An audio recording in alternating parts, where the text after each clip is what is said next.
Joshua 15:15. And he went up from there against the inhabitants of Debir. Now the name of Debir formerly was Kiriath Sepher. And Caleb said, whoever strikes Kiriath Sepher and captures it, to him will I give Achsah, my daughter, as wife. And Othniel, son of Kenaz, the brother of Caleb, captured it, and he gave him Achsah, his daughter, as wife. When she came to him, she urged him to ask her father for a field. And she got off her donkey, and Caleb said to her, what do you want? She said to him, give me a blessing. Since you have given me the land of the Negeb, give me also springs of water. And he gave her the upper springs and the lower springs. This is the inheritance of the tribe of the people of Judah according to their clans. The cities belonging to the tribe of the people of Judah in the extreme south toward the boundary of Edom were Kabzeel, Eder, Jagur, Cana, Damona, Adada, Kadesh, Hazor, Ithnan, Ziph, Telem, Bealoth, Hazor, Hadath, Hadattah, Kiriath Hezron, that is Hazor, Amam, Shema, Molada, Hazar, Gada, Heshman, Beth Pelet, Hazar Shual, Beersheba, Biziathia, Bela, Ayim, Ezem, Eltalad, Chezel, Horma, Ziklag, Madmana, Sansanana, Laboeth, Shillim, Ain, and Rimmon, in all 29 cities with their villages. And in the lowland, Eshtal, Zorah, Ashna, Zanoah, En-Ganim, Tapua, Enam, Jarmuth, Aladam, Sako, Azekah, Shaaraim, Adithaim, Jeredathaim, 14 cities with their villages. Zenon, Hadasha, Migdal Gad, Dilian, Mizpah, Joktheel, Lachish, Bozkath, Eglon, Kaban, Lamam, Chitlish, Jidderoth, Beth-Dagon, Naamah, and Makkedah, 16 cities with their villages. Libnah, Ether, Ashan, Iphthah, Ashna, Nezib, Keilah, Achzib, and Marashah, 9 cities with their villages. Ekron with its towns and its villages, from Ekron to the sea, all that were by the side of Ashdod with their villages. Ashdod, its towns and its villages, Gaza, its town and its villages, to the brook of Egypt and the great sea with its coastline. And in the hill country, Shamir, Jatir, Soko, Dana, Kiriath Sana, that is Debir, Anab, Eshtemoa, Anem, Goshen, Holon, and Gilo, 11 cities with their villages. Arab, Duma, Ishan, Janim, Beth Tapua, Aphekah, Homath, Humtah, Kiriath Arba, that is Hebron, and Zior, 9 cities with their villages. Maon, Carmel, Ziph, Jutah, Jezreel, Jokdeam, Zanoah, Cain, Gibeah, and Timnah, 10 cities with their villages. Halhol, Beth Zur, Gedor, Marath, Beth Anath, and Eltekon, 6 cities with their villages. Kiriath Baal, that is Kiriath Jearim, and Rabbah, 2 cities with their villages. In the wilderness, Beth Araba, Middin, Sakaka, Nibshan, the city of Salt, and Engedi, 6 cities with their villages. But the Jebusites, the inhabitants of Jerusalem, the people of Judah, could not drive out, so the Jebusites dwell with the people of Judah at Jerusalem this day. Joshua 16. The allotment of the people of Joseph went from the Jordan by Jericho, east of the waters of Jericho, into the wilderness, going up from Jericho into the hill country to Bethel. Then going from Bethel to Luz, it passes along to Adaroth, the territory of the Archites. Then it goes down westward to the territory of the Japhletites, as far as the territory of Lower Beth Horon, then to Gezer, and it ends at the sea. The people of Joseph, Manasseh, and Ephraim received their inheritance.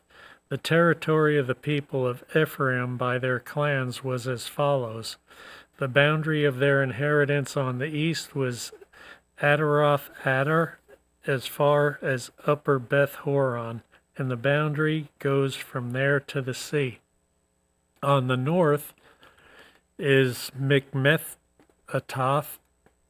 Then on the east, the boundary turns around toward Tanath Shiloh and passes along beyond it on the east to Genoa. Then it goes down from Genoa to Adaroth and to Nara and touches Jericho, ending at the Jordan. From Tapua, the boundary goes westward to the brook Kana and ends at the sea. Such is the inheritance of the tribe of the people of Ephraim by their clans, together with the towns that were set apart for the people of Ephraim within the inheritance of the Manassites, all those towns with their villages.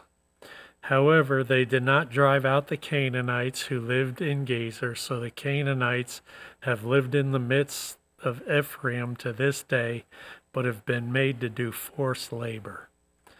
Joshua 17. Then allotment was made to the people of Manasseh, for he was the firstborn of Joseph. To Machir, the firstborn of Manasseh, the father of Gilead, were allotted Gilead and Bashan, because he was a man of war. And allotments were made to the rest of the people of Manasseh by their clans: Abiezer, Helek, Ezrael, Shechem, Hepher, and Shemitah. These were the male descendants of Manasseh, the sons of Joseph, by their clans. Now Zelophehad, the son of Hepher, son of Gilead, son of Machir, son of Manasseh, had no sons, but only daughters. And these are the names of his daughter: Mahlah, Noah, Hoglah, Milcah, and Tirzah. They approached Eleazar the priest and Joshua the son of Nun, and the leaders said, "The Lord commanded Moses to give us an inheritance along with our brothers." So according to the mouth of the Lord, he gave them an inheritance among the brothers of their father. Thus there fell to Manasseh 10 portions, beside the land of Gilead and Bashan, which is on the other side of the Jordan, because the daughters of Manasseh received an inheritance along with his sons. The land of Gilead was allotted to the rest of the people of Manasseh. The territory of Manasseh reached from Asher to Mikmethath, which is east of Shechem. Then the boundary goes along southward to the inhabitants of En-Tappuah. The land of Tappuah belonged to Manasseh, but the town of Tappuah on the boundary of Manasseh belonged to the people of Ephraim. Then the boundary went down to the brook Cana. These cities to the south of the brook among the cities of Manasseh belonged to Ephraim. Then the boundary of Manasseh goes on the north side of the brook and ends at the sea. The land of the south being Ephraim's, and that to the north being Manasseh's, with the sea forming its boundary. On the north Asher is reached, and on the east Issachar. Also in Issachar and in Asher, Manasseh had Beth Shean and its villages, and Ibleam and its villages, and the inhabitants of Dor as its villages, and the inhabitants of Endor and its villages, and the inhabitants of Tanakh and its villages, and the inhabitants of Megiddo and its villages. The third is Naphath, yet the people of Manasseh could not take possession of those cities, but the Canaanites persisted in dwelling in that land. Now when the people of Israel grew strong, they put the Canaanites to forced labor, but did not utterly drive them out. Then the people of Joseph spoke to Joshua, saying, Why have you given me but one lot and one portion as an inheritance, although I am a numerous people, since all along the Lord has blessed me? And Joshua said to them, If you are a numerous people, go up by yourselves to the forest, and there clear ground for yourselves in the land of the Perizzites and the Rephaim, since the hill country of Ephraim is too narrow for you. The people of Joseph said, The hill country is not enough for us, yet all the Canaanites who dwell in the plain have chariots of iron, both those in Beth Shean and its villages, and those in the valley of Jezreel. Then Joshua said to the house of Joseph, to Ephraim and Manasseh, You are a numerous people and have great power. You shall not have one allotment only, but the hill country shall be yours. For though it is a forest, you shall clear it and possess it to its farthest borders. For you shall drive out the Canaanites, though they have chariots of iron, and though they are strong. Joshua 18. Then the whole congregation of the people of Israel assembled at Shiloh, and set up the tent of meeting there. The land they subdued before them. There remained among the people of Israel 7 tribes whose inheritance had not yet been apportioned. So Joshua said to the people of Israel, How long will you put off going in to take possession of the land which the Lord, the God of your fathers, has given you? Provide 3 men from each tribe, and I will send them out that they may set out and go up and down the land. They shall write a description of it with a view to their inheritances, and then come to me. They shall divide it into 7 portions. Judah shall continue in his territory on the south, and the house of Joseph shall continue in their territory on the north. And you shall describe the land in 7 divisions, and bring the description here to me. And I will cast lots for you here before the Lord your God. The Levites have no portion among you, for the priesthood of the Lord is their heritage.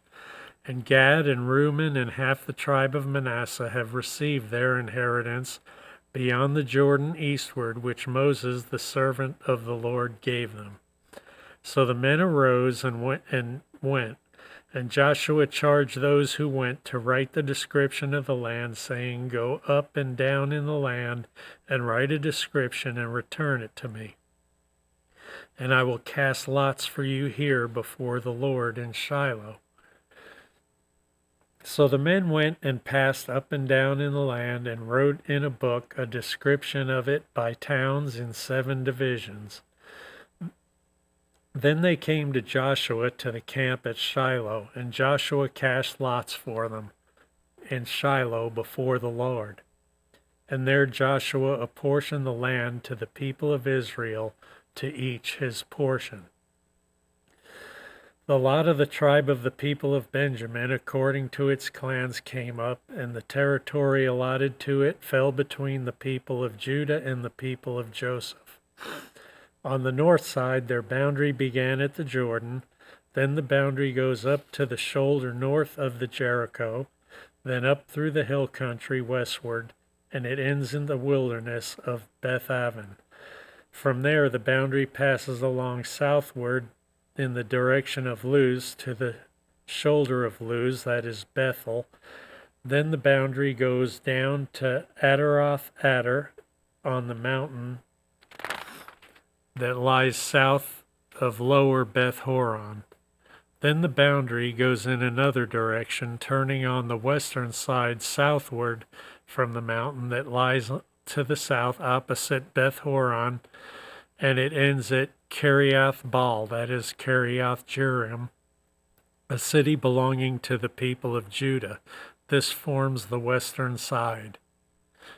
And the southern side begins at the outskirts of Kiriath Jearim, and the boundary goes from there to Ephron to the spring of the waters at Nephtoah.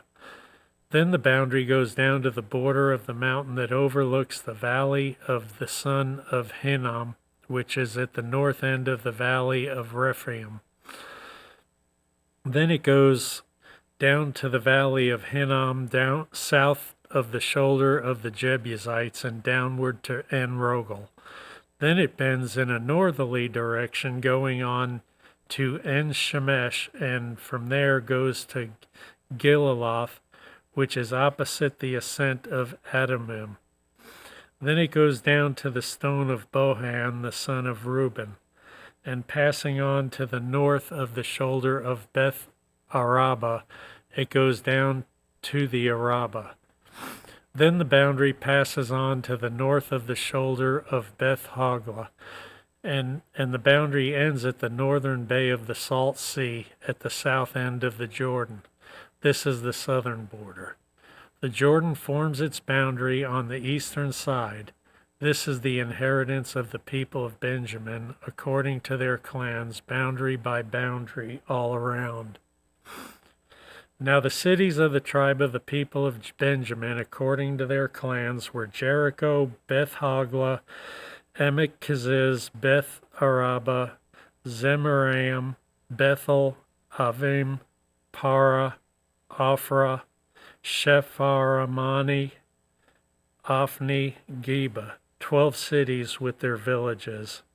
Gibeon, Ramah, Beroth, Mizpah, Shepherah, Moza, Rechem, Erpil, Taralah, Zelah, Hela, Jebus, that is Jerusalem, Gibeah, and Kiriath Jearim, 14 cities with their villages.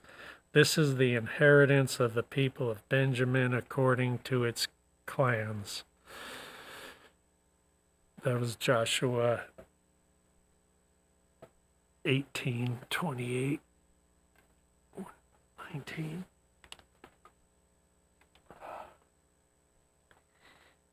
Joshua 19. The second lot came from out for Simeon. For the tribe of the people of Simeon, according to their clans and their inheritance, was in the midst of the inheritance of the people of Judah. And there they had for their inheritance Beersheba, Sheba, Moldah, Hazar Shul, Bela, Ezam, Eltolad, Bethel, Hormah, Ziklag, Beth Markaboth, Hazar Susa, Beth Lebaoth, and Shirah. 13 cities were their villages. Ain, Rimmon, Ether, and Asham were 4 cities of their villages, together with all the villages around these cities, as far as Baalath Beer, Ramah of the Negab. This is the inheritance of the tribe of the people of Simeon, according to their clans. The inheritance of the people of Simeon formed part of the territory of the people of Judah, because of the portion of the people of Judah was too large for them. The people of Simeon obtained an inheritance in the midst of their inheritance. The third of the lot came up for the people of Zebulun, according to their clans, and their territory of their inheritance reached as far as Sarid. Then their boundary goes up westward and on the Mariel and touches Dabasheth. Then the brook that is the east of Jochim. From Sereg, it goes in the other direction, eastward, toward the sunrise to the boundary of Chisholother. From there, it goes from Darbath, then up from Jophiah. From there, it passes along the east toward the sunrise to Gath Hefer and to Eth Kazan, and going to Rimmon to the bends of the Neah. Then on the north of the boundary turns about the Hanathon, and it bends at the valley of Epitaph, and at Kata, and Nahal, and Shimron, and Idalah, and Bethlehem. 12 cities were with their villages. This is the inheritance of the people of Zebulun. According to their clans, these cities were their villages. The inheritance of Ishkar. The fourth lot came out for Ishkar. For the people of Ishkar, according to their clans, their territory included Jezreel, Cheshloth, Shunem, Hapharim, Shihon, Enaharath, Rabbath, Kishon, Ebez, Remeth, and Ganamon, and Hada, Beth Pazaz. The boundary also touches the Tabor, Shajuma, and Beth Shishmash, and its boundary ends at the Jordan. 16 cities with their villages. This is the inheritance of the tribe of the people Ishkar, according to their clans, the cities with their villages. The inheritance for Asher, the fifth lot came out for the tribe of the people of Asher, according to their clans. Their territory included Helkath, Halai, Baton, Akshaph, Alamak, Amad, Mishal. On the west it touches Carmel and Shahor Libanath. Then it turns eastward it goes to Beth-Dagon and touches Zebulun and the valley of the Iphatal, northward to Bethmac and Neel. Then it continues to the north Kebul, Ebron, Rehob, Hammon, Cana, and as far as the Sidon and the Great. Then the boundary turns to Ramah, reaching to the fortified city of Tyre. Then the boundary turns to Hosah, and it ends at the sea, Mehalab, Akzib, Umah, Aphek, and Rehob. 22 cities with their villages. This is the inheritance of the tribe of the people of Asher, according to their clans, these cities with their villages. The sixth lot came out for the people of Naphtali. For the people of Naphtali, according to their clans, their boundary ran from Heleph, from the oak of Zaanannim, and Abanek, and Jebneel, as far as Lakum, and it ended at Jordan. Then the boundary turns westward to Azarnath Tabor, and goes from there to Hakuk, touching Zebulun at the south, and Asher on the west, and Judah on the east of the Jordan.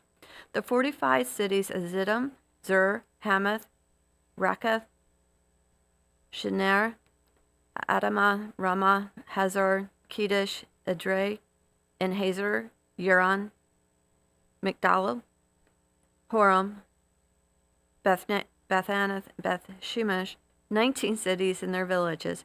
This is the inheritance of the tribe of the people of the Naphtali, according to their clans and the cities with their villages.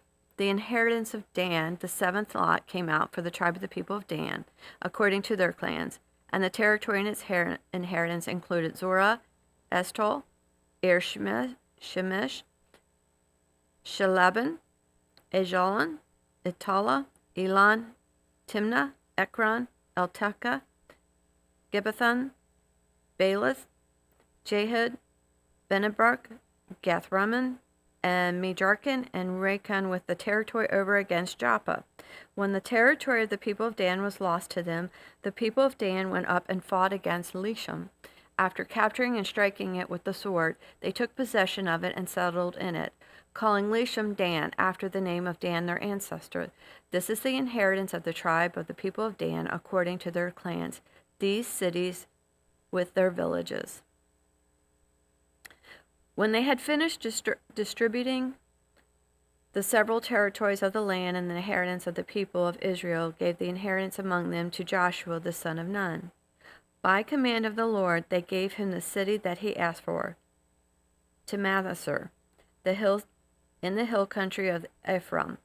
And he built the city and settled in it. These are the inheritance of Eleazar the priest, and Joshua the son of Nun, and the heads of the fathers of the houses of tribes of the people of Israel, distributed by a lot at Shiloh before the Lord, at the entrance of the tent of the meeting. So they finished dividing the land. Joshua 20. Then the Lord said to Joshua, "Say to the people of Israel, appoint cities of refuge, of which I spoke to you through Moses, that the manslayer who strikes any person without intent or unknowingly may flee there. They shall be for you a refuge from the avenger of blood. He shall flee to one of these cities and shall stand at the entrance of the gate of the city and explain his case to the elders of that city. Then he shall take him into the city and give him a place, and he shall remain with them. And if the avenger of blood pursues him, they shall not give up the manslayer into his hands, because he struck his neighbor unknowingly, and did not hate him in the past. And he shall remain in the city until he stood before the congregation of judgment, until death of him who is the high priest at the time, when the manslayer may return to his own town and his own home, to the town from which he fled." So they set apart Kadesh in Galilee in the hill country of Naphtali, and Shechem in the hill country of Ephraim, and Kirjat Arba, that is Hebron, in the hill country of Judah, and beyond the Jordan east of Jericho.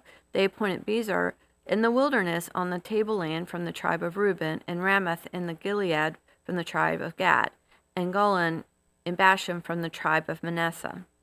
These were the cities designated for all the people of Israel and for the strange sojournings among them, that anyone who killed a person without intent could flee there, so that he might not die by the hand of the avenger of the blood till he stood before the congregation.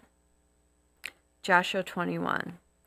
Then the heads of the fathers' houses of the Levites came to Eleazar and the priest, and to Joshua the son of Nun, to the heads of the fathers' houses of the tribes, the people of Israel. And they said to them at Shiloh in the land of Canaan, "The Lord commanded through Moses that we be given cities to dwell in, along with their pasture lands for our livestock." So by the command of the Lord, the people of Israel gave the Levites the following cities and pasture lands out of their inheritance. The lot came out for the clans of the Kohathites. So the Levites, who are descendants of Aaron, and the priests received by lot from the tribes of Judah, Simeon, and Benjamin, 13 cities, and the rest of the Kohathites received by lot from the clans of the tribe of Ephraim, from the tribe of Dan, and the half-tribe of Manasseh, 10 cities. The Gershonites received a lot from the clans of the tribe of Issachar, from the tribe of Asher, and from the tribe of Naphtali, and from the half-tribe of Manasseh in Bashan, and 13 cities. The Merarites, according to their clans, received from the tribe of Reuben, the tribe of Gad, and the tribe of Zebulun, 12 cities. These cities and their pasture lands the people of Israel gave by lot to the Levites, as the Lord had commanded through Moses. Out of the tribe of the people of Judah and the tribe of the people of Simeon, they gave the following cities mentioned by name, which went to the descendants of Aaron, one of the clans of the Kohathites, who belonged to the people of Levi, since the lot fell to them first. They gave them Kiriath Arba being the father of Anak, that is Hebron, and in the hill country of Judah, along with the pasture lands around. But the fields of the city and its villages had been given to Caleb the son of Jephunneh as his possession, and to the descendants of Aaron the priests gave Hebron and the city refuge for the manslayer with its pasture lands, Libnah with its pasture lands, Jattir with its pasture land, Eshtemoa with its pasture land, Holon with its pasture lands, Debir with its pasture lands, Ain with its pasture lands, Juttah with its pasture lands, Beth-Shemesh with its pasture lands, 9 cities out of these 2 tribes. Then out of the tribe of Benjamin, Gibeon with its pasture lands, Gibeah with its pasture lands, Anatoth with its pasture lands, and Elam with its pasture lands, 4 cities. The cities of the descendants of Aaron, the priest, were in the 13 cities with their pasture lands. As to the rest of the Kohathites, belonging to the Kohathite clans of the Levites, the cities allotted them to were out of the tribe of Ephraim. To them were given Shechem, the city of refuge for the manslayer with its pasture lands in the hill country of Ephraim, Gezer with its pasture lands, Gibzaim with its pasture lands, Beth-horon with its pasture lands, 4 cities. And out of the tribe of Dan, Elteek with its pasture lands, Gibbethon with its pasture lands, Ajalon with its pasture lands, Gath-Rammon with its pasture lands, 4 cities. And out of half the tribe of Manasseh, Tanakh with its pasture lands, Gath-Rammon with its pasture lands, 2 cities. The cities of clans of the rest of the Kish were 10 in all, with their pasture lands. And to the Gershonites, one of the clans of the Levites, were given out of half the tribe of Manasseh, Golan, Bashan with the pasture lands, the city of refuge for the manslayer, and Bishtera with its pasture lands, two cities. And out of the tribe of Ishkar, Kishon with its pasture lands, Debaroth with its pasture lands, Jarmuth with its pasture lands, Engannim with its pasture lands, 4 cities. And out of the tribe of Asher, Mishal with its pasture lands, Abdon with its pasture lands, Helkath with its pasture lands, and Rehob with its pasture lands, 4 cities. And out of the tribe of Naphtali, Kadesh in Galilee with the pasture lands, a city of refuge for the manslayer, Hamath-dor with its pasture lands, and Kartan with its pasture lands, 3 cities. The cities of several clans of the Gershonites were in all 13 cities with their pasture lands. And to the rest of the Levites, the Merarite clans were given of the tribe of Zebulun, Jocham with its pasture lands, Kartah with its pasture lands, Dimnah with its pasture lands, Naalah with its pasture lands, 4 cities. And out of the tribe of Reuben, Bezer was given its pasture land, Jahaz with its pasture lands, Kedemoth with its pasture lands, and Mephath with its pasture lands, 4 cities. And the tribe of Gad, Ramoth, Gilead with its pasture lands, the city of refuge for manslayer, Mahanaim, the pasture lands, Heshbon with its pasture lands, Jazer with its pasture lands, 4 cities in all. As for the cities of the several Merarite clans, that is, the remainder of the clans of the Levites, those allotted to them were in all 12 cities. The cities of the Levites in the midst of the possession of the people of the Israel were in all 48 cities with their pasture lands. These cities each had its pasture lands around it, so it was with all these cities. Thus the Lord gave to Israel all the land that he swore to give them their fathers, and he took possession of it and settled there. And the Lord gave them rest on every side, just as he sworn to their fathers. Not one of all their enemies had withstood them, for the Lord had given all their enemies into their hand. Not one word of all the good promises that the Lord had made to the house of Israel had failed. All came to pass. Joshua 22. At the time Joshua summoned the Reubenites and the Gadites and half-tribe of Manasseh, and he said to them, "You have kept all that Moses, the servant of the Lord, commanded, and have obeyed my voice in all that I have commanded you. You have not forsaken your brothers these many days down to this day, but have been careful to keep charge of the Lord your God. And now the Lord your God has given rest to your brothers, as he promised them. Therefore, turn and go to your tents in the land where your possession lies, and which Moses the servant of the Lord gave you on the other side of the Jordan. Only be careful to observe the commandment and the law that Moses the servant of the Lord commanded you, to love the Lord your God, and to walk in all his ways, and to keep his commandments, and to cling to him, and to serve him with all your heart and with all your soul. So Joshua blessed them and sent them away, and they went to their tents. Now to one half of the tribe of Manasseh Moses had given possession of Bashan, but to the other half of Joshua had given the possession beside their brothers in the land west of the Jordan. And when Joshua sent them away to their homes and blessed them, he said to them, "Go back to your tents with much wealth, and with very much livestock, with silver, gold, bronze, and iron, and with much clothing.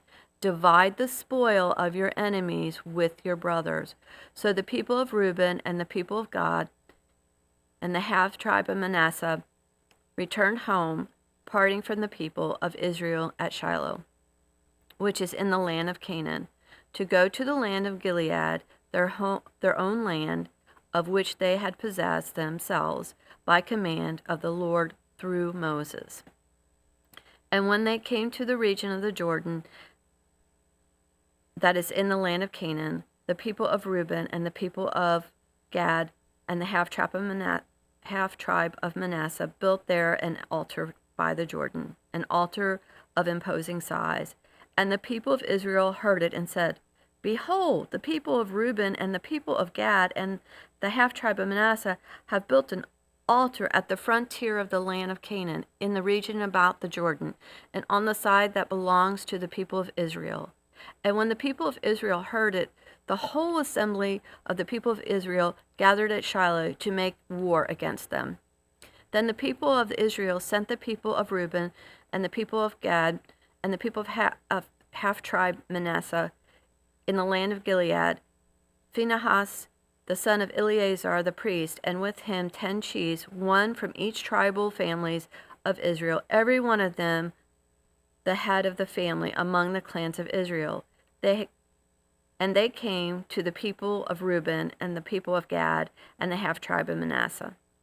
In the land of Gilead, they said to them, "Thus says the whole congregation of the Lord, what is this breach of faith that you have committed against the God of Israel, and turning away this day from following the Lord by building yourselves an altar this day in rebellion against the Lord? Have we not had enough of the sin at the Peor, from which even yet we have not cleansed ourselves, and for which there came a plague upon the congregation of the Lord, that you must turn away this day from following the Lord?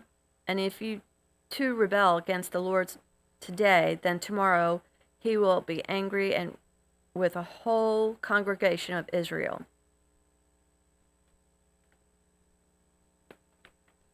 Joshua.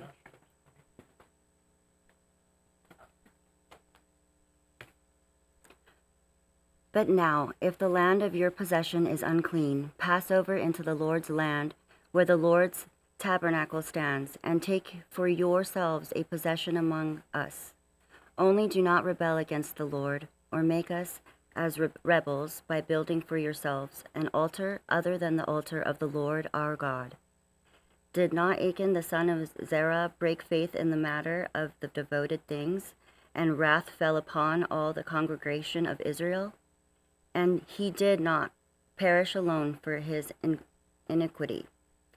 Then the people of Reuben, the people of Gad, and the half tribe of Manasseh said in answer to the heads of the families of Israel, "The mighty one God, the Lord. The mighty one God, the Lord, he knows, and let Israel itself know. If it was in rebellion or in breach of faith against the Lord, do not spare us today for building an altar to turn away from following the Lord, or if we did so, to offer burnt offerings or grain offerings or peace offerings on it. May the Lord himself take vengeance. No, but we did it from fear that in time to come your children might say to our children, what have you to do with the Lord, the God of Israel? For the Lord has made the Jordan a boundary between us and you people of Reuben and people of Gad. You have no portion in the Lord, so your children might make our children cease to worship the Lord. Therefore we said, let us now build an altar, not for burnt offering, nor for sacrifice, but to be a witness between us and you, and between our generations after us, that we do not perform the service of the Lord in his presence with our burnt offerings and sacrifices and peace offerings. So your children will not say to our children in time to come, you have no portion in the Lord. And we thought, if this should be said to us or to our descendants in time to come, we should say, behold the copy of the altar of the Lord, which our fathers made, not for burnt offerings, nor for sacrifice, but to be a witness between us and you. Far be it from us that we should rebel against the Lord and turn away this day from following the Lord by building an altar for burnt offering, grain offering, or sacrifice, other than the altar of the Lord, our God, that stands before his tabernacle. When Phinehas the priest and the chiefs of the congregation, the heads of the families of Israel who were with him, heard the words that the people of Reuben and the people of Gad and the people of Manasseh spoke, it was good in their eyes. And Phinehas the son of Eleazar the priest said to the people of Reuben and the people of Gad and the people of Manasseh, today we know that the Lord is in our midst, because you have not committed this breach of faith against the Lord. Now you have delivered the people of Israel from the hand of the Lord. Then Phinehas the son of Eleazar the priest and the chiefs returned from the people of Reuben and the people of Gad in the land of Gilead to the land of Canaan, to the people of Israel, and brought back word to them. And the report was good in the eyes of the people of Israel. And the people of Israel blessed God, and spoke no more of making war against them to destroy the land where the people of Reuben and the people of Gad were settled. The people of Reuben and the people of Gad called the altar witness. For, they said, it is a witness between us that the Lord is God. Joshua's charge to Israel's leaders. Joshua 23. A long time afterward, when the Lord had given rest to Israel from all their surrounding enemies, and Joshua was old and well advanced in years, Joshua summoned all Israel, its elders and heads, its judges and officers, and said to them, I am now old and well advanced in years, and you have seen all that the Lord your God has done to all these nations for your sake, for it is the Lord your God who has fought for you. Behold, I have allotted to you as an inheritance for your tribes those nations that remain, along with all the nations that I have already cut off from the Jordan to the great sea in the west. The Lord your God will push them back before you and drive them out of your sight, and you shall possess their land, just as the Lord your God promised you. Therefore, be very strong to keep and to do all that is written in the book of the law of Moses, turning aside from it neither to the right hand nor to the left, that you may not mix with these nations remaining among you, or make mention of the names and you dwell in them. You eat the fruit of the vineyards and olive orchards that you did not plant. Now therefore fear the Lord and serve him in sincerity and in faithfulness. Put away the gods that your fathers served beyond the river and in Egypt, and serve the Lord. And if it is evil in your eyes to serve the Lord, choose this day whom you will serve, whether the gods your fathers served in the region beyond the river, or the gods of the Amorites in whose land you dwell. But as for me and my house, we will serve the Lord. Then the people answered, Far be it from us that we should forsake the Lord to serve other gods.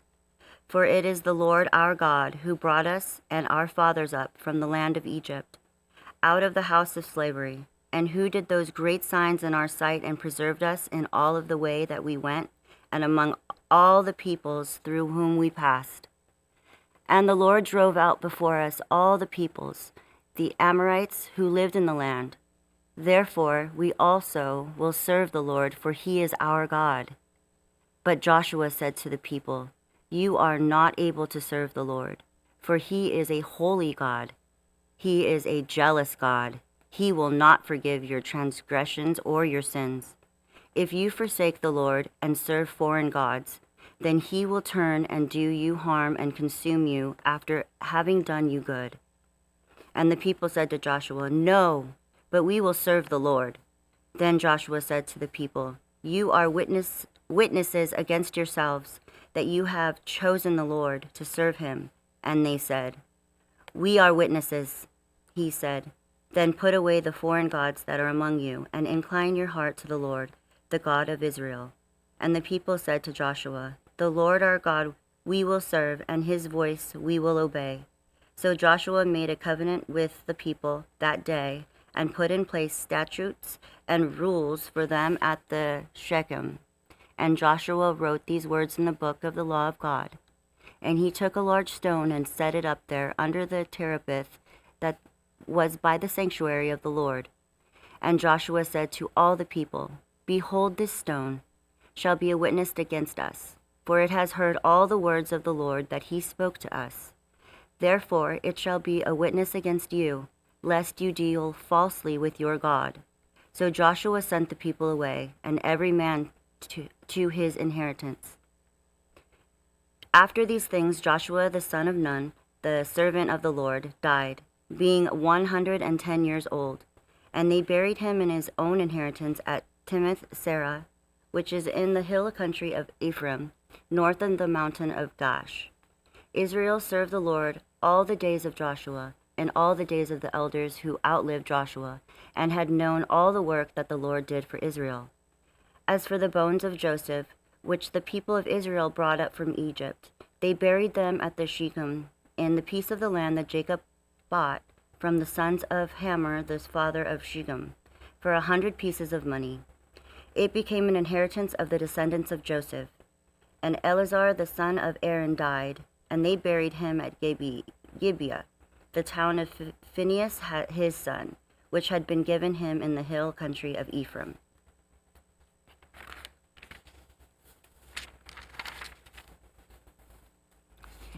And Caleb said, He who attacks Kiriath-Sepher and captures it, I will give him Ashar, my daughter, for a wife.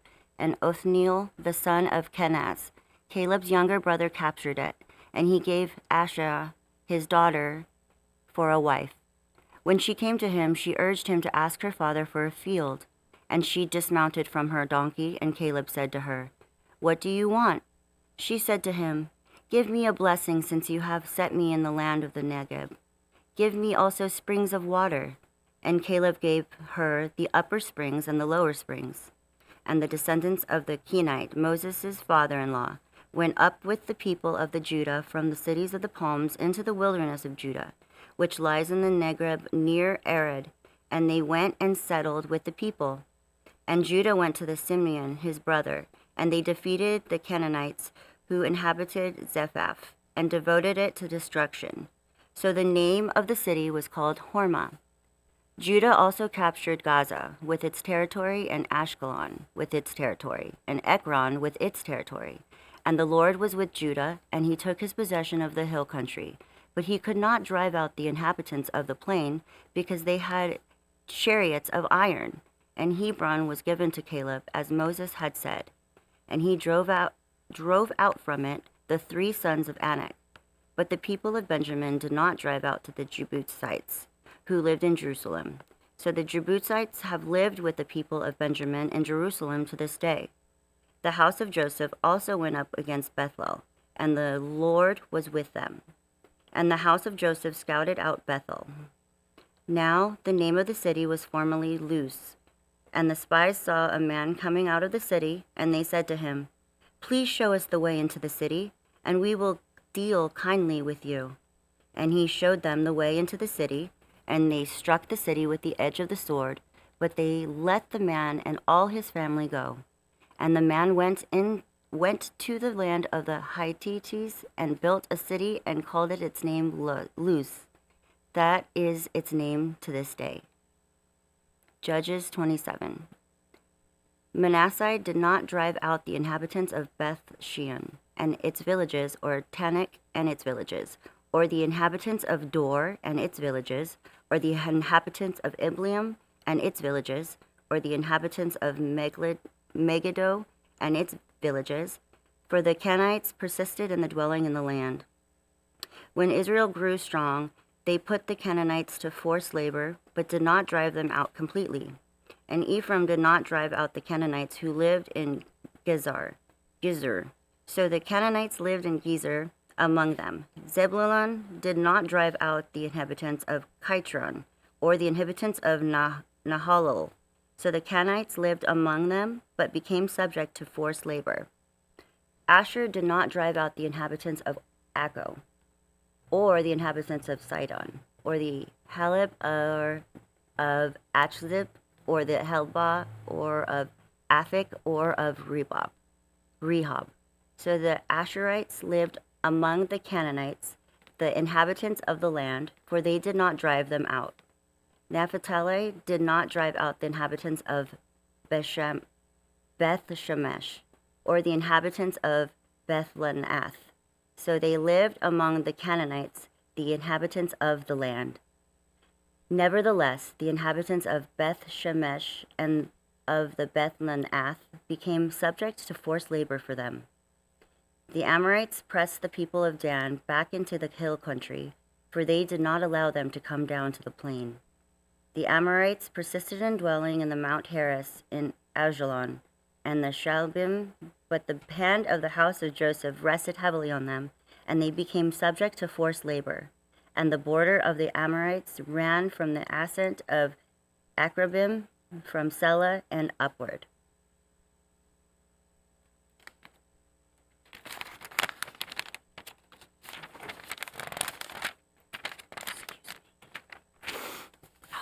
Judges 2-1. Now the angel of the Lord went up from Gilgal to Bochum, and he said, I brought you up from Egypt and brought you into the land that I swore to give to your fathers. I said, I will never break my covenant with you, and you shall make no covenant with the inhabitants of this land. You shall break down their altars, but you have not obeyed my voice. What is this you have done? So now I say, I will not drive them out before you, but they shall become thorns in your sides, and their gods shall be a snare to you. As soon as the angel of the Lord spoke these words to all the people of Israel, the people lifted up their voices and wept. And they called the name of that place Bochum, and they sacrificed there to the Lord. Judges 6. When Joshua dismissed the people of Israel went each to his inheritance to take possession of the land. And the people served the Lord all the days of Joshua and all the days of the elders who outlived Joshua, who had seen all the great work that the Lord had done for Israel. And Joshua the son of Nun, the servant of the Lord, died at the age of 110 years. And they buried him within the boundaries of his inheritance in Timnath-Heres, in the hill country of Ephraim, north of the mountain of Gash. And all that generation also were gathered to their fathers, and there arose another generation after them who did not know the Lord or the work that he had done for Israel. Judges 11. And the people of Israel did what was evil in the sight of the Lord, and served the Baals, and they abandoned the Lord, the God of their fathers, who had brought them out of the land of Egypt. They went after other gods from among the gods of the peoples who were around them, and bowed down to them. And they provoked the Lord to anger. They abandoned the Lord and served the Baals and the Ashtaroth. So the anger of the Lord was kindled against Israel, and he gave them over to the plunderers who plundered them. And he sold them into the hand of their surrounding enemies, so that they could no longer withstand their enemies. Whenever they marched out, the hand of the Lord was against them for harm, as the Lord had warned, and as the Lord had sworn to them, and they were in terrible distress. Then the Lord raised up judges, who saved them out of the hand of those who plundered them. Yet they did not listen to their judges, for they warred after other gods and bowed down to them. They soon turned aside from the way in which their fathers had walked, who had obeyed the commandments of the Lord, and they did not do so. Whenever the Lord raised up judges for them, the Lord was with the judge, and he saved them from the hand of their enemies all the days of the judge. For the Lord was moved to pity by their groaning because of those who afflicted and oppressed them. But whenever the judge died, they turned their back and were more corrupt than their fathers, going after other gods, serving them and bowing down to them. They did not drop any of their practices or their stubborn ways. So the anger of the Lord was kindled against Israel, and he said, because this people have transgressed my covenant that I commanded their fathers and have not obeyed my voice, I will no longer drive out before them any of the nations that Joshua left when he died, in order to test Israel by them, whether they will take care to walk in the way of the Lord as their fathers did or not. So the Lord left those nations, not driving them out quickly, and he did not give them into the hand of Joshua.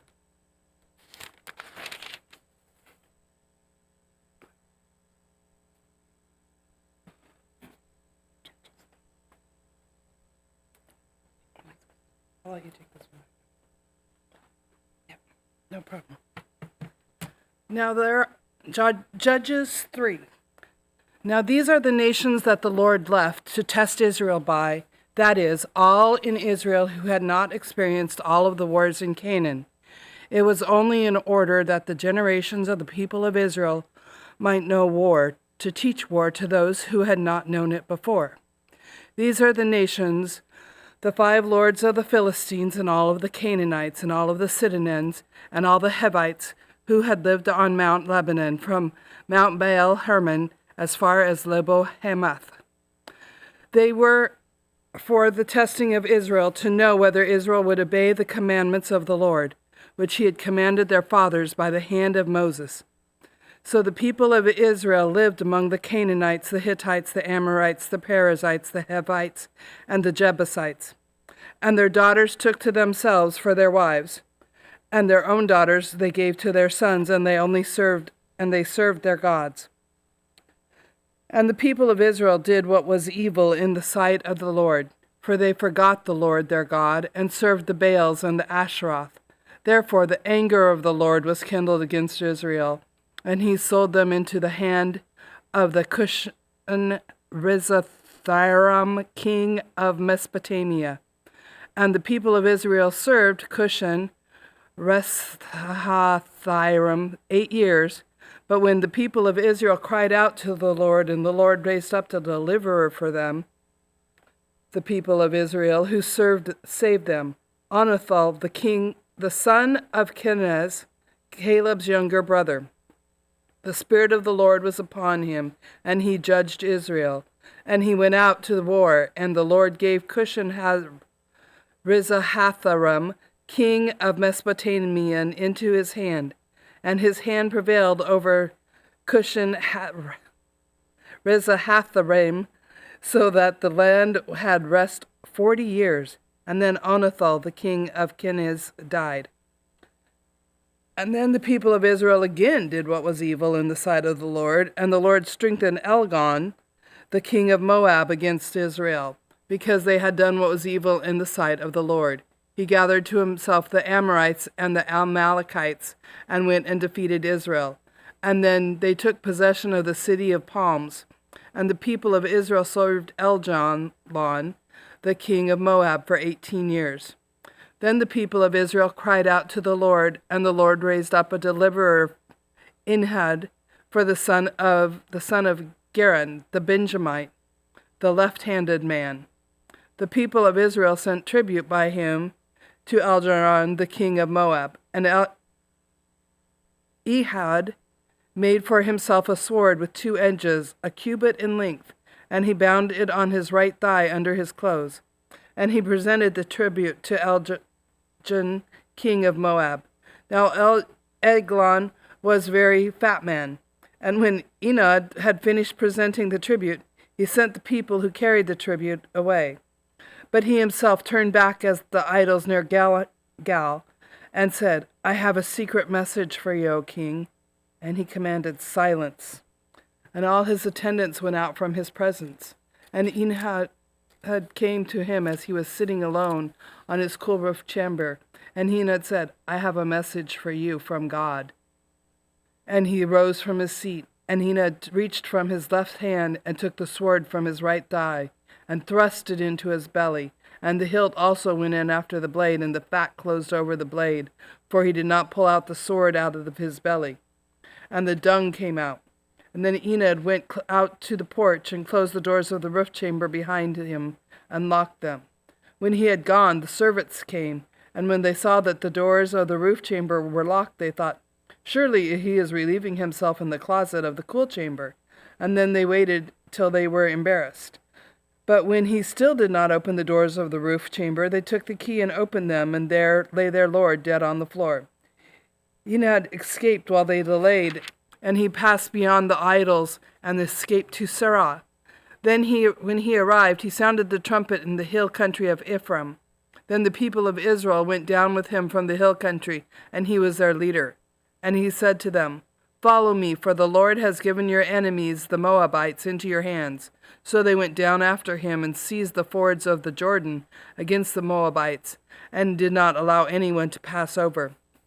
And they killed at that time about 10,000 of the Moabites, all strong, able-bodied men. Not a man escaped. So Moab was subdued that day under the hand of Israel, and the land had rest for 80 years. After him was Shamgar, the son of Anath, who killed 600 of the Philistines with an ox goad, and he also saved Israel. Chapter 4.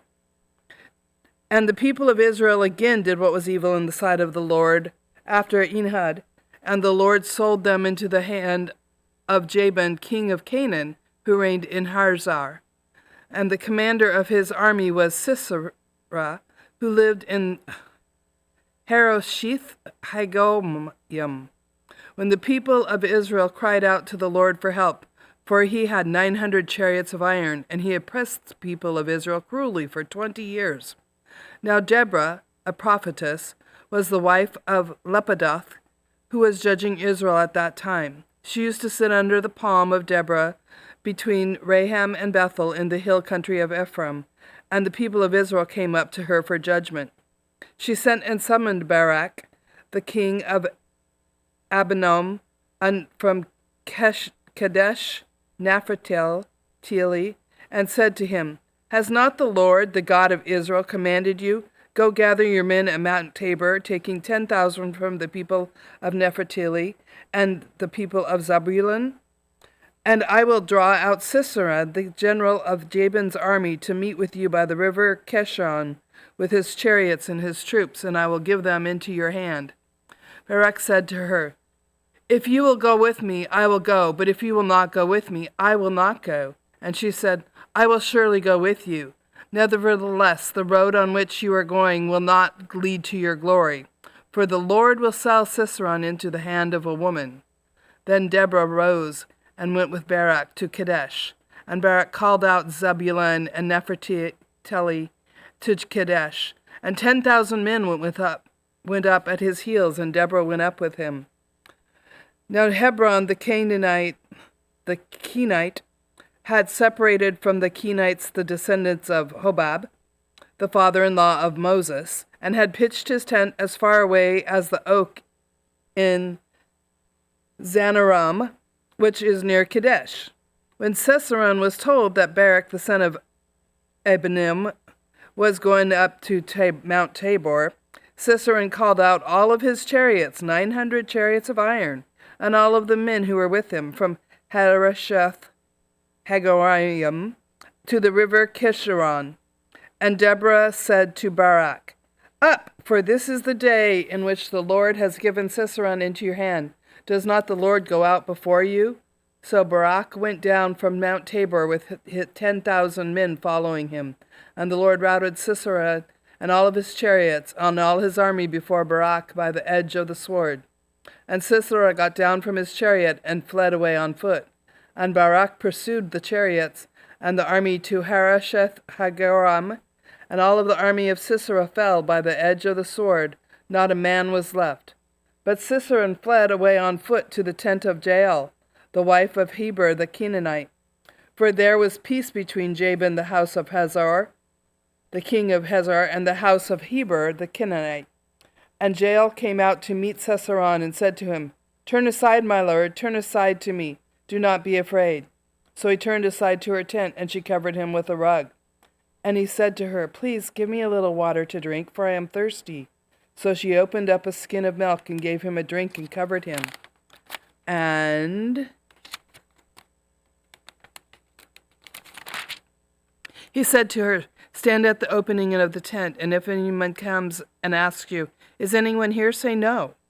But Jael, the wife of Heber, took a tent peg and took a hammer in her hand. And then she went softly to him and drove the peg into his temple until it went down into the ground while he was lying fast asleep from weariness. So he died. And behold, as Barak was pursuing Sisera, Jael went out to him and said to him, "Come, I will show you the man whom you are seeking."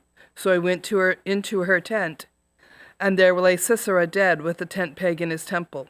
So on that day God subdued Jabin, the king of Canaan, before the people of Israel, and the hand of the people of Israel pressed harder and harder against Jabin, the king of the Canaan, until they destroyed Jabin, king of Canaan. Chapter 5. Then sang Deborah and Barak the son of Abinoam on that day, that the leaders took the lead in Israel, that the people offered themselves willingly. Bless the Lord. Hear, O kings, give ear, O princes. To the Lord I will sing. I will make a melody to the Lord, the God of Israel. Lord, when you went out from Sur, when you marched from the region of Edom, the earth trembled and the heavens dropped. Yes, the clouds dropped water. The mountains quaked before the Lord, even Sinai before the Lord, the God of Israel. In the days of Shamgar, son of Anath, in the days of Jalil, the highways were abandoned, and the travelers kept to the byways. The villagers ceased in Israel. They ceased to be until I arose. I, Deborah, arose as the mother in Israel. When the new gods were chosen, when the war was in the gates, was shield or spear to be seen among the 40,000 in Israel? My heart goes out to the commanders of Israel who offered themselves willingly among the people. Bless the Lord. Tell of it, you who ride on white donkeys, who sit on rich carpets, and to you who walk by the way, to the sound of musicians at the watering places where they repeat the righteous triumphs of the Lord, the righteous triumphs of his villagers in Israel. Then go down to the gates that march the people of the Lord. Awake, awake, Deborah. Awake, awake, break out in song. Arise, Barak, lead away your captives, O son of Abraham. Then down marched the remnant of the noble. The people of the Lord marched down for me against the mighty. From Ephraim, their root, they marched down into the valley, following you, Benjamin, with your kinsmen. From Machar marched down the commanders. From Zebulun, those who bear lieutenant's staff.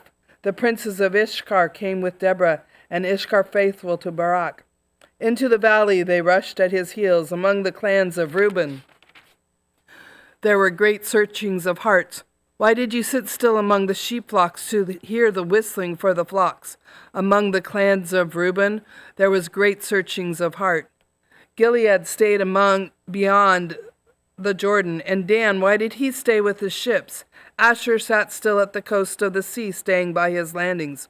Zebulun is the people who rest their lives to the death. Naphtali too sit on the heights of the field. The kings came, they fought. Then fought the kings of Canaan at Tenech by the waters of Megadid. They got no spoils of silver. From the heavens the stars fought. From their courses they fought against Sisera. The torrent Kishron swept them away. The ancient torrent, the torrent Kishron. March on, my soul, with might. Then the Lord beat the horses' hooves with the galloping of his steeds. Curse Marizo, says the Lord of the angel. Curse its inhabitants thoroughly, because they did not come to the help of the Lord against the mighty. Most blessed be the women of Jael, the wife of Hebron the Canaanite. Of the tent-dwelling women most blessed, he asked for water, and she gave him milk. She brought him curds in a noble's bowl. She sent her hand to the tent peg, and her right hand to the workman's mallet. She struck Sisera, she crushed his head. She shattered and pierced his temple. Between her feet he sank. He fell, he lay still. Between her feet he sank, he fell. Where he sank, there he fell, dead. Out of the window she peered, the mother of Sisera, wailed through the lattice. Why is his chariot so long in coming? Why tarry the hoofbeats of his chariots? Her wisest princesses answer. Indeed, she answers herself. Have they not found and divided the spoil, a womb or two for every man? Spoil of dyed materials for Sisera, spoils of dyed materials embroidered, 2 pieces of dyed work embroidered for the neck as spoil.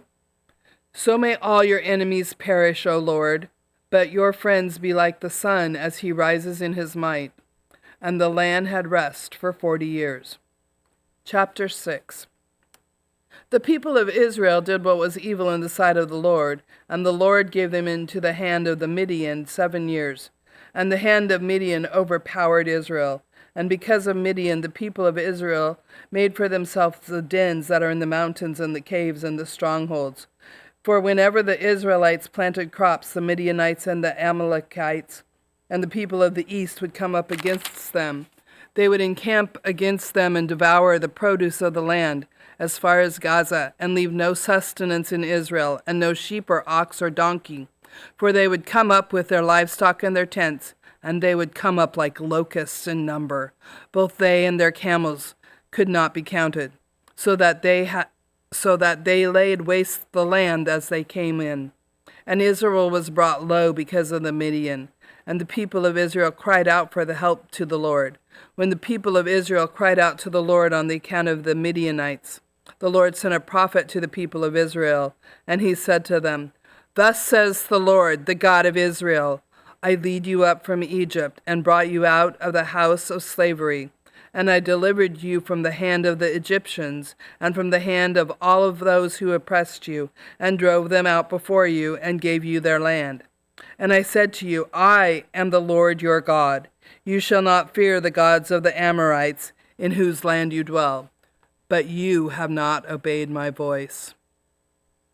Now the angel of the Lord came and sat under the terebinth at Ophrah, which belonged to Joshua, the Abiezrite, while his son Gideon was beating out wheat in the winepress to hide it from the Midianites. And the angel of the Lord appeared to him and said to him, The Lord is with you, O mighty man of valor. And Gideon said to him, Please, my Lord, if the Lord is with us, why then has all this happened to us? And where are all his wonderful deeds that our fathers recounted to us, saying, Did not the Lord bring us up from Egypt? But now the Lord has forsaken us and given us into the hand of Midian. And the Lord turned to him and said, Go in this might of yours, and save Israel from the hand of Midian. Do I not send you? And he said to him, Please, Lord, how can I save Israel? Behold, my clan is the weakest in Manasseh, and I am the least in my father's house. And the Lord said to him, But I will be with you, and you shall strike the Midianites as one man. And he said to him, If I have found favor in your eyes, then show me a sign that it is you who speak with me. Please do not depart from here until I come to you and bring out my present and set it before you. And then he said, I will stay till you return. So Gideon went into the house and prepared a young goat and unleavened cakes from the ephah of flour.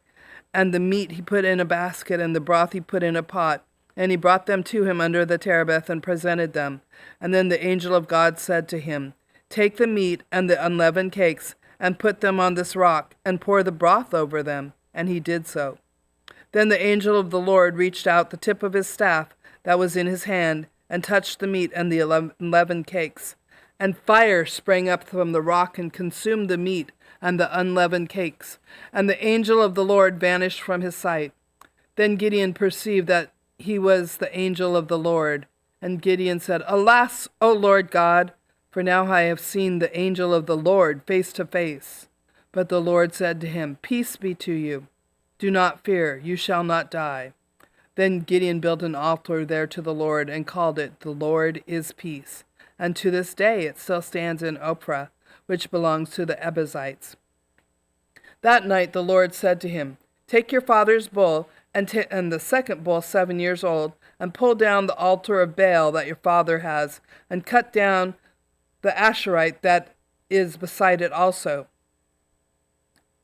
And build an altar to the Lord your God on top of the stronghold here, with the stones laid in due order. Then take the second bull and offer it as a burnt offering with the wood of the Ashereth that you shall cut down. So Gideon took 10 men of his servants and did as the Lord had told him. But because he was too afraid of his family in the midst of the town to do it by day, he did it by night. When the men of the town rose early in the morning, behold, the altar of Baal was broken down, and the Ashereth beside it was cut down, and the second bull was offered on the altar that had been built. And then they said to one another, Who has done this thing? And after they had searched and inquired, they said, Gideon, the son of Joshua, has done this thing. Then the men of town went to Joshua, Bring out your son that he may die, for he has broken down the altar of Baal, and cut down the Ashereth beside it. But Joshua said to him, to all who stood against him, Will you contend for Baal, or will you save him? Whoever contends for him shall be put to death by morning. If he is a god, let him contend for himself, because his altar has been broken down. Therefore on that day Gideon was called Jerubbaal, that is to say, let Baal contend against him, because he broke down his altar. Now all of the Midianites and all of the Amalekites and the people of the east came together, and they crossed the Jordan and encamped in the valley of Jezreel. But the Spirit of the Lord clothed Gideon, and he sounded the trumpet, and the Abiezrites were called out to follow him. And he sent messengers throughout all of Manasseh, so that they too were called out to follow him. And then he sent messengers to Asher, Zebulun, and Naphtali, and they all came up to meet them. Then Gideon said to God, If you will save Israel by my hand, as you have said, behold, I am laying a fleece of wool on the threshing floor. If there is dew on the fleece alone, then it is dry on the ground all around, then I shall know that you will save Israel by my hand, as you have said. And so it was. And we arose early the next morning and squeezed the fleece. He wrung enough dew from the fleece to fill a bowl with water. And then Gideon said to God, Let not your anger burn against me. Let me speak just once more. Please let me test just once more with the fleece. Please let it be dry on the fleece, only on the ground around it let there be dew. And God did so that night, and it was dry on the fleece only, and all of the ground there was dew. Then chapter 7. Then Jerubbaal, that is Gideon, and all of the people who were with him rose early and encamped beside the spring of Harod. And then the camp of Midian was north of them, and the hill of Moreh in the valley. And the Lord said to Gideon, The people with you are too many for me to give the Midianites into their hand, lest Israel boast over me, saying, My own hand has saved me, and therefore proclaim in the ears of the people, saying, Whoever is fearful and trembling, let him return home, and hurry away from Mount Gilead. Then 22,000 men of the people returned, and 10,000 remained. And the Lord said to Gideon, The people are still too many. Take them down to the water, and I will test them for you there. And any one of them whom I say to you, This one shall go with you, and any one of whom I say to you, This one shall not go with you, shall not go. So he brought the people down to the water, and the Lord said to Gideon, Everyone who laps the water with his tongue as a dog laps, you shall sap by himself. Likewise anyone who kneels down to drink. And the number of those who lapped, putting their hands to their mouths, was 300 men. But all of the rest of the people knelt down to drink. And the Lord said to Gideon, With the 300 men who lapped, I will save you, and give you the Midianites into your hand, and let all the others go, every man to his own home. As the people took provisions in their hands and their trumpets, and he set all of the rest of Israel, every man to his tent, but retained 300 men. and the camp of Midian was below him in the valley. That night the Lord said to him, Arise, go down against the camp, for I have given it to your hand. But if you are afraid to go down to the camp with Purah your servant. And you shall hear what they say, and afterwards your hand shall be strengthened to go down against the camp. Then he went down with Purah and his servant to the outposts of the armed men who were in the camp. And the Midianites and the Amalekites and all of the people of the east lay among the valley like locusts in abundance, and their camels were without number, as the sand that is on the seashore in abundance. When Gideon came, behold, a man was telling a dream to his comrade, and he said, Behold, I dreamed a dream, and behold, a cake of barley bread tumbled into the camp of Midian, and came to the tent, and struck it so that it fell, and turned itself upside down, so that the tent lay flat. And his comrade answered, This is no other than the sword of Gideon, the son of Joseph, who is the man of Israel. God has given into his hand Midian and all of the camp. And as soon as Gideon heard of the telling of the dream and its interpretation, he worshipped. And he returned to the camp of Israel and said, Arise, for the Lord has given the host of Midian into your hand. And he divided the 300 men into 3 companies and put trumpets into the hands of all of them, and empty jars with torches inside the jars. And then he said to them, Look at me, and do likewise. When I come to the outskirts of camp, do as I do. When I blow the trumpet, I and all who are with me, then blow the trumpets also on every side of all the camp, and shout, For the Lord, and for Gideon. So Gideon and the 100 men who were with him came to the outskirts of the camp at the beginning of the middle of the watch, when they had just set the watch. And they blew the trumpets and smashed the jars that were in their hands. Then the 3 companies blew the trumpets and broke the jars, and they held in their left hands their torches, and their right hands the trumpets to blow, and they cried out, A sword for the Lord and for Gideon! And every man stood in his place around the camp, and all of the army ran, and they cried out, and they fled. And when they blew the 300 trumpets, the Lord set every man's sword against his comrade and against all of the army. And the army fled as far as Beth-shittah, towards Zeranah, as far as the border of Abel-Melahalah by Tabbath. And the men of Israel were called out from the Nephtali, and from Asher, and from Alamasiah, and they were pursued after Midian. Gideon sent messengers throughout all of the hill country of Ephraim, saying, Come down against the Midianites, and capture the waters against them, as far as Beth-barah, and also the Jordan. So all of the men of Ephraim were called out, and they captured the waters as far as Beth-barah, and also of the Jordan. And they captured the 2 princes of Midian, Oreb and Zeeb. And they killed Oreb at the rock of Oreb, and Zeeb they killed at the winepress of Zeeb. And then they pursued Midian, and they brought the heads of Oreb Zeeb to Gideon across the Jordan. Chapter 8. Then the men of Ephraim said to him, What is this that you have done to us, not to call us when you went out to fight Midian? And they accused him fiercely, and he said to them, What have I done now in your comparison with you? Is not the gleaning of the grapes of Ephraim better than the grape harvest of Ebenezer? And God has given into your hand the princes of Midian, Oreb, and Zeeb. What have I been able to do in comparison with you? And then their anger against him subsided when he said this. And Gideon came to the Jordan and crossed over, and he and the 300 men who were with him, exhausted, yet pursuing. So he said to the men of Succoth, Please give loaves of bread to my people who follow me, for they are exhausted, and I am pursuing after Zebah and Zalmunna and the kings of Midian. And the officials of Succoth said, Are the hands of Zebah and Zebulun already in your hand, that we should give bread to your army?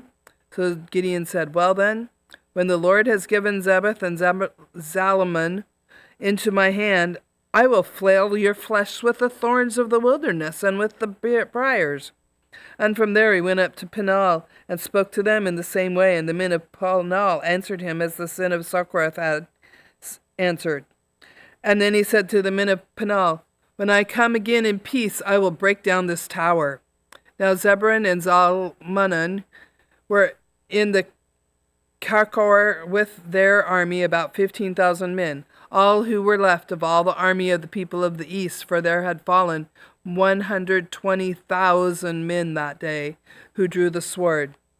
And Gideon went up by the way of the tent dwellers east of Nobah and Jogbehar, and attacked the army, and for all the army felt secure. And Zebah and the Zalmunna fled, and he pursued them and captured the 2 kings of Midian, Zebah and Zalmunna. And he threw all the army into a panic. Then Gideon, the son of Josiah, returned from the battle by the ascent of Hares. And he captured a young man of Succoth and questioned him. And he wrote down for him the officials and the elders of Succoth, 77 men. And he came to the men of Succoth and said, Behold, Zebah and Zalmunna, about whom you taunted me, saying, Are the hands of Zebah and Zalmunna already in your hand, that we should give bread to your men who are exhausted? And he took the elders of the city, and he took thorns of the wilderness and briars, and with them taught the men of Succoth a lesson. And he broke down the tower of Peniel, and killed the men of the city. And then he said to Zebah and Zalmunna, Where are your men whom you killed at Tabor?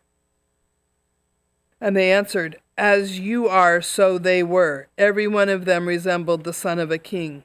And he said, They were my brothers, the sons of my mother. And as the Lord lives, if you had saved them alive, I would not kill you. So he said to Jerath, his firstborn, Rise and kill them. And the young man did not draw his sword, for he was afraid, because he was still a young man. Then Zebah and Zalmunna said, Rise yourself and fall upon us, for as the man is, so is his strength. And Gideon arose and killed Zebah and Zalmunna, and he took the crescent ornaments that were on the necks of their camels. Then the men of Israel said to Gideon, Rule over us, you and your son and your grandson also, for you have saved us from the hand of Midian. Gideon said to them, I will not rule over you, and my son will not rule over you, and the Lord will rule over you. And Gideon said to them, Let me make a request of you. Every one of you give me the earrings from his spoil. For they had golden earrings, because they were Shemalites. And they answered, We will willingly give them.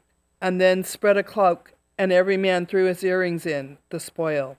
And the weight of the gold that he requested was 1,700 shekels of gold, besides the crescent ornaments and the pendants and the purple garments worn by the kings of Midian, and beside the collars that were around the necks of their camels. And Gideon made of ephod on it, and he put it in his city in Ophrah, and all of Israel warred after it there.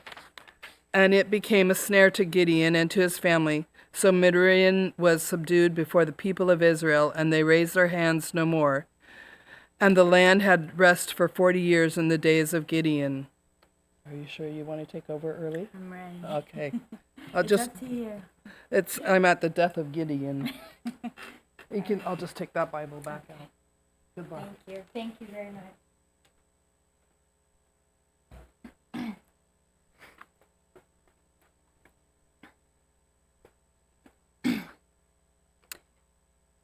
Jerubbaal, Judges 8.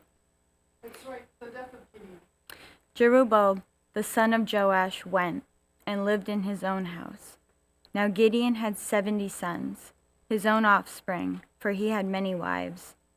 And his concubine, who was in Shechem, also bore him a son, and he called his name Abimelech.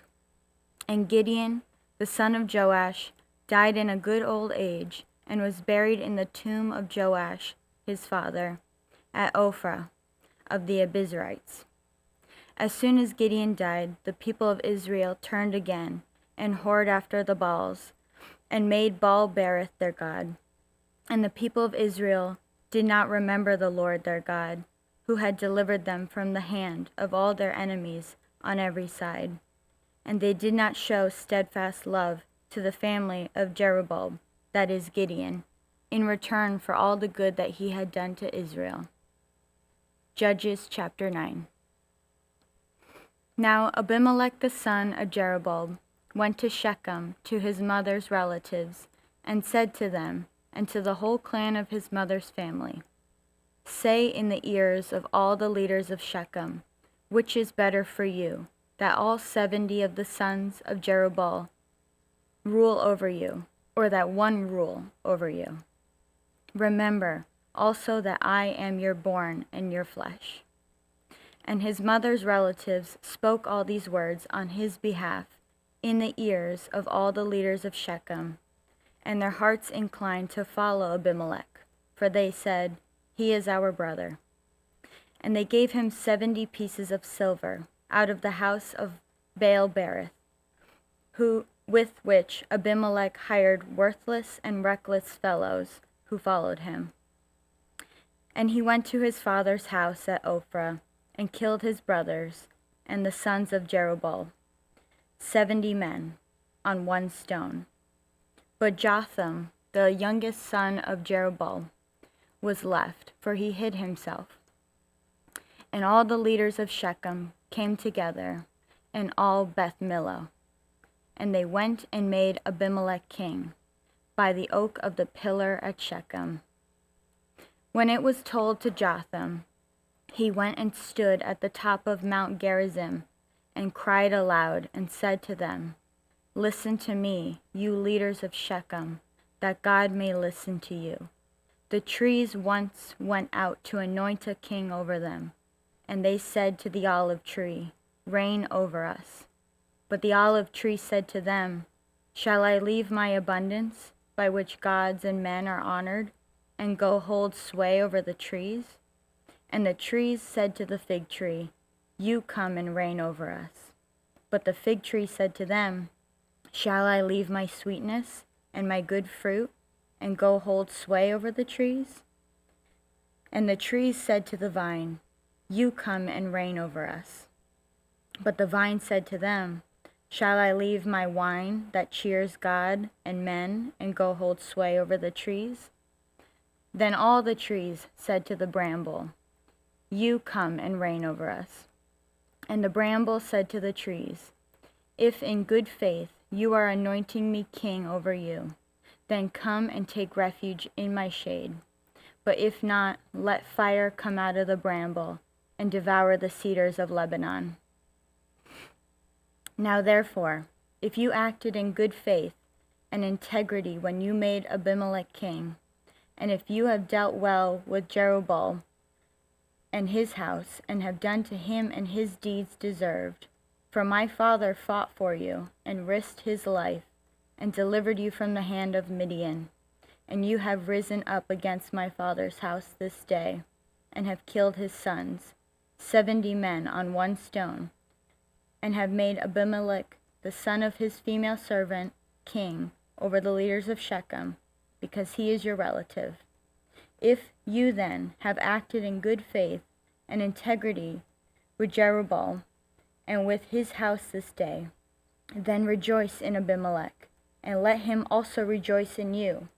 But if not, let fire come out of Abimelech and devour the leaders of Shechem and Beth Millo. And let fire come out from the leaders of Shechem and from Beth Millo and devour Abimelech." And Jotham ran away and fled, and went to Beer and lived there, because of Abimelech his brother. Abimelech ruled over Israel 3 years, and God sent an evil spirit between Abimelech and the leaders of Shechem, and the leaders of Shechem dealt treacherously with Abimelech, that the violence done to the 70 sons of Jerubbaal might come, and their blood be laid on Abimelech their brother, who killed them, and on the men of Shechem, who strengthened his hands to kill his brothers. And the leaders of Shechem put men in ambush against him on the mountaintops, and they robbed all who passed by them along the way. And it was told to Abimelech. And Gaal, the son of Ebed, moved into Shechem with his relatives, and the leaders of Shechem put confidence in him.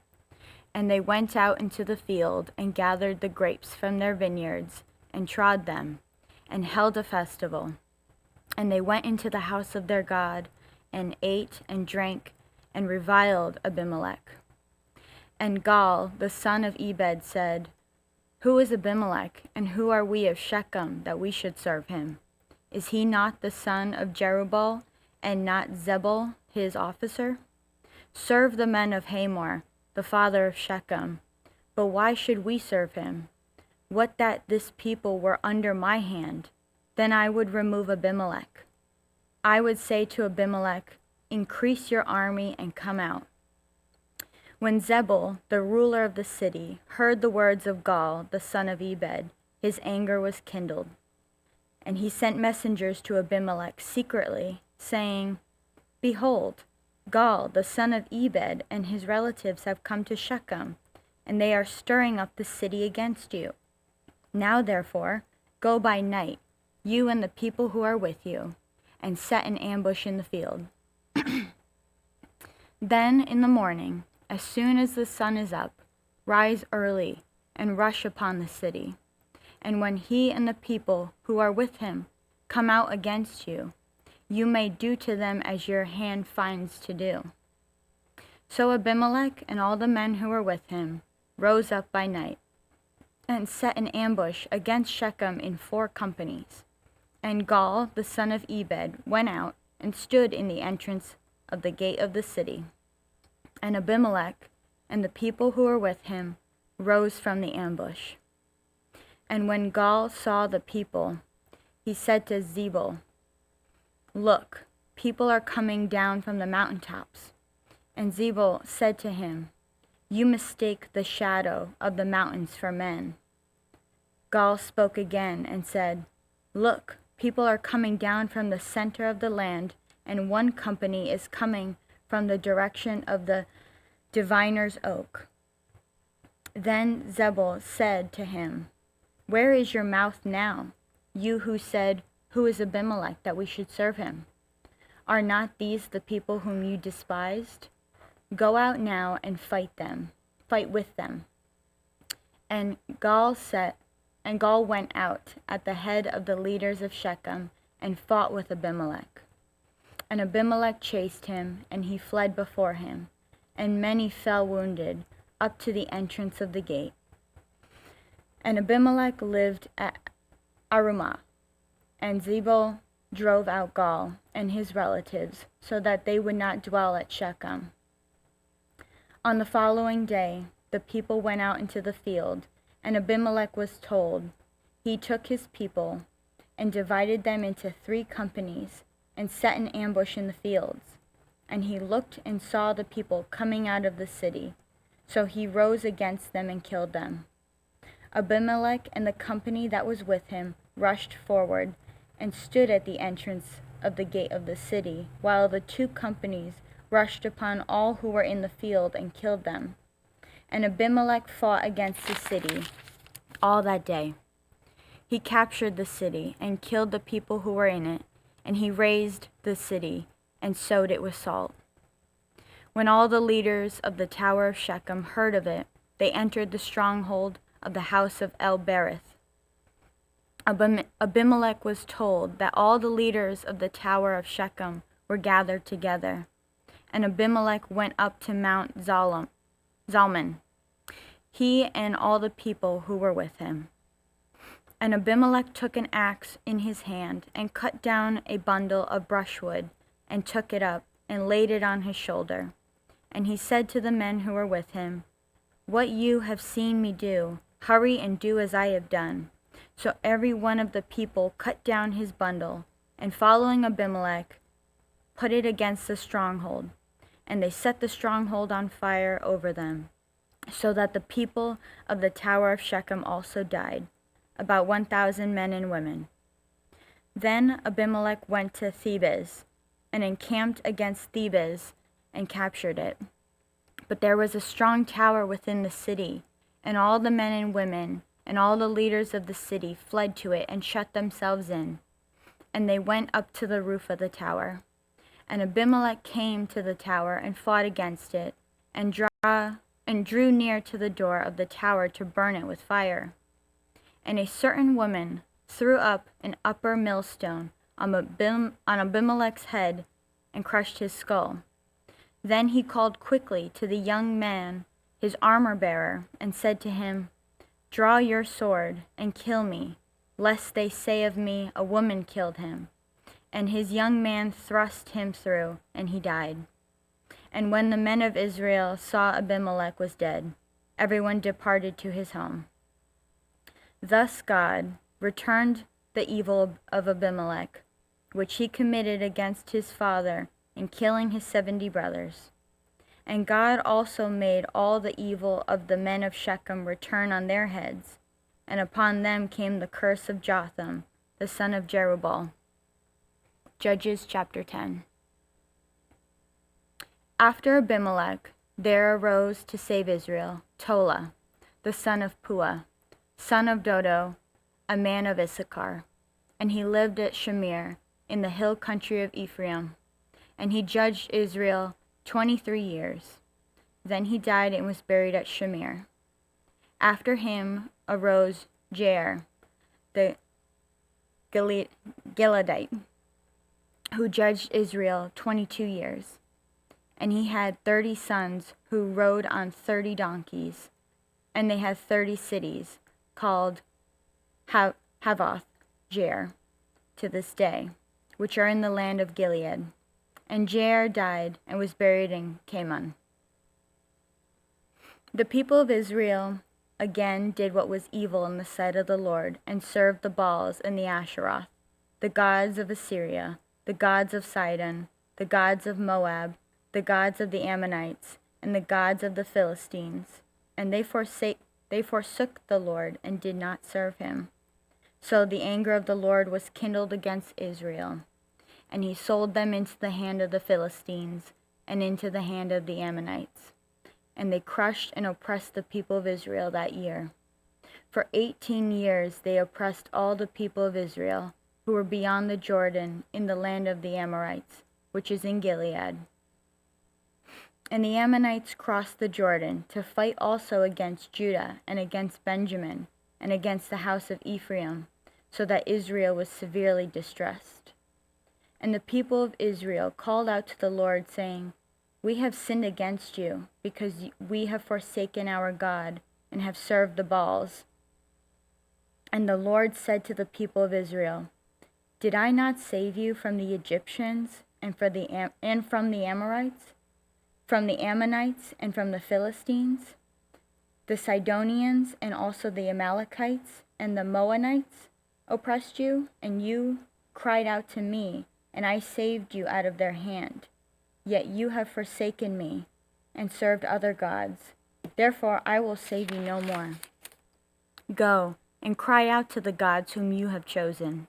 Let them save you in the time of your distress."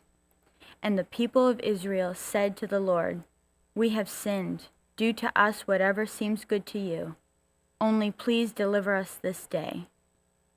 So they put away the foreign gods from among them and served the Lord, and he became impatient over the misery of Israel. Then the Ammonites were called to arms, and they encamped in Gilead. And the people of Israel came together, and they encamped at Mizpah.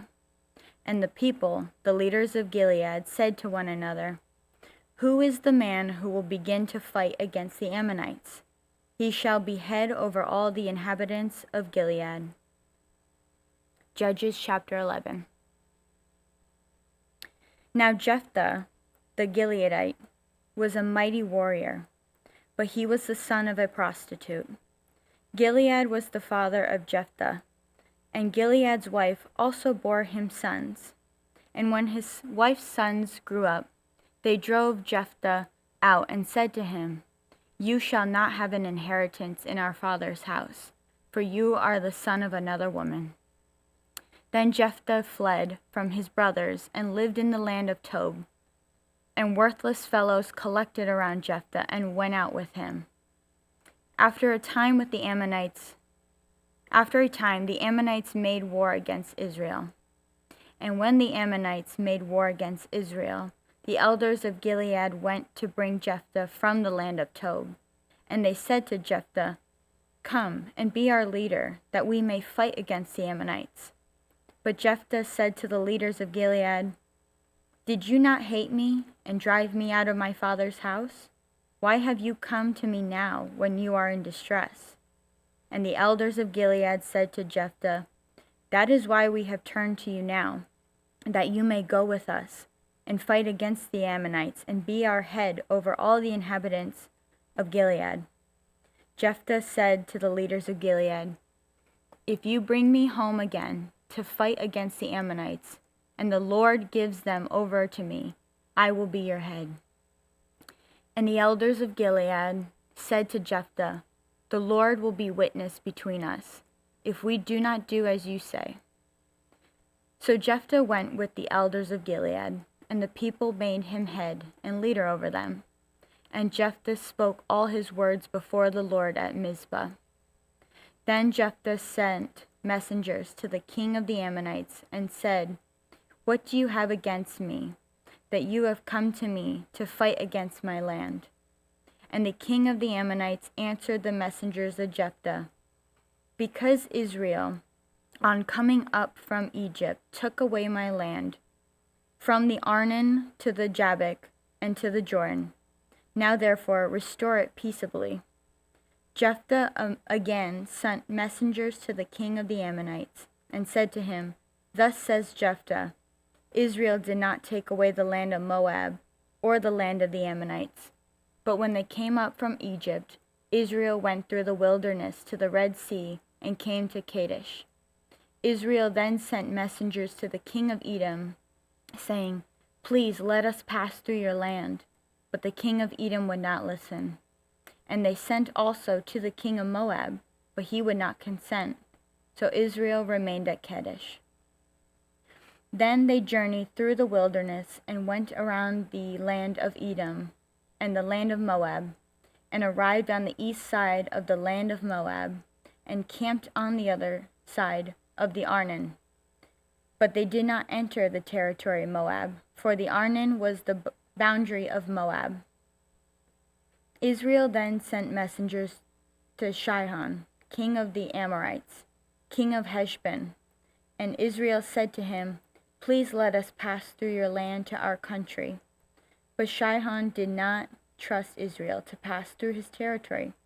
So Sihon gathered all his people together and encamped at Jahaz, and fought with Israel. And the Lord, the God of Israel, gave Sihon and all his people into the hand of Israel, and they defeated them. So Israel took possession of all the land of the Amorites who inhabited that country. And they took possession of all the territories of the Amorites from the Arnon to the Jabbok, and from the wilderness to the Jordan. So then the Lord, the God of Israel, dispossessed the Amorites from before his people Israel. And are you to take possession of them? Will you not possess what Chemosh your God gives you to possess? And all that the Lord our God has dispossessed before us, we will possess. Now are you any better than Balak the son of Zippor, king of Moab? Did he ever contend against Israel, or did he ever go to war with them? While Israel lived in Heshbon and its villages, and in Aroer and its villages, and in all the cities that are on the banks of the Arnon, 300 years, why did you not deliver them within that time? I therefore have not sinned against you, and you do me wrong by making war on me. The Lord, the judge, decide this day between the people of Israel and the people of Ammon. But the king of the Amorites did not listen to the words of Jephthah that he sent to him. Then the Spirit of the Lord was upon Jephthah, and he passed through Gilead and Manasseh, and passed on to Mizpah of Gilead. And from Mizpah of Gilead he passed on to the Amorites. And Jephthah made a vow to the Lord, and said, If you will give the Amorites into my hand, then whatever comes out from the doors of my house to meet me, when I return in peace from the Amorites, shall be the Lord's, and I will offer it up for a burnt offering. So Jephthah crossed over to the Amorites to fight against them, and the Lord gave them into his hand.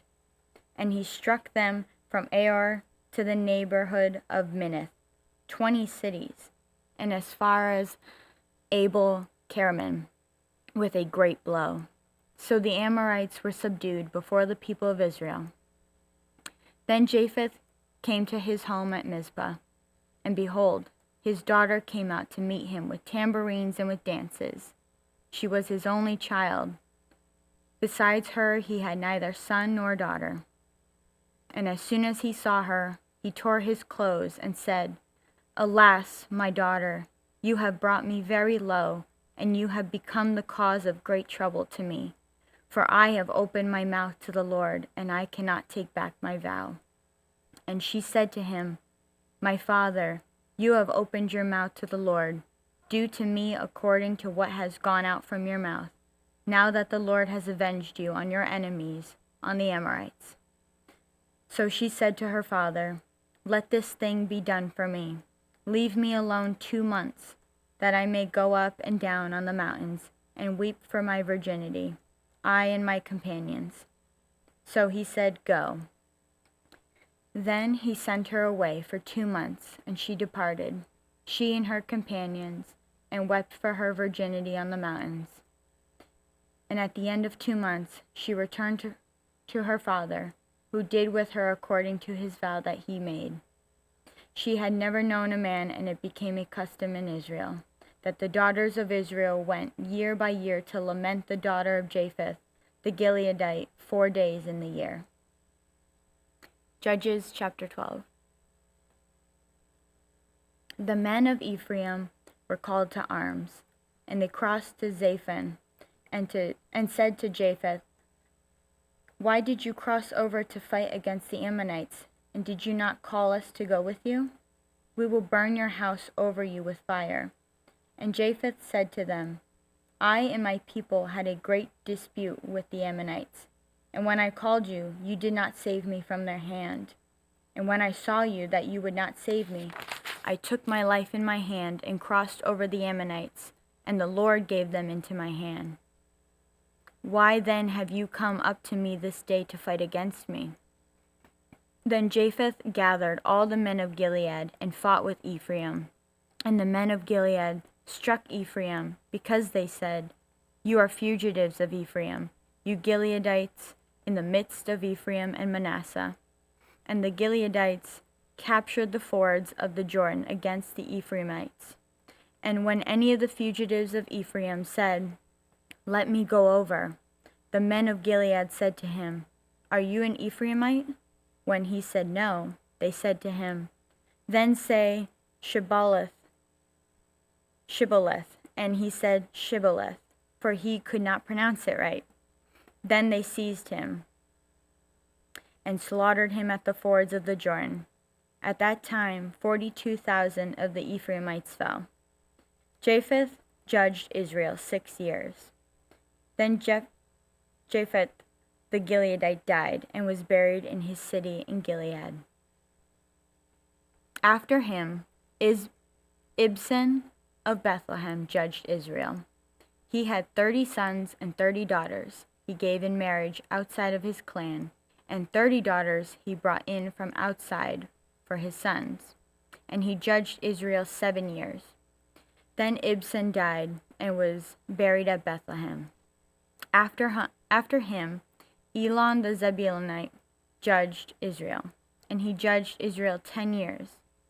Then Elon the Zebulunite died and was buried at Aijalon, and in the land of Zebulun. After him, Abdon the son of Hillel and Pirathonite judged Israel. He had 40 sons and 30 grandsons, who rode on 70 donkeys, and he judged Israel 8 years. Then Abdon the son of Hillel the Pirathonite died, and was buried at Pirathon in the land of Ephraim, and in the hill country of the Amalekites. Judges chapter 13. And the people of Israel again did what was evil in the sight of the Lord, so that the Lord gave them into the hand of the Philistines for 40 years. There was a certain man of Zorah, of the tribe of the Danites, whose name was Manoah, and his wife was barren and had no children. And the angel of the Lord appeared to the woman and said to her, Behold, you are barren and have not borne children, but you shall conceive and bear a son. Therefore be careful and drink no wine or strong drink, and eat nothing unclean. For behold, you shall conceive and bear a son. No razor shall come upon his head, for the child shall be a Nazarite to God from the womb, and he shall begin to save Israel from the hand of the Philistines. Then the woman came and told her husband, A man of God came to me, and his appearance was like the appearance of the angel of God, very awesome. I did not ask him where he was from, and he did not tell me his name. But he said to me, Behold, you shall conceive and bear a son. So then drink no wine or strong drink, and eat nothing unclean, for the child shall be a Nazarite to God from the womb to the day of his death. Then Manoah prayed to the Lord and said, O Lord, please let the man of God whom you sent come again to us and teach us what we are to do with the child who will be born. And God listened to the voice of Manoah, and the angel of God came again to the woman as she sat in the field. But Manoah, her husband, was not with her. So the woman ran quickly and told her husband, Behold, the man who came to me the other day has appeared to me. And Manoah arose and went after his wife, and came to the man and said to him, Are you the man who spoke to this woman? And he said, I am. And Manoah said, Now when your words come true, what is it to be the child's manner of life, and what is his mission? And the angel of the Lord said to Manoah, Of all that I said to the woman, let her be careful. She may not eat of anything that comes from the vine, neither let her drink wine or strong drink, or eat anything any unclean thing. All that I commanded her, let her observe. Manoah said to the angel of the Lord, Please let us detain you and prepare a young goat for you. And the angel of the Lord said to Manoah, If you detain me, I will not eat of your food. But if you prepare a burnt offering, then offer it to the Lord. For Manoah did not know that he was the angel of the Lord. And Manoah said to the angel of the Lord, What is your name, so that when your words come true, we may honor you? And the angel of the Lord said to him, Why do you ask my name, seeing it is wonderful? So Manoah took the young goat with the grain offering, and offered it on the rock to the Lord, to the one who works wonders. And Manoah and his wife were watching. And when the flame went up toward heaven from the altar, the angel of the Lord went up in the flame of the altar. Now Manoah and his wife were watching, and they fell on their faces to the ground. The angel of the Lord appeared no more to Manoah and to his wife. Then Manoah knew that he was the angel of the Lord. And Manoah said to his wife, We shall surely die, for we have seen God. But his wife said to him, If the Lord had meant to kill us, he would not have accepted a burnt offering and a grain offering at our hands, or shown us all these things, or now announced to us such things as these. And the woman bore a son, and called his name Samson. And the young man grew, and the Lord blessed him. And the Spirit of the Lord began to stir him in Mahaneh-dan, between Zorah and Eshtaol. Judges chapter 14. Samson went down to Timnah, and at Timnah he saw one of the daughters of the Philistines. Then he came up and told his father and mother, I saw one of the daughters of the Philistines at Timnah. Now get her for me as my wife. But his father and mother said to him, Is there not a woman among the daughters of your relatives or among all our people that you must go to take a wife from the uncircumcised Philistines? But Samson said to his father, Get her for me, for she is right in my eyes. His father and mother did not know that it was from the Lord, for he was seeking an opportunity against the Philistines. At that time the Philistines ruled over Israel. Then Samson went down with his father and mother to Timnah, and they came to the vineyards of Timnah. And behold, a young lion came toward him roaring. Then the Spirit of the Lord rushed upon him, and although he had nothing in his hand, he tore the lion in pieces as one tears a young goat. But he did not tell his father or his mother what he had done. Then he went down and talked with the woman, and she was right in Samson's eyes. After some days he returned to take her, and he returned aside to see the carcass of the lion, and behold, there was a swarm of bees in the body of the lion, and honey. He scraped it out into his hands, and went on, eating it as he went. And he came to his father and mother, and gave some to them, and they ate. But he did not tell them that he had scraped the honey from the carcass of the lion. His father went down to the woman, and Samson prepared a feast there, for so the young men used to do. As soon as the people saw him, they brought 30 companions to be with him. And Samson said to them, "Let me now put a riddle to you. If you can tell me what it is within the 7 days of the feast, and find it out, then I will give you 30 linen garments and 30 changes of clothes. But if you cannot tell me what it is, then you shall give me 30 linen garments and 30 changes of clothes." And they said to him, Put your riddle, that we may hear it. And he said to them, Out of the eater came something to eat. Out of the strong came something sweet. And in 3 days they could not solve the riddle. On the 4th day they said to Samson's wife, Entice your husband to tell us what the riddle is, lest we burn you and your father's house with fire. Have you invited us here to impoverish us? And Samson's wife wept over him and said, You only hate me, you do not love me. You have put a riddle to my people, and you have not told me what it is. And he said to her, Behold, I have not told my father nor my mother, and shall I tell you? She wept before him the 7 days that their feast lasted, and on the 7th day he told her, because she pressed him hard. Then she told the riddle to her people. And the men of the city said to him on the 7th day before the sun went down, What is sweeter than honey? What is stronger than a lion? And he said to them, If you had not plowed with my heifer, you would not have found out my riddle. And the Spirit of the Lord rushed upon him, and went down to Ashkelon, and struck down 30 men of the town, and took their spoil, and gave the garments to those who had told the riddle. In hot anger, he went back to his father's house, and Samson's wife was given to his companion, who had been his best man. Judges chapter 15. After some days, at the time of wheat harvest, Samson went to visit his wife with a young goat, and he said, I will go in to my wife in the chamber. But her father would not allow him to go in. And her father said, I really thought that you utterly hated her, so I gave her to your companion. Is not her younger sister more beautiful than she? Please take her instead.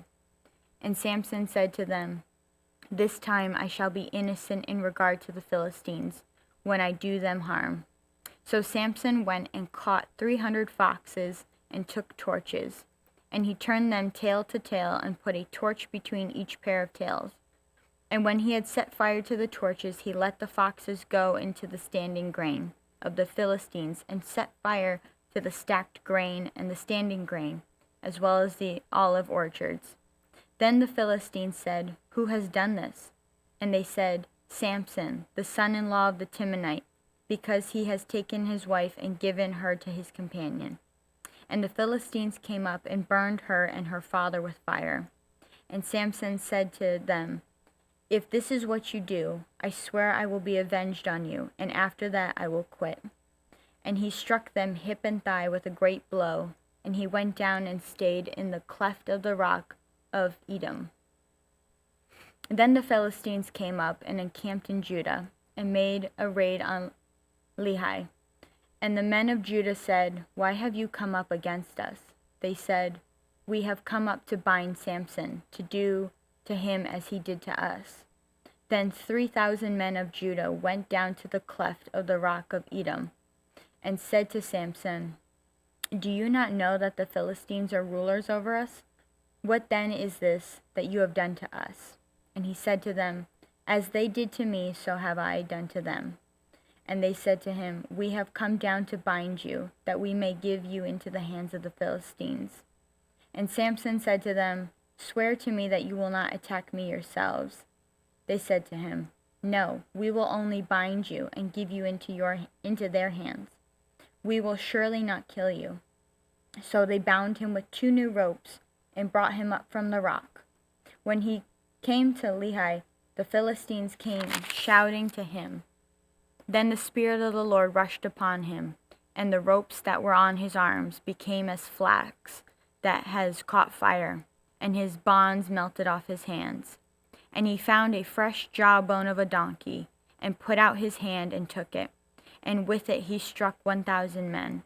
And Samson said, "With the jawbone of a donkey, heaps upon heaps, with the jawbone of a donkey, have I struck down 1,000 men." As soon as he finished speaking, he threw away the jawbone out of his hand.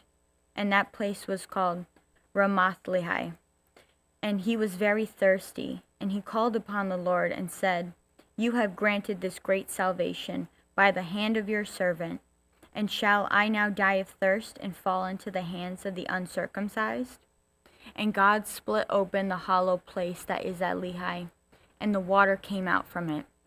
And when he drank, his spirit returned, and he revived. Therefore the name of it was called En-hakkore. It is at Lehi to this day. And he judged Israel in the days of the Philistines 20 years.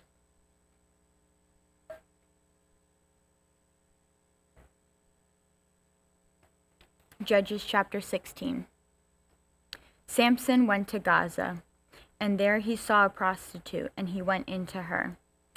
The Gazites were told, "Samson has come here," and they surrounded the place and set an ambush for him all night at the gate of the city.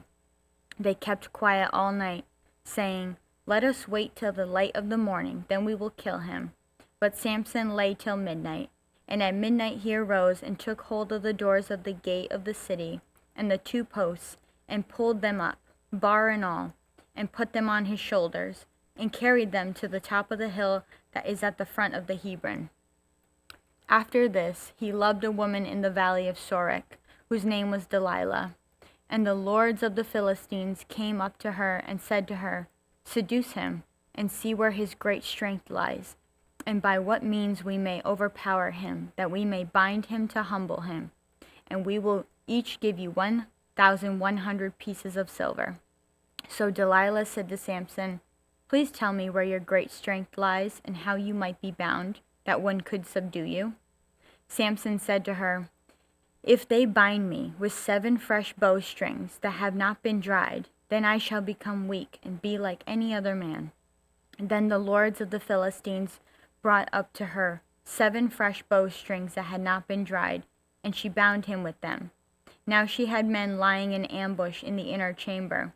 And she said to him, "The Philistines are upon you, Samson." But he snapped the bowstrings as a thread of flax snaps when it touches the fire. So the secret of his strength was not known. Then Delilah said to Samson, "Behold, you have mocked me and told me lies. Please tell me how you might be bound." And he said to her, "If they bind me with new ropes that have not been used, then I shall become weak and be like any other man."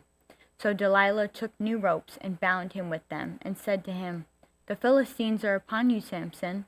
And the men lying in ambush were in an inner chamber. But he snapped the ropes off his arms like a thread. Then Delilah said to Samson, "Until now you have mocked me and told me lies. Tell me how you might be bound." And he said to her, "If you weave the 7 locks of my head with the web and fasten it tight with the pin, then I shall become weak and be like any other man." So while he slept, Delilah took the 7 locks of his head and wove them into the web. And she made them tight with the pin, and said to him, "The Philistines are upon you, Samson." But he awoke from his sleep and pulled away the pin, the loom, and the web. And she said to him, "How can you say I love you when your heart is not with me? You have mocked me these 3 times, and you have not told me where your great strength lies." And when she pressed him hard with her words day after day and urged him, his soul was vexed to death. And he told her all his heart, and said to her, "A razor has never come upon my head, for I have been a Nazarite to God from my mother's womb. If my head is shaved, then my strength will leave me, and I shall become weak and be like any other man. When Delilah saw that he had told her all his heart, she sent and called the lords of the Philistines, saying, Come up again, for he has told me all his heart. Then the lords of the Philistines came up to her and brought the money in their hands. She made him sleep on her knees, and she called a man and had him shave off the 7 locks of his head. Then she began to torment him, and his strength left him. And she said, The Philistines are upon you, Samson. And he awoke from his sleep and said, I will go out as at other times and shake myself free. But he did not know that the Lord had left him. And the Philistines seized him and gouged out his eyes and brought him to Gaza and bound him with bronze shackles. And he ground at the mill in the prison. But the hair of his head began to grow again after it had been shaved. Now the lords of the Philistines gathered to offer a great sacrifice to Dagon, their god, and to rejoice. And they said, Our God has given Samson, our enemy, into our hand. And when the people saw him, they praised their God. For they said, Our God has given our enemy into our hand, the ravager of our country, who has killed many of us. And when their hearts were merry, they said, Call Samson, that he may entertain us. So they called Samson out of the prison, and he entertained them. They made him stand between the pillars. And Samson said to the young man who held him by the hand, Let me feel the pillars on which the house rests, that I may lean against them. Now the house was full of men and women. All the lords of the Philistines were there, and on the roof there were about 3,000 men and women, who looked on while Samson entertained.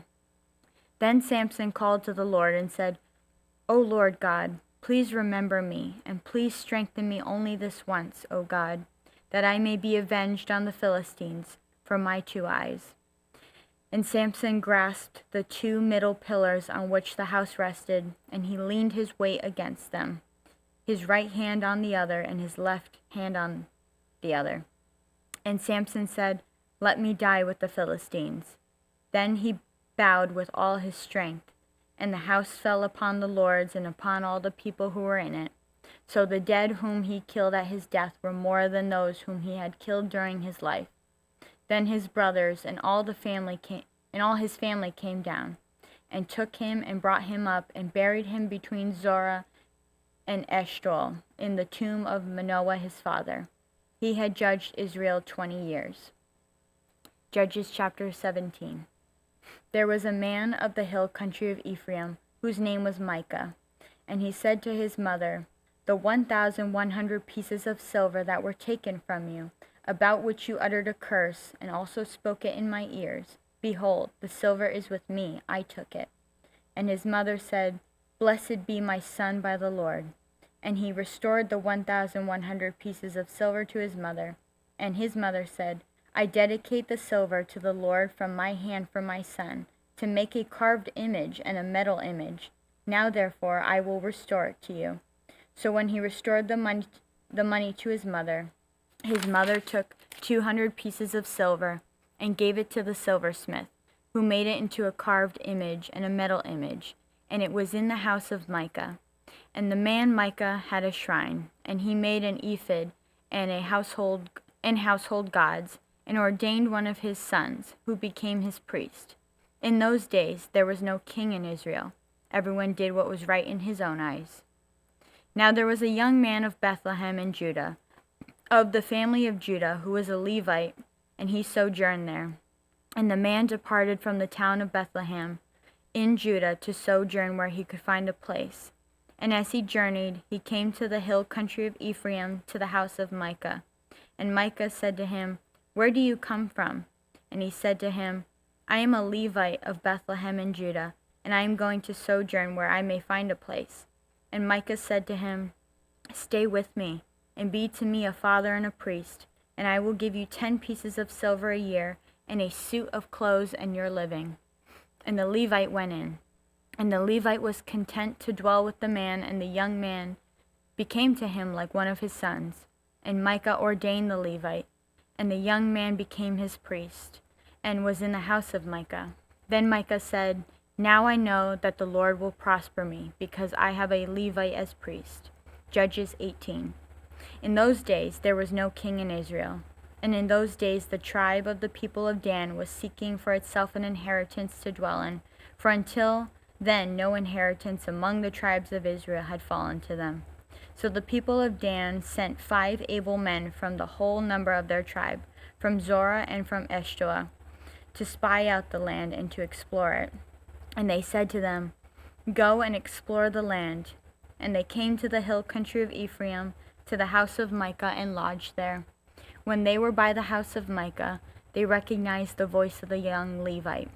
And they turned aside and said to him, "Who brought you here? What are you doing in this place? What is your business here?"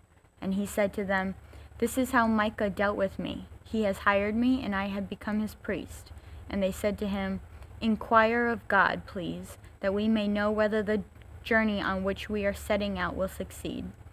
And the priest said to them, "Go in peace. The journey on which you go is under the eye of the Lord."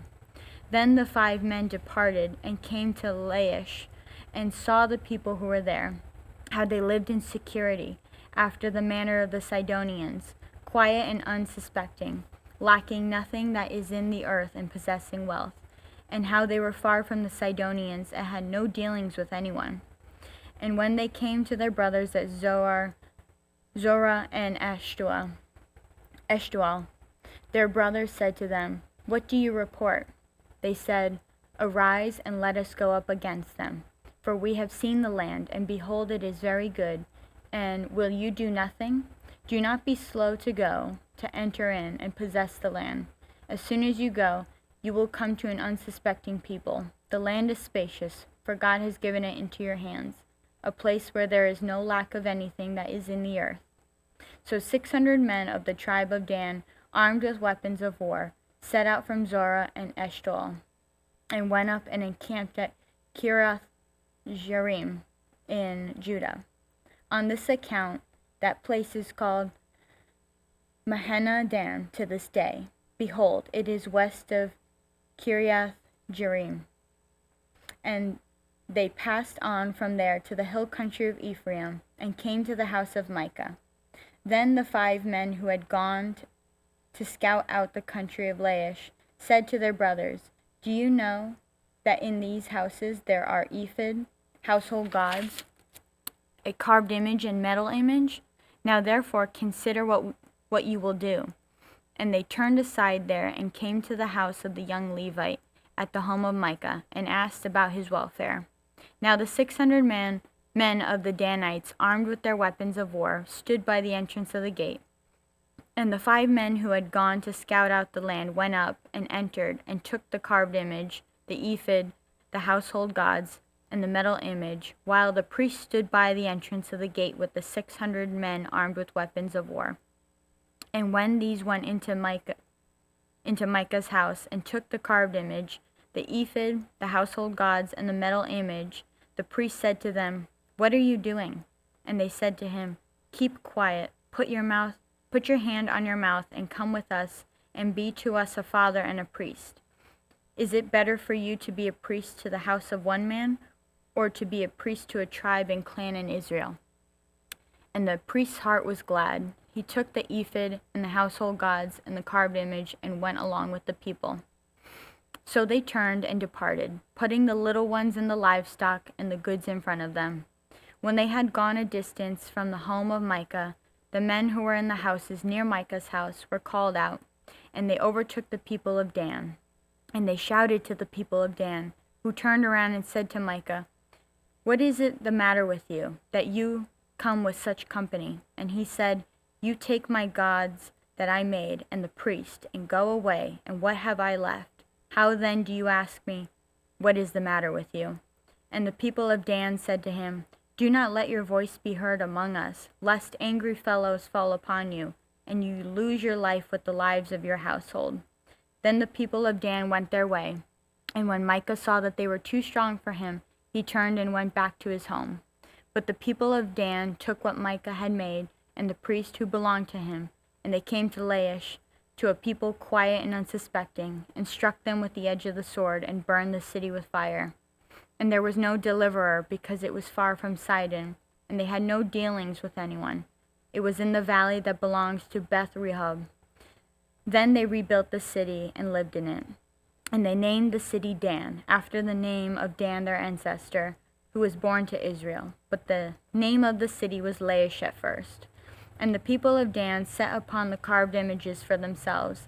And Jonathan the son of Gershom, son of Moses, and his sons were priests to the tribe of the Danites until the day of the captivity of the land. So they set up Micah's carved image that he made, as long as the house of God was at Shiloh. Judges 19. In those days, when there was no king in Israel, a certain Levite was sojourning in the remote parts of the hill country of Ephraim, who took to himself a concubine from Bethlehem in Judah. And his concubine was unfaithful to him, and she went away from him to her father's house at Bethlehem in Judah, and was there some 4 months. Then her husband arose and went after her, to speak kindly to her and bring her back. He had with him his servant and a couple of donkeys, and she brought him into her father's house. And when the girl's father saw him, he came with joy to meet him, and his father-in-law, the girl's father, made him stay, and he remained with him 3 days. So they ate and drank and spent the night there. And on the 4th day they arose early in the morning, and he prepared to go. But the girl's father said to his son-in-law, "Strengthen your heart with a morsel of bread, and after that you may go." So the two of them sat and ate and drank together. And the girl's father said to the man, "Be pleased to spend the night, and let your heart be merry." And when the man rose up to go, his father-in-law pressed him, till he spent the night there again. And on the 5th day he arose early in the morning to depart. And the girl's father said, "Strengthen your heart, and wait until the day declines." So they ate, both of them. And when the man and his concubine and his servant rose up to depart, his father-in-law, the girl's father, said to him, "Behold, now the day has waned toward evening. Please spend the night. Behold, the day draws to its close. Lodge here, and let your heart be merry, and tomorrow you shall arise early in the morning for your journey and go home." But the man would not spend the night. He rose and departed, and arrived opposite Jebus, that is, Jerusalem. He had with him a couple of saddled donkeys, and his concubine was with him. When they were near Jebus, the day was nearly over, and the servant said to his master, "Come now, let us turn aside to the city of the Jebusites and spend the night in it." And his master said to him, "We will not turn aside into the city of foreigners, who do not belong to the people of Israel, but we will pass on to Gibeah." And he said to his young man, "Come and let us draw near to one of these places, and spend the night at Gibeah or at Ramah." So they passed on and went their way. And the sun went down on them near Gibeah, which belongs to Benjamin. And they turned aside there to go in and spend the night at Gibeah. And he went in and sat down in the open square of the city, for no one took them in his house to spend the night. And behold, an old man was coming from his work in the field at evening. The man was from the hill country of Ephraim, and he was sojourning in Gibeah. The men of the place were Benjaminites. And he lifted up his eyes and saw the traveler in the open square of the city. And the young man said, "Where are you going, and where do you come from?" And he said to him, "We are passing from Bethlehem in Judah to the remote parts of the hill country of Ephraim, from which I come. I went to Bethlehem in Judah, and I am going to the house of the Lord. But no one has taken me into his house. We have straw and feed for our donkeys, with bread and wine for me, and your female servant, and the young man with your servants. There is no lack of anything." And the old man said, "Peace be with you. I will care for all your wants, only do not spend the night in the square." So he brought him into his house, and gave the donkeys feed. And they washed their feet, and ate and drank. As they were making their hearts merry, behold, the men of the city, worthless fellows, surrounded the house, beating on the door.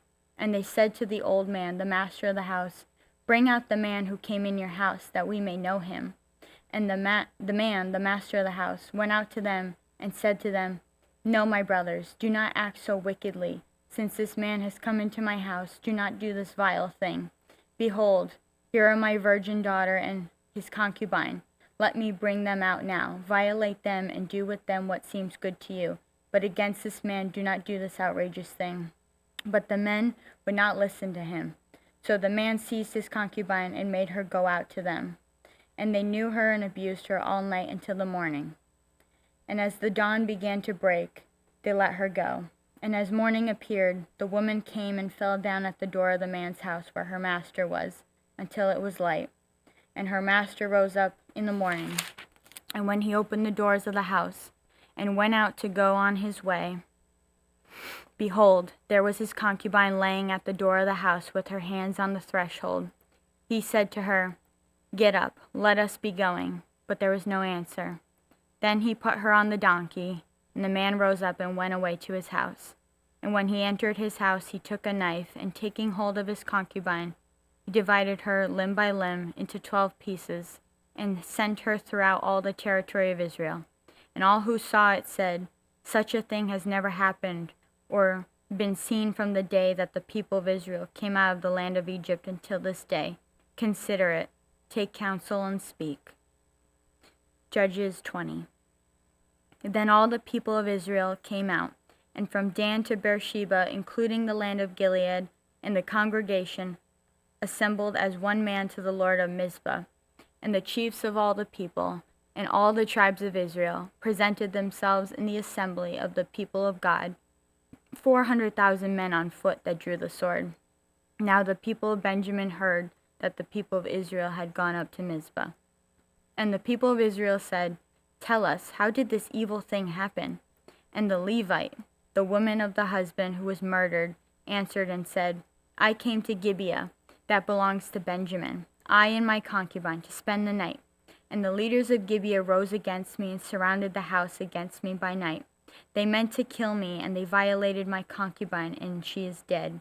So I took hold of my concubine and cut her in pieces, and sent her throughout all the country of the inheritance of Israel, for they have committed abomination and outrage in Israel.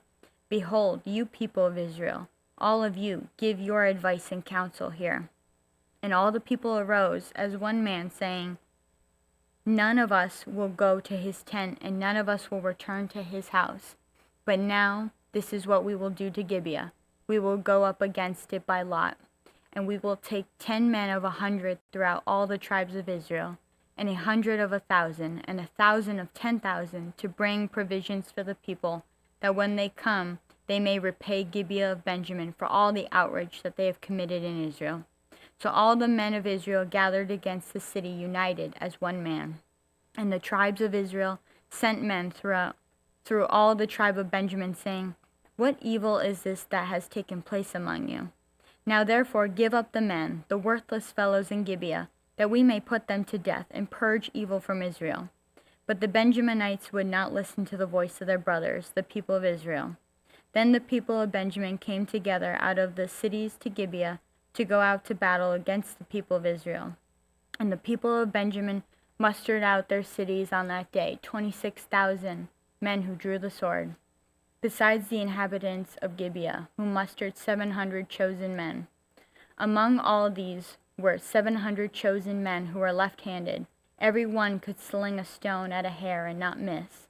And the men of Israel, apart from Benjamin, mustered 400,000 men who drew the sword. All these were men of war. The people of Israel arose and went to Bethel, and inquired of God, "Who shall go up first for us to fight against the people of Benjamin?" And the Lord said, "Judah shall go up first." Then the people of Israel rose in the morning and encamped against Gibeah. And the men of Israel went out to fight against Benjamin, and the men of Israel drew up the battle line against them at Gibeah. The people of Benjamin came out to Gibeah, and destroyed on that day 22,000 men of the Israelites. But the people, the men of Israel, took courage and again formed the battle line in the same place where they had formed it on the first day. And the people of Israel went up and wept before the Lord until the evening. And they inquired of the Lord, "Shall we again draw near to fight against our brothers, the people of Benjamin?" And the Lord said, "Go up against them." So the people of Israel came near against the people of Benjamin that day. And Benjamin went against them at Gibeah the second day, and destroyed 18,000 men of the people of Israel. All these were men who drew the sword. Then all the people of Israel, the whole army, went up and came to Bethel and wept. They sat there before the Lord and fasted that day until evening, and offered burnt offerings and peace offerings before the Lord. And the people of Israel inquired of the Lord, for the ark of the covenant of God was there in those days. And Phinehas, the son of Eleazar, son of Aaron, ministered before it in those days, saying, Shall we go out once more to battle against our brothers, the people of Benjamin, or shall we cease? And the Lord said, Go up, for tomorrow I will give them into your hand. So Israel sent men in ambush around Gibeah, and the people of Israel went up against the people of Benjamin on the third day, and set themselves in array against Gibeah, as at other times.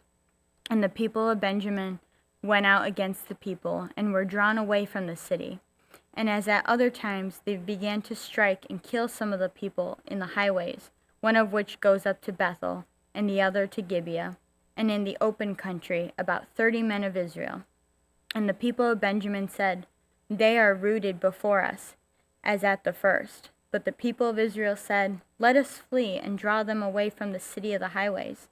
And all the men of Israel rose up out of their place and set themselves in array at Baal Tamar. And the men of Israel who were in ambush rushed out of their place from Geba. And there came against Gibeah 10,000 chosen men out of Israel. And the battle was hard, and the Benjaminites did not know that disaster was close upon them. And the Lord defeated Benjamin before Israel, and the people of Israel destroyed 25,100 men of Benjamin that day, all these men who drew the sword. So the people of Benjamin saw that they were defeated. The men of Israel gave ground to Benjamin, because they trusted the men in ambush whom they had set against Gibeah. Then the men in ambush hurried and rushed against Gibeah. The men in ambush moved out and struck all the city with the edge of the sword.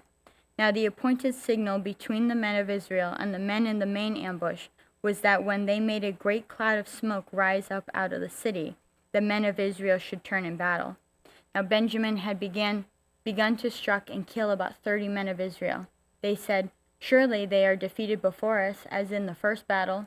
But when the signal began to rise out of the city in a column of smoke, the Benjaminites looked behind them, and behold, the whole of the city went up in smoke to heaven.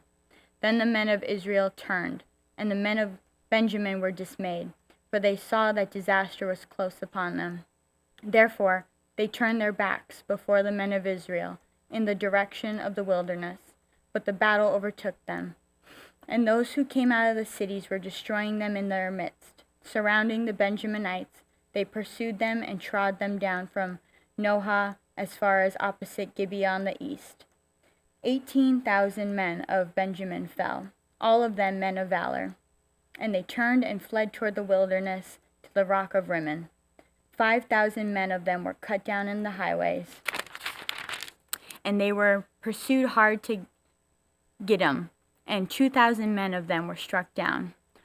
So all who fell that day of Benjamin were 25,000 men who drew the sword, all of them men of valor.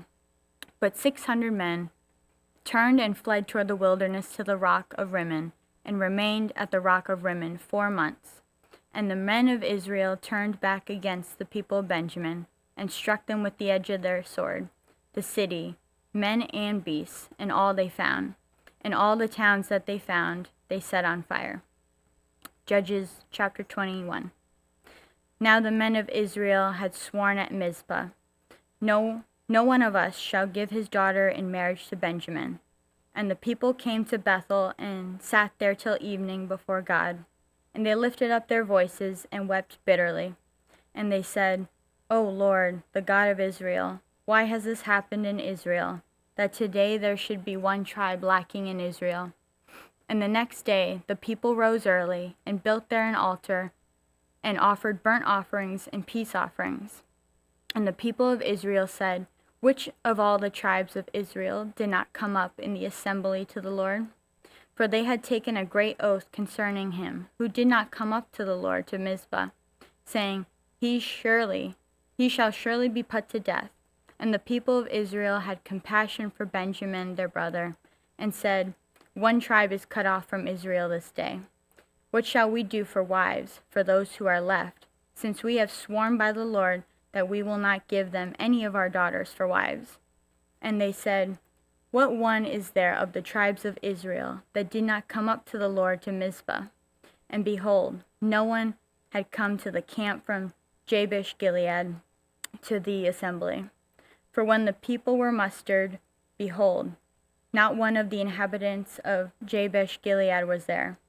So the congregation sent 12,000 of their bravest men there and commanded them, Go and strike the inhabitants of Jabesh Gilead with the sword, with the edge of the sword, also the women and the little ones. This is what you shall do. Every male and every woman that has lain with a man you shall devote to destruction. And they found among the inhabitants of Jabesh Gilead 400 young virgins who had not known a man by lying with him, and they brought them to the camp at Shiloh, which is in the land of Canaan. Then the whole congregation sent word to the people of Benjamin, who were at the rock of Rimmon, and proclaimed peace to them. And Benjamin returned at that time, and they gave them the woman whom they had saved alive of the women of Jabesh Gilead, but they were not enough for them. And the people had compassion on Benjamin, because the Lord had made a breach in the tribes of Israel. Then the elders of the congregation said, What shall we do for wives, for those who are left, since the women are destroyed out of Benjamin? And they said, There must be an inheritance for the survivors of Benjamin, that a tribe not be blotted out from Israel. Yet we cannot give them wives from our daughters. For the people of Israel had sworn, Cursed be he who gives a wife to Benjamin. So they said, Behold, there is a yearly feast of the Lord at Shiloh, which is north of Bethel, on the east of the highway that goes up from Bethel to Shechem, and south of Lebanah. And they commanded the people of Benjamin, saying, Go and lie in ambush in the vineyards, and watch. If the daughters of Shiloh come out to dance in the dances, then come out of the vineyards, and snatch each man his wife from the daughters of Shiloh, and go to the land of Benjamin.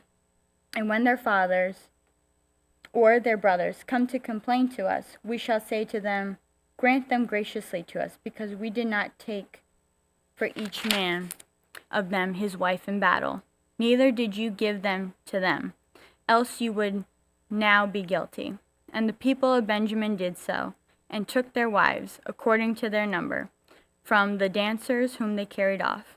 Then they went and returned to their inheritance, and rebuilt the towns and lived in them. And the people of Israel departed from there at that time, every man to his tribe and family. And they went out from there, every man to his inheritance. In those days there were no king in Israel. Everyone did what was right in his own eyes. The Book of Ruth. Would you like to join? Okay. Do you want? Okay.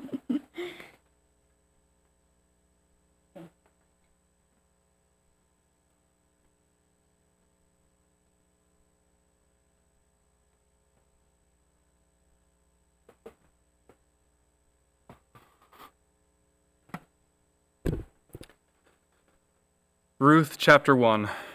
In the days when the judges ruled, there was a famine in the land, and a man of Bethlehem in Judah went to sojourn in the country of Moab, he and his wife and his 2 sons.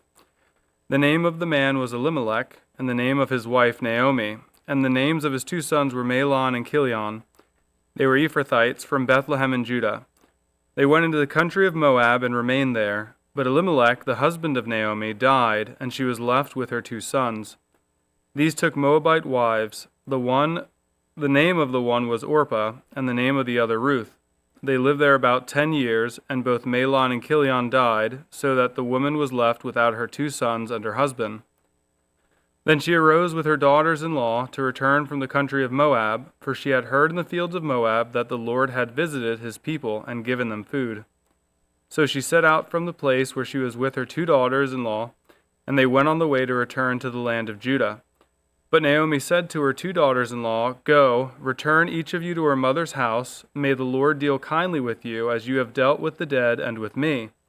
The Lord grant that you may find rest, each of you in the house of her husband. Then she kissed them, and they lifted up their voices and wept. And they said to her, No, we will return with you to your people. But Naomi said, Turn back, my daughters. Why will you go with me? Have I yet sons in my womb, that they may become your husbands? Turn back, my daughters, go your way, for I am too old to have a husband. If I should say I have hope, even if I should have a husband this night, and should bear sons, would you therefore wait till they were grown? Would you therefore refrain from marrying? No, my daughters, for it is exceedingly bitter to me for your sake that the hand of the Lord has gone out against me. Then they lifted up their voices and wept again. And Orpah kissed her mother-in-law, but Ruth clung to her. And she said, See, your sister-in-law has gone back to her people and to her gods. Return after your sister-in-law. But Ruth said, Do not urge me to leave you or to return from following you. For where you go, I will go, and where you lodge, I will lodge. Your people shall be my people, and your God my God. Where you die, I will die, and there will I be buried. May the Lord do so to me, and more also, if anything but death parts me from you. And when Naomi saw that she was determined to go with her, she said no more. So the 2 of them went on until they came to Bethlehem. And when they came to Bethlehem, the whole town was stirred because of them. And the women said, Is this Naomi? She said to them, Do not call me Naomi, call me Mara, for the Almighty has dealt very bitterly with me. I went away full, and the Lord has brought me back empty. Why call me Naomi when the Lord has testified against me, and the Almighty has brought calamity upon me? So Naomi returned, and Ruth the Moabite, her daughter-in-law, with her, who returned from the country of Moab. And they came to Bethlehem at the beginning of barley harvest. Ruth chapter 2. Now Naomi had a relative of her husband's, a worthy man of the clan of Elimelech, whose name was Boaz. And Ruth the Moabite said to Naomi, Let me go to the field and glean among the ears of grain after him in whose sight I shall find favor. And she said to her, Go, my daughter. So she set out and went and gleaned in the field after the reapers, and she happened to come to the part of the field belonging to Boaz, who was of the clan of Elimelech. And behold, Boaz came from Bethlehem, and he said to the reapers, The Lord be with you. And they answered, The Lord bless you. Then Boaz said to his young man who was in charge of the reapers, Whose young woman is this? And the servant who was in charge of the reapers answered, She is the young Moabite woman who came back with Naomi from the country of Moab. She said, Please let me glean and gather among the sheaves after the reapers. So she came, and she has continued from early morning until now, except for a short rest. Then Boaz said to Ruth, Now listen, my daughter, do not go to glean in another field or leave this one, but keep close to my young women. Let your eyes be on the field that they are reaping, and go after them. Have I not charged the young men not to touch you? And when you are thirsty, go to the vessels and drink what the young men have drawn. Then she fell on her face, bowing to the ground, and said to him, Why have I found favor in your eyes, that you should take notice of me, since I am a foreigner? But Boaz answered her, All that you have done for your mother-in-law since the death of your husband has been fully told to me, and how you left your father and mother and your native land and came to a people that you did not know before. The Lord repay you for what you have done, and a full reward be given you by the Lord, the God of Israel, under whose wing you have come to take refuge. Then she said, I have found favor in your eyes, my lord, for you have comforted me and spoken kindly to your servant, though I am not one of your servants. And at mealtime Boaz said to her, Come here and eat some bread, and dip your morsel in the wine. So she sat beside the reapers, and he passed to her roasted grain. And she ate until she was satisfied, and she had some left over.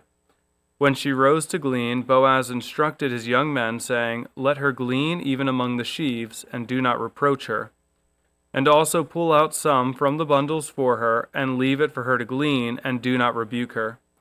So she gleaned in the field until evening. Then she beat out what she had gleaned, and it was about an ephah of barley. And she took it up and went into the city. Her mother-in-law saw what she had gleaned. She also brought out and gave her what food she had left over after being satisfied. And her mother-in-law said to her, "Where did you glean today, and where have you worked? Blessed be the man who took notice of you." So she told her mother-in-law with whom she had worked, and said, "The man's name with whom I work today is Boaz." And Naomi said to her daughter-in-law, "May he be blessed by the Lord, whose kindness has not forsaken the living or the dead." Naomi also said to her, "The man is a close relative of ours, one of our redeemers." And Ruth the Moabite said, "Besides, he said to me, 'You shall keep close by my young men until they have finished all my harvest.'" And Naomi said to Ruth her daughter-in-law, "It is good, my daughter, that you go out with his young women, lest in another field you be assaulted."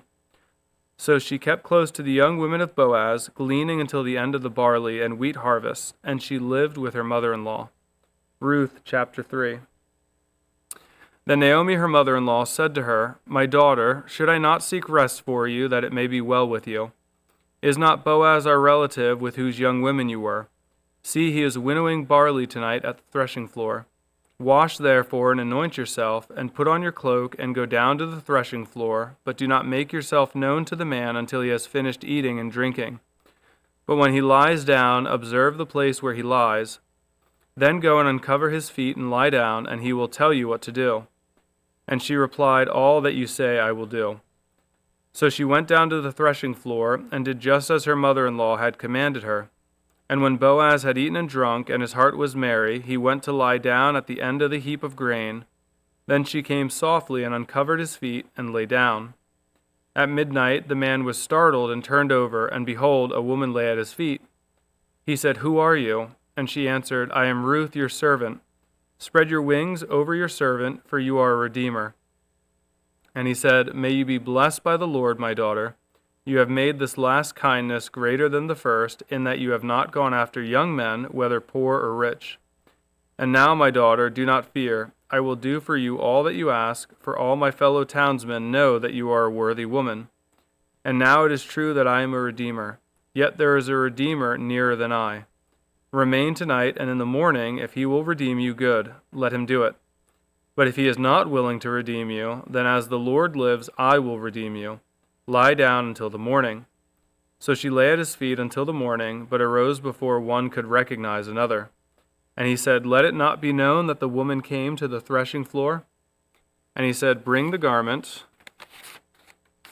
you are wearing and hold it out." So she held it, and he measured out 6 measures of barley and put it on her. Then she went into the city, and when she came to her mother-in-law, she said, "How did you fare, my daughter?" Then she told her all that the man had done for her, saying, "These 6 measures of barley he gave to me, for he said to me, 'You must not go back empty-handed to your mother-in-law.' She replied, 'Wait, my daughter, until you learn how the matter turns out, for the man will not rest, but will settle the matter today." Ruth chapter 4. Now Boaz had gone up to the gate and sat down there. And behold, the Redeemer of whom Boaz had spoken came by. So Boaz said, "Turn aside, friend, sit down here." And he turned aside and sat down. And he took 10 men of the elders of the city and said, "Sit down here." So they sat down. Then he said to the Redeemer, "Naomi, who has come back from the country of Moab, is selling the parcel of land that belonged to our relative Elimelech. So I thought I would tell you of it and say, 'Buy it in the presence of those sitting here and in the presence of the elders of my people.' If you will redeem it, redeem it. But if you will not, tell me, that I may know, for there is no one beside you to redeem it, and I come after you." And he said, "I will redeem it." Then Boaz said, "The day you buy the field from the hand of Naomi, you also acquire Ruth the Moabite, the widow of the dead, in order to perpetuate the name of the dead in his inheritance."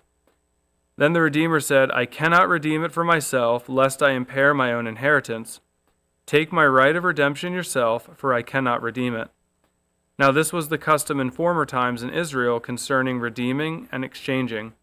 To confirm a transaction, the one drew off his sandal and gave it to the other, and this was the manner of attesting in Israel. So when the Redeemer said to Boaz, "Buy it for yourself," he drew off his sandal. Then Boaz said to the elders and all the people, "You are witnesses this day that I have bought from the hand of Naomi all that belonged to Elimelech and all that belonged to Chilion and to Mahlon. Also Ruth the Moabite, the widow of Mahlon, I have bought to be my wife, to perpetuate the name of the dead in his inheritance, that the name of the dead may not be cut off from among his brothers and from the gate of his native place. You are witnesses this day." Then all the people who were at the gate and the elders said, "We are witnesses. May the Lord make the woman who is coming into your house like Rachel and Leah, who together built up the house of Israel. May you act worthily in Ephratah and be renowned in Bethlehem, and may your house be like the house of Perez, whom Tamar bore to Judah, because of the offspring that the Lord will give you by this young woman." So Boaz took Ruth, and she became his wife. And he went into her, and the Lord gave her conception, and she bore a son. Then the woman said to Naomi, "Blessed be the Lord, who has not left you this day without a redeemer, and may his name be renowned in Israel. He shall be to you a restorer of life and a nourisher of your old age, for your daughter-in-law who loves you, who is more to you than 7 sons, has given birth to him." Then Naomi took the child and laid him on her lap and became his nurse. And the women of the neighborhood gave him a name, saying, "A son has been born to Naomi." They named him Obed. He was the father of Jesse, the father of David. Now these are the generations of Perez. Perez fathered Hezron. Hezron fathered Ram. Ram fathered Amminadab. Amminadab fathered Nahshon. Nahshon fathered Salmon. Salmon fathered Boaz. Boaz fathered Obed. Obed fathered Jesse. And Jesse fathered David. 1 Samuel chapter 1.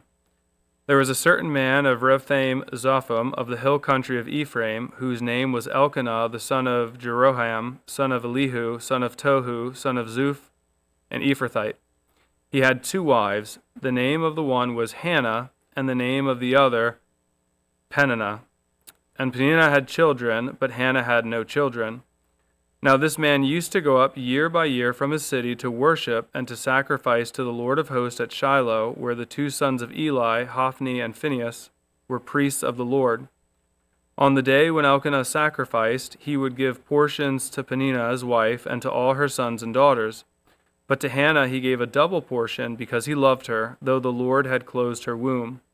And her rival used to provoke her grievously, to irritate her because the Lord had closed her womb.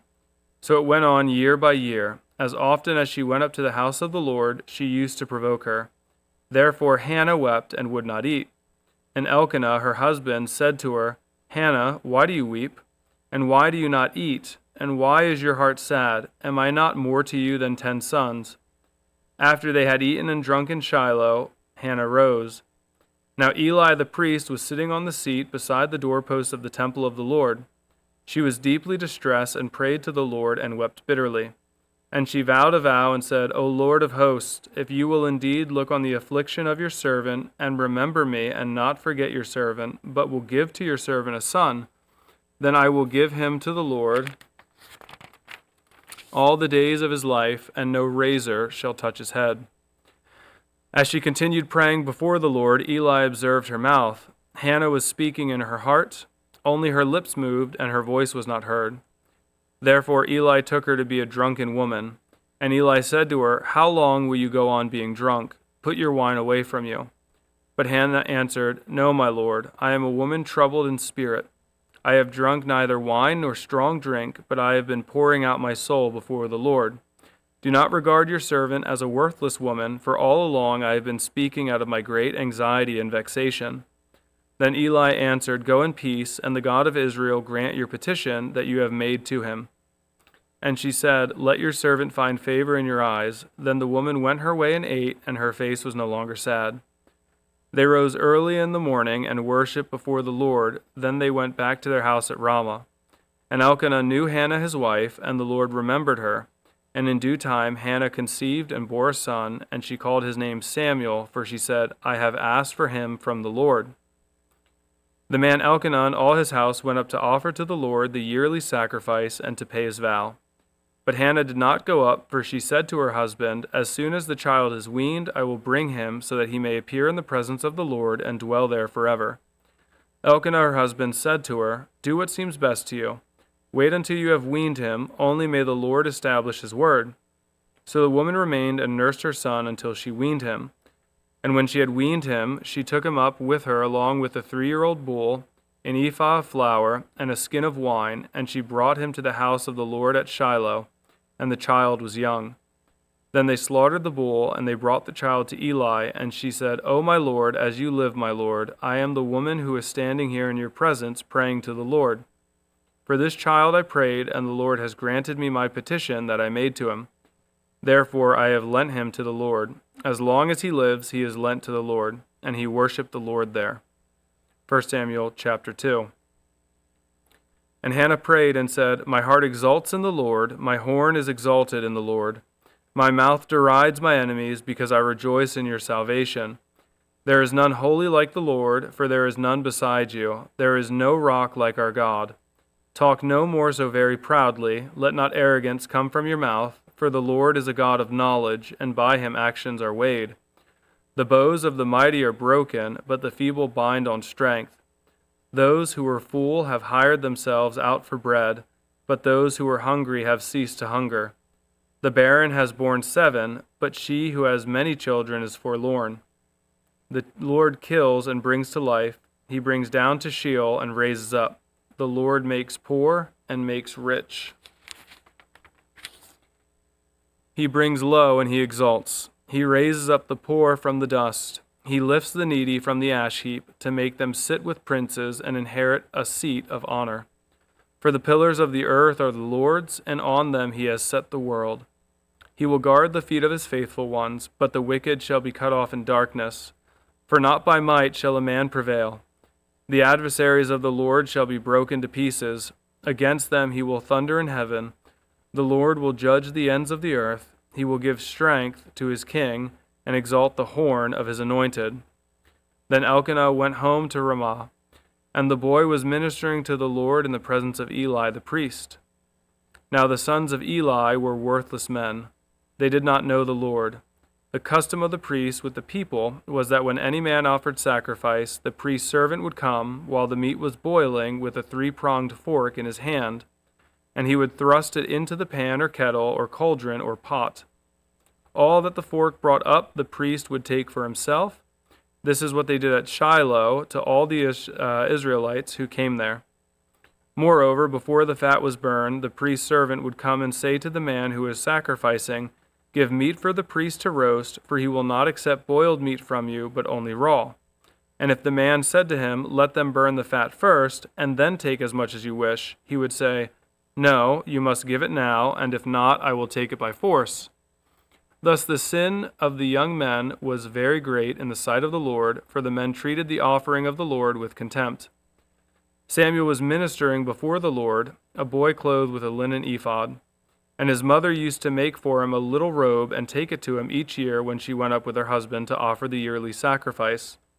Then Eli would bless Elkanah and his wife and say, May the Lord give you children by this woman for the petition she asked of the Lord. So then they would return to their home. Indeed, the Lord visited Hannah, and she conceived and bore 3 sons and 2 daughters. And the boy Samuel grew in the presence of the Lord. Now Eli was very old, and he kept hearing all that his sons were doing to all Israel, and how they lay with the women who were serving at the entrance to the tent of meeting. And he said to them, Why do you do such things? For I hear of your evil dealings from all these people. No, my sons, it is no good report that I hear the people of Israel or the people of the Lord spreading abroad. If someone sins against a man, God will mediate for him, but if someone sins against the Lord, who can intercede for him? But they would not listen to the voice of their father, for it was the will of the Lord to put them to death. Now the boy Samuel continued to grow both in stature and in favor with the Lord, and also with man. And there came a man of God to Eli and said to him, Thus says the Lord, Did I indeed reveal myself to the house of your father when they were in Egypt, subject to the house of Pharaoh? Did I choose him out of all the tribes of Israel to be my priest, to go up to my altar, to burn incense, to wear an ephod before me? I gave to the house of your father all my offerings by fire from the people of Israel. Why then do you scorn my sacrifices and my offerings that I commanded for my dwelling, and honor your sons above me by fattening yourselves on the choicest parts of every offering of my people Israel? Therefore the Lord, the God of Israel, declares, I promised that your house and the house of your father should go in and out before me forever. But now the Lord declares, Far be it from me, for those who honor me I will honor, and those who despise me shall be lightly esteemed. Behold, the days are coming when I will cut off your strength and the strength of your father's house, so that there will not be an old man in your house. Then in distress you will look with envious eye on all the prosperity that shall be bestowed on Israel, and there shall not be an old man in your house forever. The only one of you whom I shall not cut off from my altar shall be spared to weep his eyes out, to grieve his heart, and all the descendants of your house shall die by the sword of men. And this that shall come upon your 2 sons, Hophni and Phinehas, shall be the sign to you. Both of them shall die on the same day. And I will raise up for myself a faithful priest, who shall do according to what is in my heart and in my mind. And I will build him a sure house, and he shall go in and out before my anointed forever.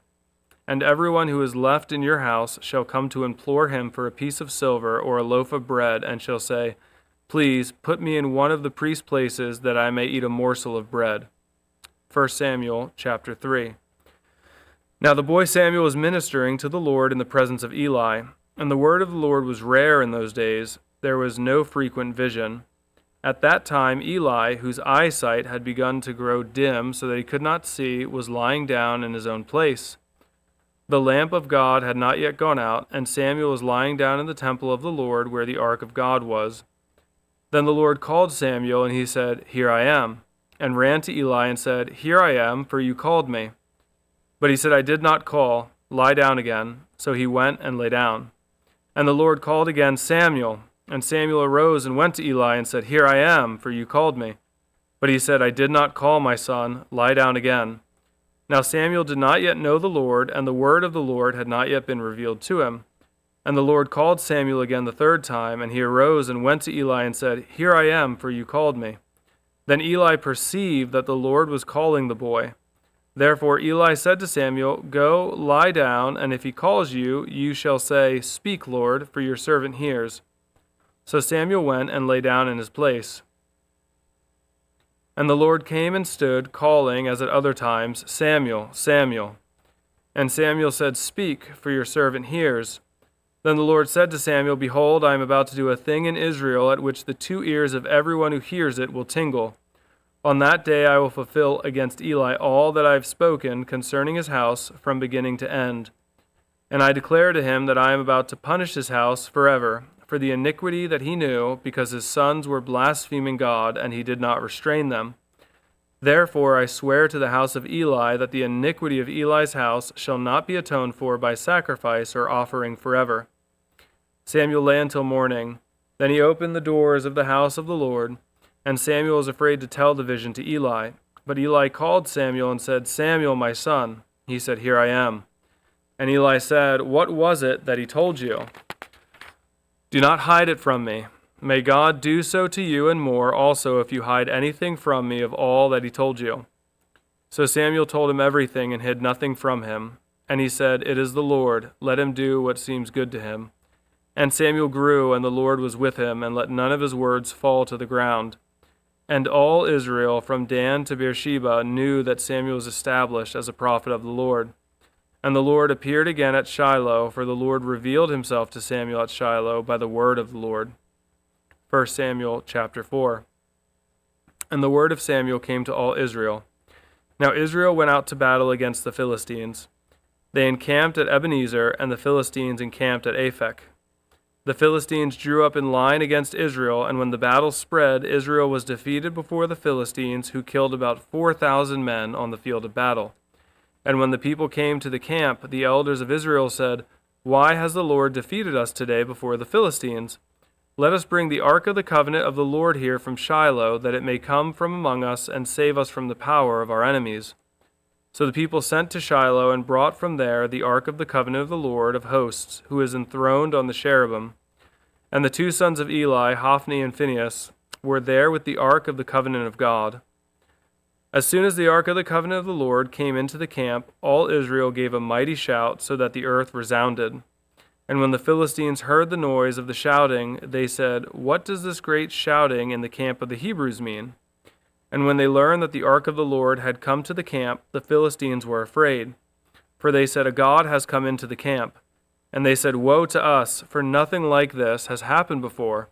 Woe to us, who can deliver us from the power of these mighty gods? These are the gods who struck the Egyptians with every sort of plague in the wilderness. Take courage and be men, O Philistines, lest you become slaves to the Hebrews as they have been to you. Be men and fight." So the Philistines fought, and Israel was defeated, and they fled, every man to his home. And there was a very great slaughter, for 30,000 foot soldiers of Israel fell.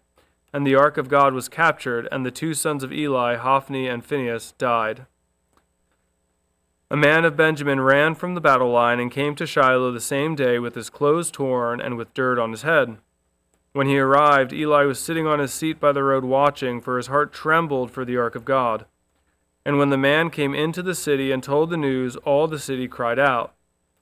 When Eli heard the sound of the outcry, he said, "What is this uproar?"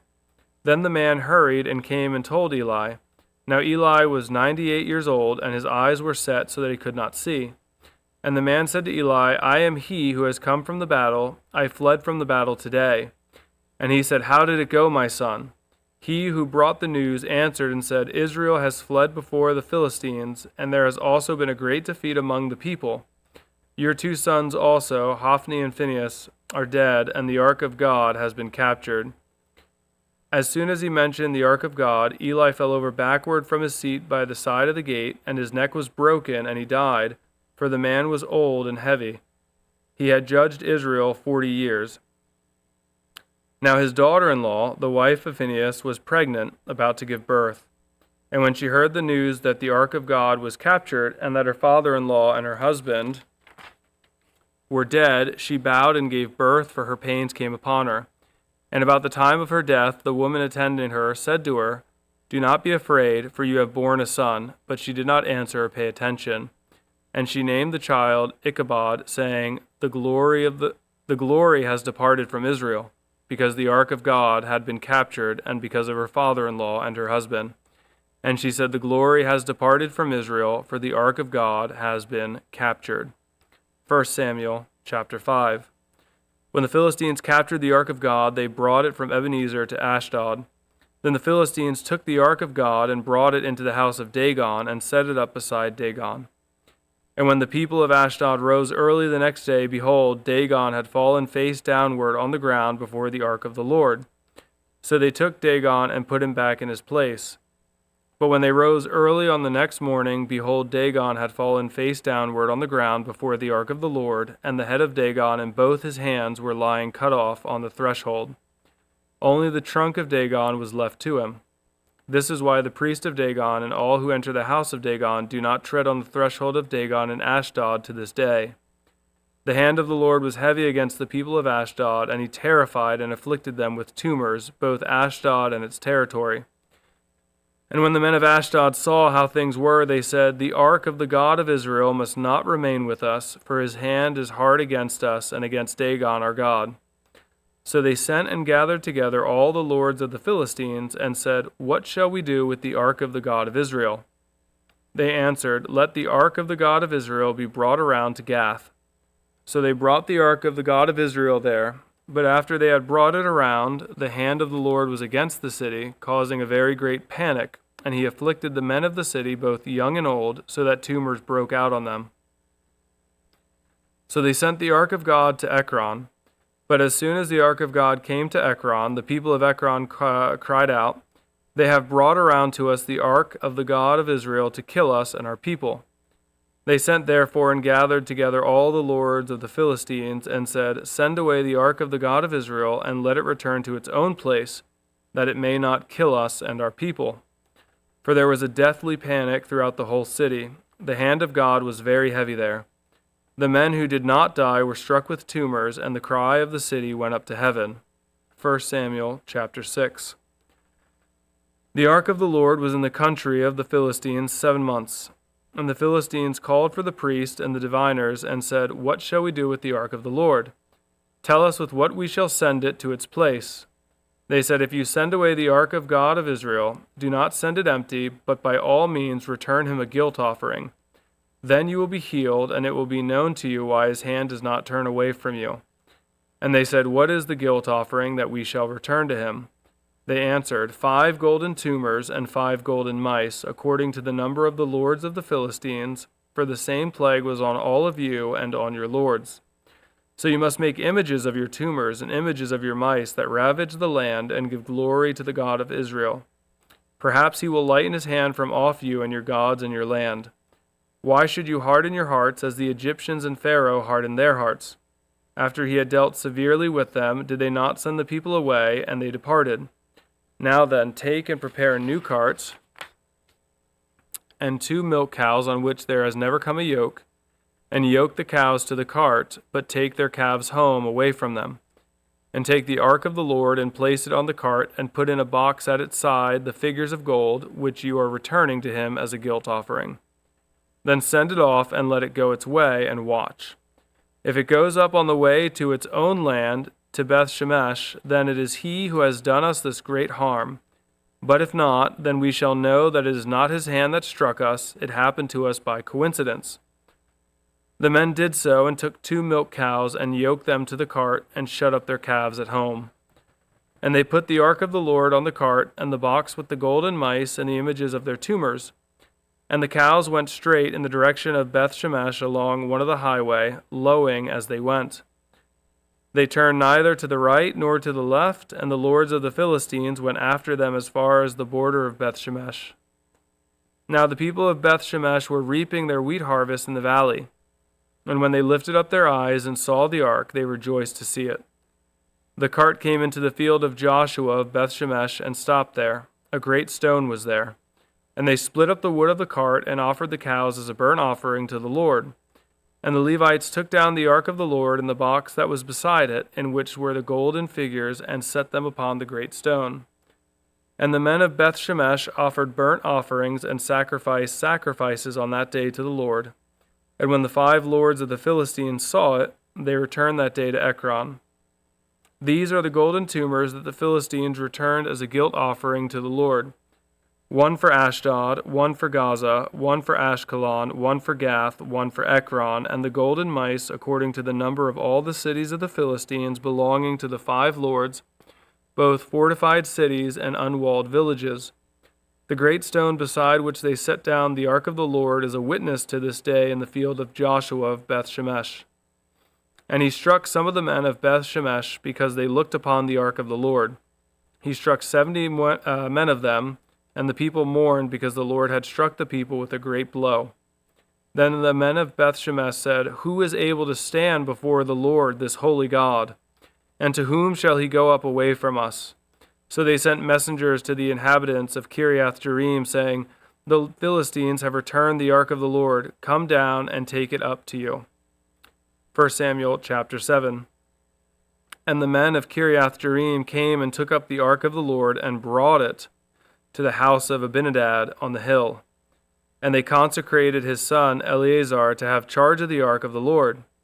From the day that the ark was lodged at Kiriath Jearim, a long time passed, some 20 years, and all the house of Israel lamented after the Lord.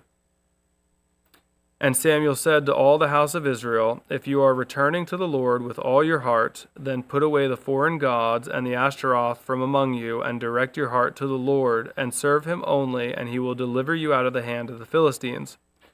So the people of Israel put away the Baals and the Ashtaroth, and they served the Lord only. Then Samuel said, Gather all Israel at Mizpah, and I will pray to the Lord for you. So they gathered at Mizpah and drew water and poured it out before the Lord, and fasted on that day, and said there, We have sinned against the Lord. And Samuel judged the people of Israel at Mizpah. Now when the Philistines heard that the people of Israel had gathered at Mizpah, the lords of the Philistines went up against Israel. And when the people of Israel heard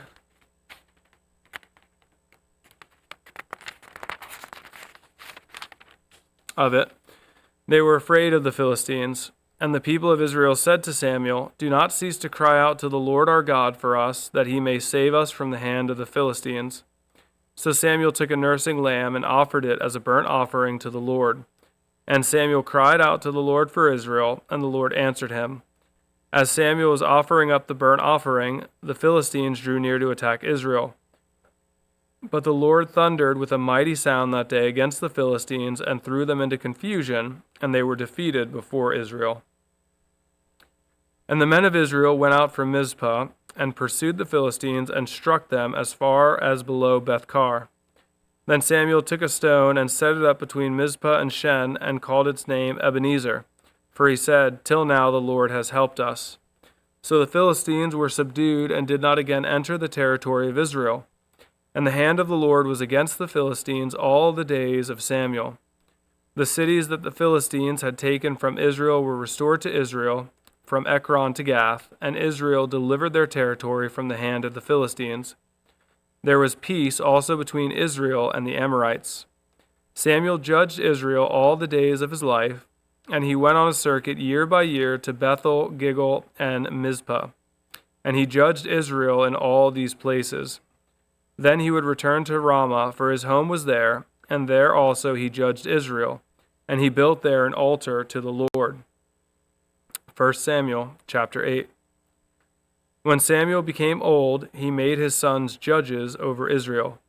The name of his firstborn son was Joel, and the name of his second, Abijah. They were judges in Beersheba. Yet his sons did not walk in his ways, but turned aside after gain. They took bribes and perverted justice.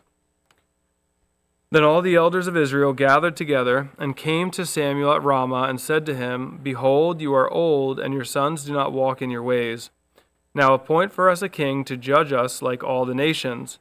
But the thing displeased Samuel when they said, "Give us a king to judge us." And Samuel prayed to the Lord. And the Lord said to Samuel, "Obey the voice of the people in all that they say to you. For they have not rejected you, but they have rejected me from being king over them. According to all the deeds that they have done from the day I brought them up out of Egypt, even to this day, forsaking me and serving other gods, so they are also doing to you. Now then obey their voice, only you shall solemnly warn them and show them the ways of the king who shall reign over them." So Samuel told all the words of the Lord to the people who were asking for a king from him. He said, "These will be the ways of the king who will reign over you. He will take your sons and appoint them to his chariots and to be his horsemen and to run before his chariots. And he will appoint for himself commanders of thousands and commanders of 50s, and some to plow his ground and to reap his harvest and to make his implements of war and the equipment of his chariots. He will take your daughter to be perfumers and cooks and bakers. He will take the best of your fields and vineyards and olive orchards and give them to his servants. He will take the 10th of your grain and of your vineyards and give it to his officers and to his servants. He will take your male servants and female servants and the best of your young men and your donkeys and put them to his work. He will take the 10th of your flocks, and you shall be his slaves. And in that day you will cry out because of your king, whom you have chosen for yourselves, but the Lord will not answer you in that day."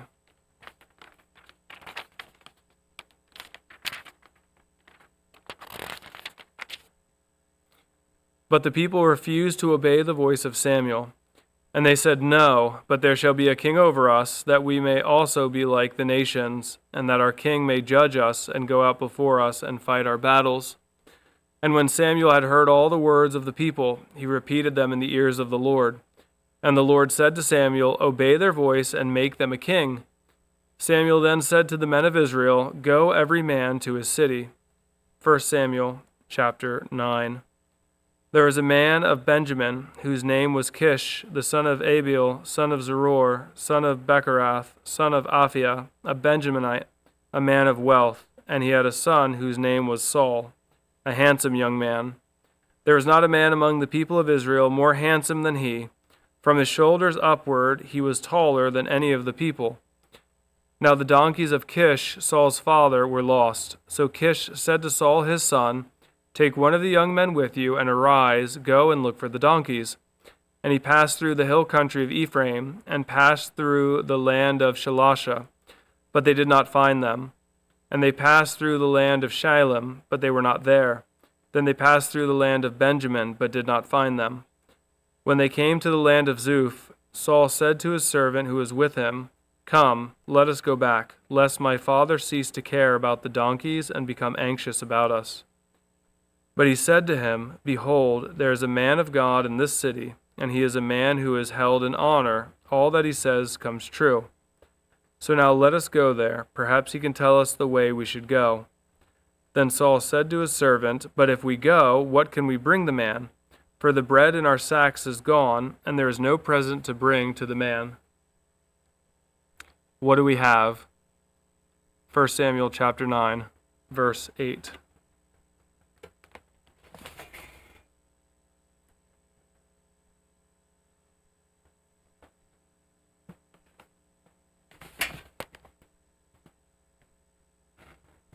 First Samuel chapter 9, verse 8. The servant answered Saul again, Here I have with me a quarter of a shekel of silver, and I will give it to the man of God to tell us our way. Formerly in Israel, when a man went to inquire of God, he said, Come, let us go to the seer, for today's prophet was formerly called a seer. And Saul said to his servant, Well said. Come, let us go. So they went to the city where the man of God was. As they went up the hill to the city, they met a young woman coming out to draw water, and said to them, Is the seer here? They answered, He is. Behold, he is just ahead of you. Hurry, he has come just now to the city, because the people have a sacrifice today on the high place. As soon as you enter the city, you will find him, before he goes up to the high place to eat. For the people will not eat till he comes, since he must bless the sacrifice.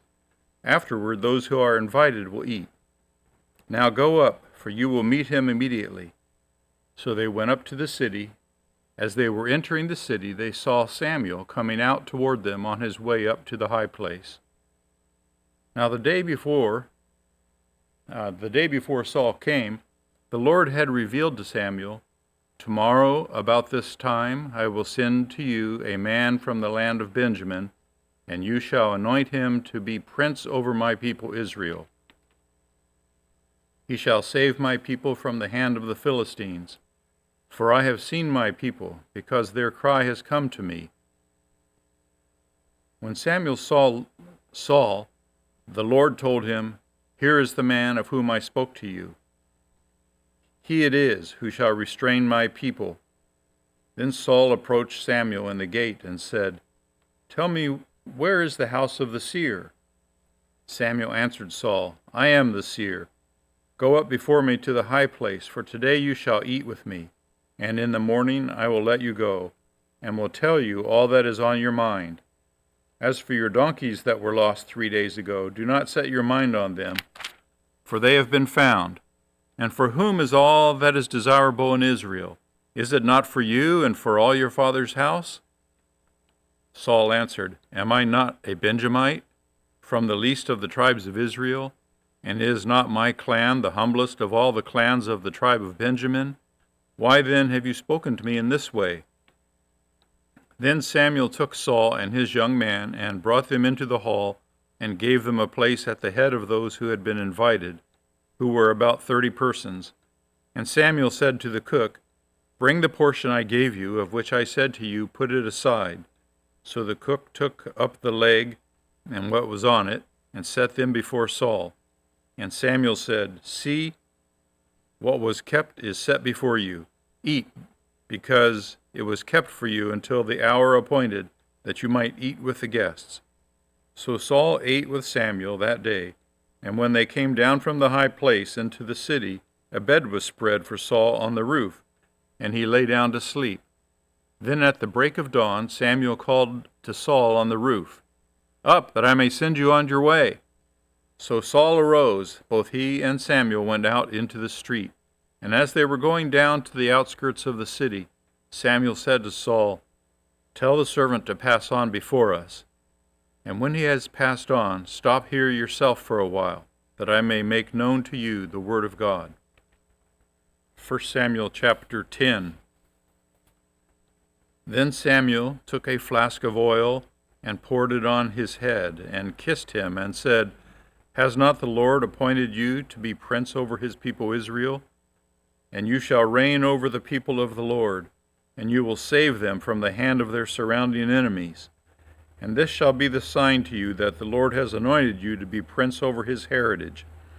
When you depart from me today, you will meet 2 men by Rachel's tomb in the territory of Benjamin at Zelzah, and they will say to you, the donkeys that you went to seek are found.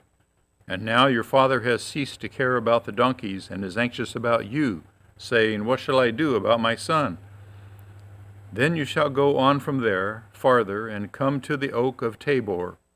3 men going up to God at Bethel will meet you there, one carrying 3 young goats, another carrying 3 loaves of bread, and another carrying a skin of wine. And they will greet you and give you 2 loaves of bread, which you shall accept from their hand. After that you shall come to Gibeath Elohim, where there is a garrison of the Philistines. And there, as soon as you come to the city, you will meet a group of prophets coming down from the high place with a harp, a tambourine, a flute, and a lyre before them, prophesying.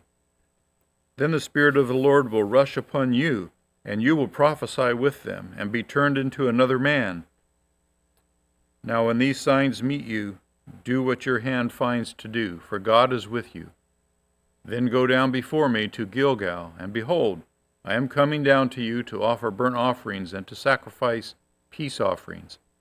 7 days you shall wait until I come to you and show you what you shall do. When he turned his back to leave Samuel, God gave him another heart, and all these signs came to pass that day. When they came to Gibeah, behold, a group of prophets met him, and the Spirit of God rushed upon him, and he prophesied among them. And when all who knew him previously saw how he prophesied with the prophets, the people said to one another, what has come over the son of Kish? Is Saul also among the prophets? And a man of the place answered, who is their father? Therefore it became a proverb, is Saul also among the prophets? When he had finished prophesying, he came to the high place. Saul's uncle said to him and to his servant, where did you go? And he said, to seek the donkeys. And when he saw they were not to be found, we went to Samuel. And Saul's uncle said, please tell me what Samuel said to you. And Saul said to his uncle, he told us plainly that the donkeys had been found. But about the matter of the kingdom of which Samuel had spoken, he did not tell him anything.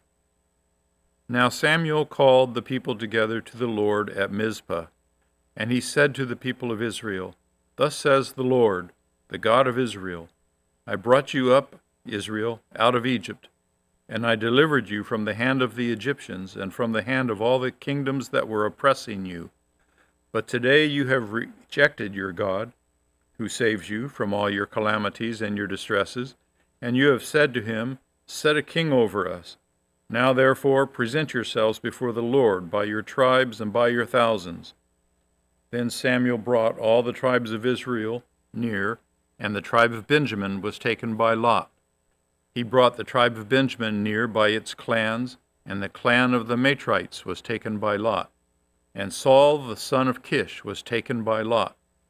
But when they sought him, he could not be found.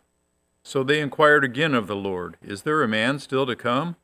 And the Lord said, behold, he has hidden himself among the baggage. Then they ran and took him from there. And when he stood among the people, he was taller than any of the people from his shoulders upward. And Samuel said to all the people, do you see him whom the Lord has chosen? There is none like him among all the people. And all the people shouted, long live the king!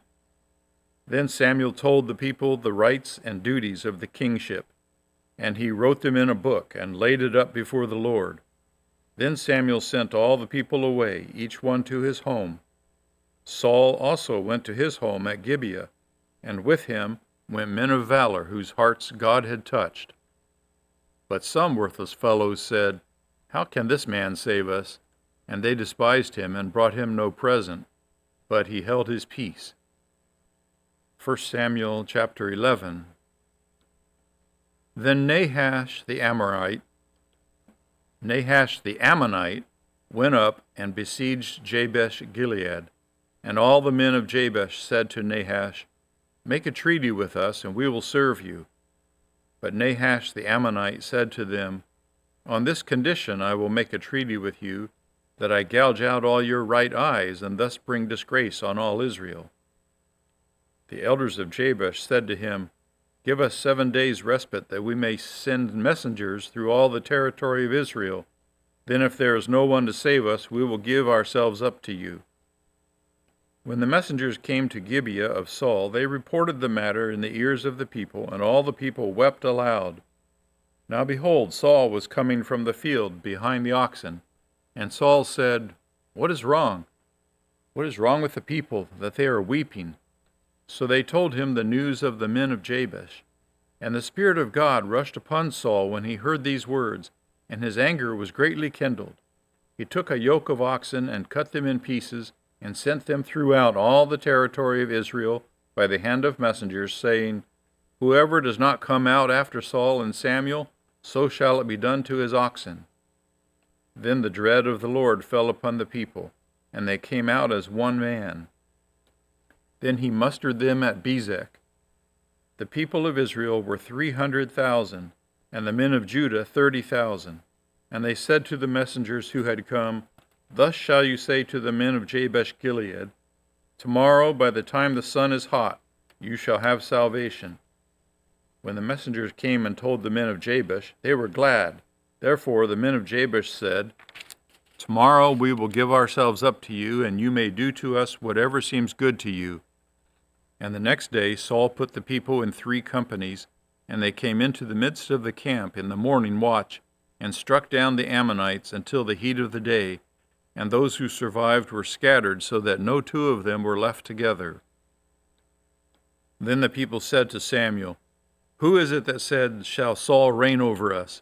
Bring them in, that we may put them to death. But Saul said, Not a man shall be put to death this day, for today the Lord has worked salvation in Israel. Then Samuel said to the people, Come, let us go to Gilgal, and there renew the kingdom. So all the people went on to Gilgal, and there they made Saul king before the Lord in Gilgal. There they sacrificed peace offerings before the Lord, and there Saul and all the men of Israel rejoiced greatly. 1 Samuel chapter 12. And Samuel said to all Israel, Behold, I have obeyed your voice in all that you have said to me, and have made a king over you. And now, behold, the king walks before you.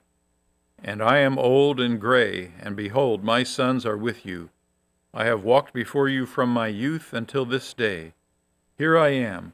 Testify against me before the Lord and before his anointed. Whose ox have I taken? Or whose donkey have I taken? Or whom have I defrauded? Whom have I oppressed? Or from whose hand have I taken a bribe to blind my eyes with it? Testify against me, and I will restore it to you. And they said, You have not defrauded us, or oppressed us, or taken anything from any man's hand. And he said to them, The Lord is witness against you, and his anointed is witness this day, that you have not found anything in my hand. And they said, He is witness. And Samuel said to the people, The Lord is witness, who appointed Moses and Aaron, and brought your fathers up out of the land of Egypt. Now therefore stand still, that I may plead with you before the Lord concerning all the righteous deeds of the Lord, that he performed for you and for your fathers. When Jacob went into Egypt, and the Egyptians oppressed them, then your fathers cried out to the Lord, and the Lord sent Moses and Aaron, who brought your fathers out of Egypt, and made them dwell in this place. But they forgot the Lord their God, and he sold them into the hand of Sisera, commander of the army of Hazor, and into the hand of the Philistines, and into the hand of the king of Moab. And they fought against them. And they cried out to the Lord, and said, We have sinned, because we have forsaken the Lord, and have served the Baals and the Ashtaroth. But now deliver us out of the hand of our enemies, that we may serve you. And the Lord sent Jerubbaal, and Barak, and Jephthah, and Samuel, and delivered you out of the hand of your enemies on every side. And you lived in safety. And when you saw that Nahash, the king of the Ammonites, came against you, you said to me, No, but a king shall reign over us, when the Lord your God was your king. Now behold, the king whom you have chosen, for whom you have asked, behold, the Lord has set a king over you. If you will fear the Lord and serve him and obey his voice, and not rebel against the commandment of the Lord, and if both you and the king who reigns over you will follow the Lord your God, it will be well. But if you will not obey the voice of the Lord, but rebel against the commandment of the Lord, then the hand of the Lord will be against you and your king. Now therefore stand still and see this great thing that the Lord will do before your eyes. Is it not wheat harvest today? I will call upon the Lord that he may send thunder and rain, and you shall know and see that your wickedness is great, which you have done in the sight of the Lord, in asking for yourselves a king. So Samuel called upon the Lord, and the Lord sent thunder and rain that day, and all the people greatly feared the Lord and Samuel. And all the people said to Samuel, Pray for your servants to the Lord your God, that we may not die, for we have added to all our sins this evil, to ask for ourselves a king. And Samuel said to the people, Do not be afraid. You have done all this evil, yet do not turn aside from following the Lord, but serve the Lord with all your heart. And do not turn aside after empty things that cannot profit or deliver, for they are empty. For the Lord will not forsake his people, for his great name's sake, because it has pleased the Lord to make you a people for himself. Moreover, as for me, far be it from me that I should sin against the Lord by ceasing to pray for you. And I will instruct you in the good and right way. Only fear the Lord, and serve him faithfully with all your heart. For consider what great things he has done for you. But if you still do wickedly, you shall be swept away, both you and your king. 1 Samuel chapter 13. Saul lived for 1 year and then became king. And when he had reigned for 2 years over Israel, Saul chose 3,000 men of Israel. 2,000 were with Saul in Michmash and the hill country of Bethel, and 1,000 were with Jonathan in Gibeah of Benjamin. The rest of the people he sent home, every man to his tent. Jonathan defeated the garrison of the Philistines that was at Geba, and the Philistines heard of it. And Saul blew the trumpet throughout all the land, saying, Let the Hebrews hear. And all Israel heard it said that Saul had defeated the garrison of the Philistines, and also that Israel had become a stench to the Philistines. And the people were called out to join Saul at Gilgal. And the Philistines mustered to fight with Israel, 30,000 chariots and 6,000 horsemen, and troops like the sand on the seashore in multitude. They came up and encamped in Michmash, to the east of Bethaven. When the men of Israel saw that they were in trouble, for the people were hard pressed, the people hid themselves in caves, and in holes, and in rocks, and in tombs, and in cisterns, and some Hebrews crossed the fords of the Jordan to the land of Gad and Gilead. Saul was still at Gilgal, and all the people followed him trembling. He waited 7 days, the time appointed by Samuel. But Samuel did not come to Gilgal, and the people were scattering from him. So Saul said, Bring the burnt offering here to me, and the peace offerings. And he offered the burnt offering. As soon as he had finished offering the burnt offering, behold, Samuel came, and Saul went out to meet him and greet him. Samuel said, What have you done? And Saul said, When I saw that the people were scattering from me, and that you did not come within the days appointed, and that the Philistines had mustered at Michmash, I said, Now the Philistines will come down against me at Gilgal, and I have not sought the favor of the Lord. So I forced myself and offered the burnt offering. And Samuel said to Saul, You have done foolishly. You have not kept the command of the Lord your God, with which he commanded you, for then the Lord would have established your kingdom over Israel forever. But now your kingdom shall not continue. The Lord has sought out a man after his own heart, and the Lord has commanded him to be prince over his people, because you have not kept what the Lord commanded you. And Samuel arose and went up from Gilgal. The rest of the people went up after Saul to meet the army. They went up from Gilgal to Gibeah of Benjamin. And Saul numbered the people who were present with him, about 600 men. And Saul and Jonathan his son and the people who were present with him stayed in Geba of Benjamin, but the Philistines encamped in Michmash.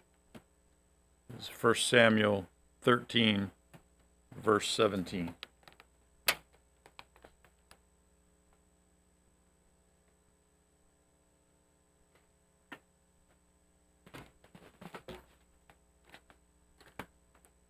The raiders came out of the camp of the Philistines in 3 companies.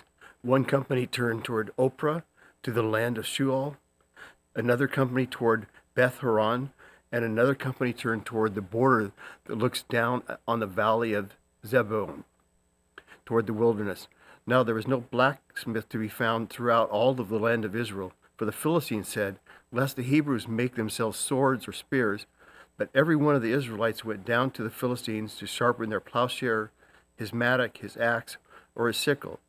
And the charge was 2/3 of a shekel for the plowshare and for the mattock, and 1/3 of a shekel for the sharpening of axes, and for setting the goads. So on the day of the battle, there was neither sword nor spear found in the hand of any of the people with Saul and Jonathan, but Saul and Jonathan his son had them. And the garrison of the Philistines went out to the pass of Michmash. 1 Samuel chapter 14.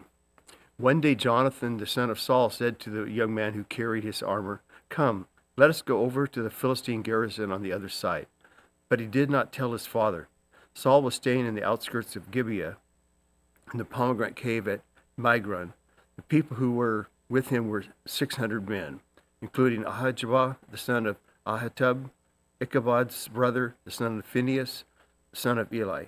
The priests of the Lord in Shiloh were in an ephod, and the people did not know that Jonathan had gone.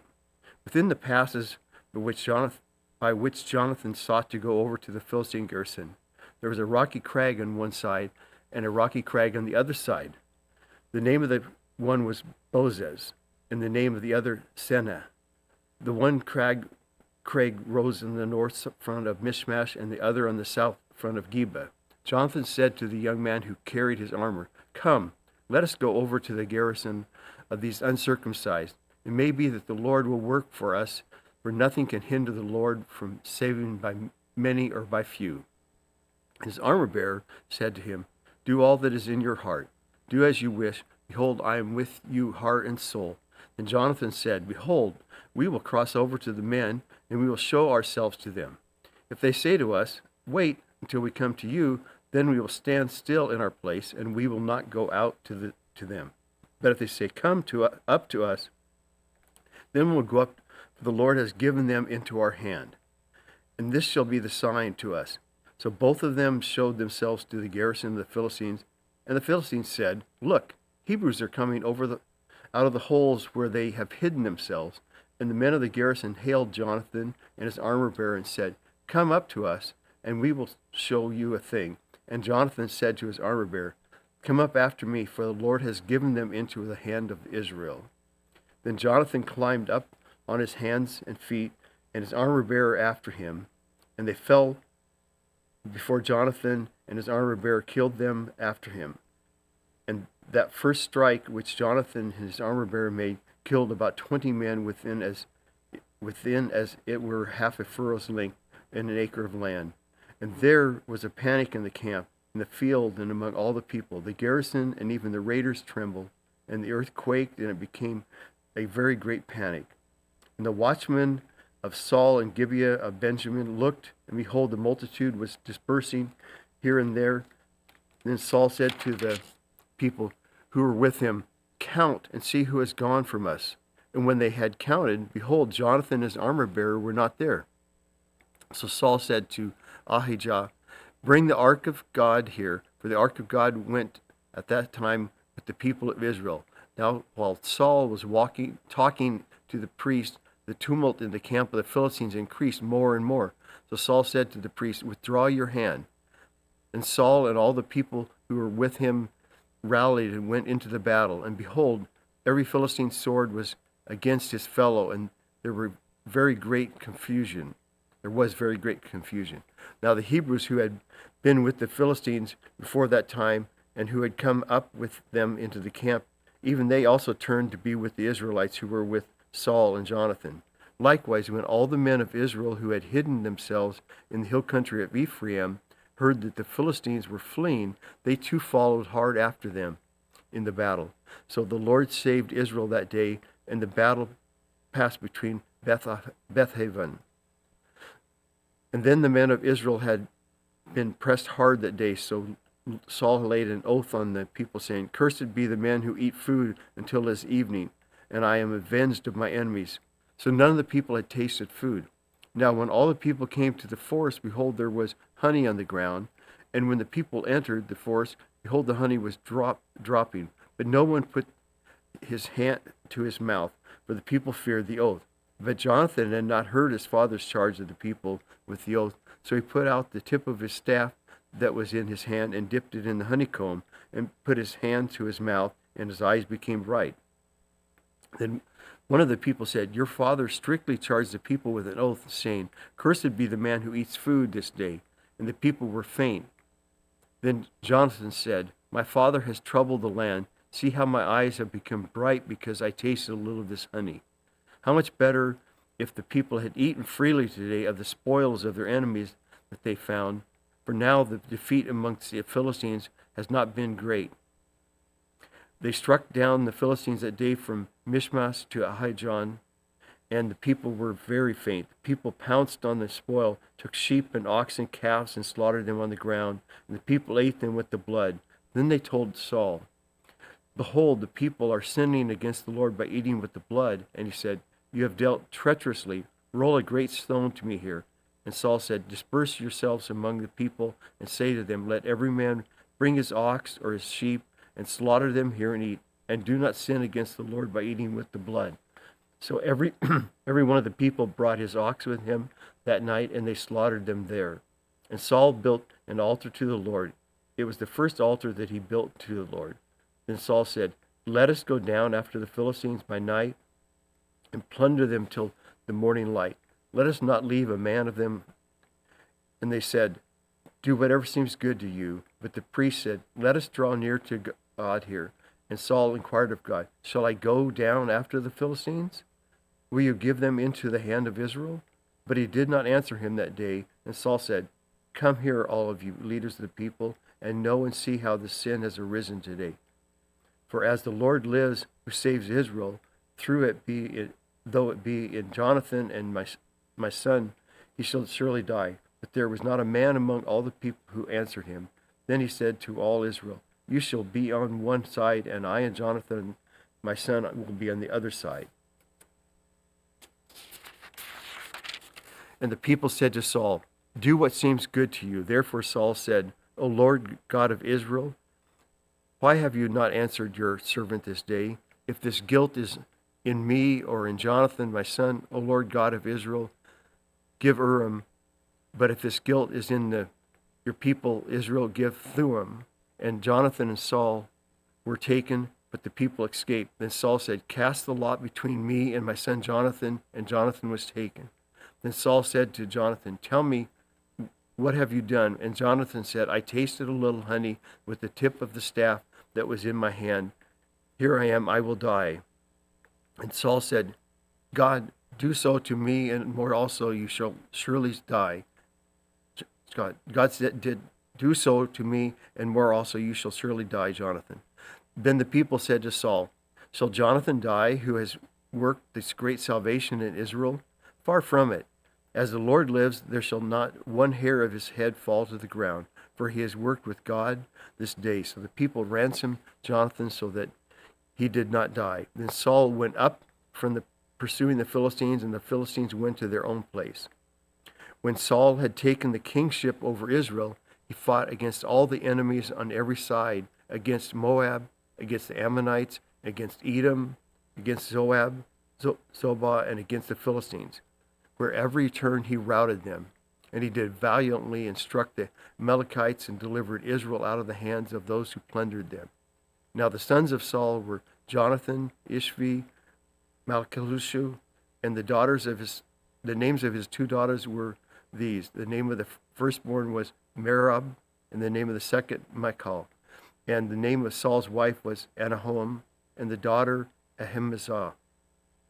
And the name of the commander of the army was Abner, the son of Ner, Saul's uncle. Kish was the father of Saul, and Ner, the father of Abner, was the son of Abel.